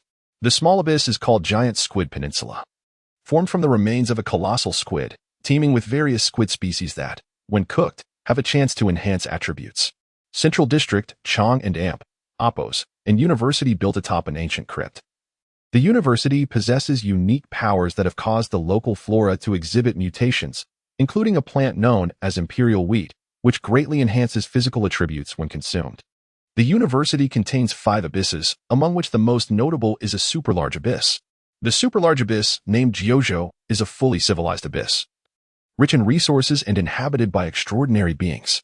Northern District, Kyoto University. The inaugural principal of Kyoto University was a professional explorer, a fate profession who discovered a time gem that he stored within the university, allowing for the manipulation of time within its confines. The university houses 4 abysses, 2 of which are particularly significant, connected like twins. Tomorrow and Appos, S-Ark, a colossal vessel navigating through a misty world, in pursuit of the solitary ray of sunlight. The ship is immense, akin to a mythical creature. It offers numerous side quests with abundant rewards. Apocalypse Ark, also referred to as the Sky City. In a world entirely overtaken by demons, humanity can only cling to survival. A sacred ground for leveling up, fraught with peril,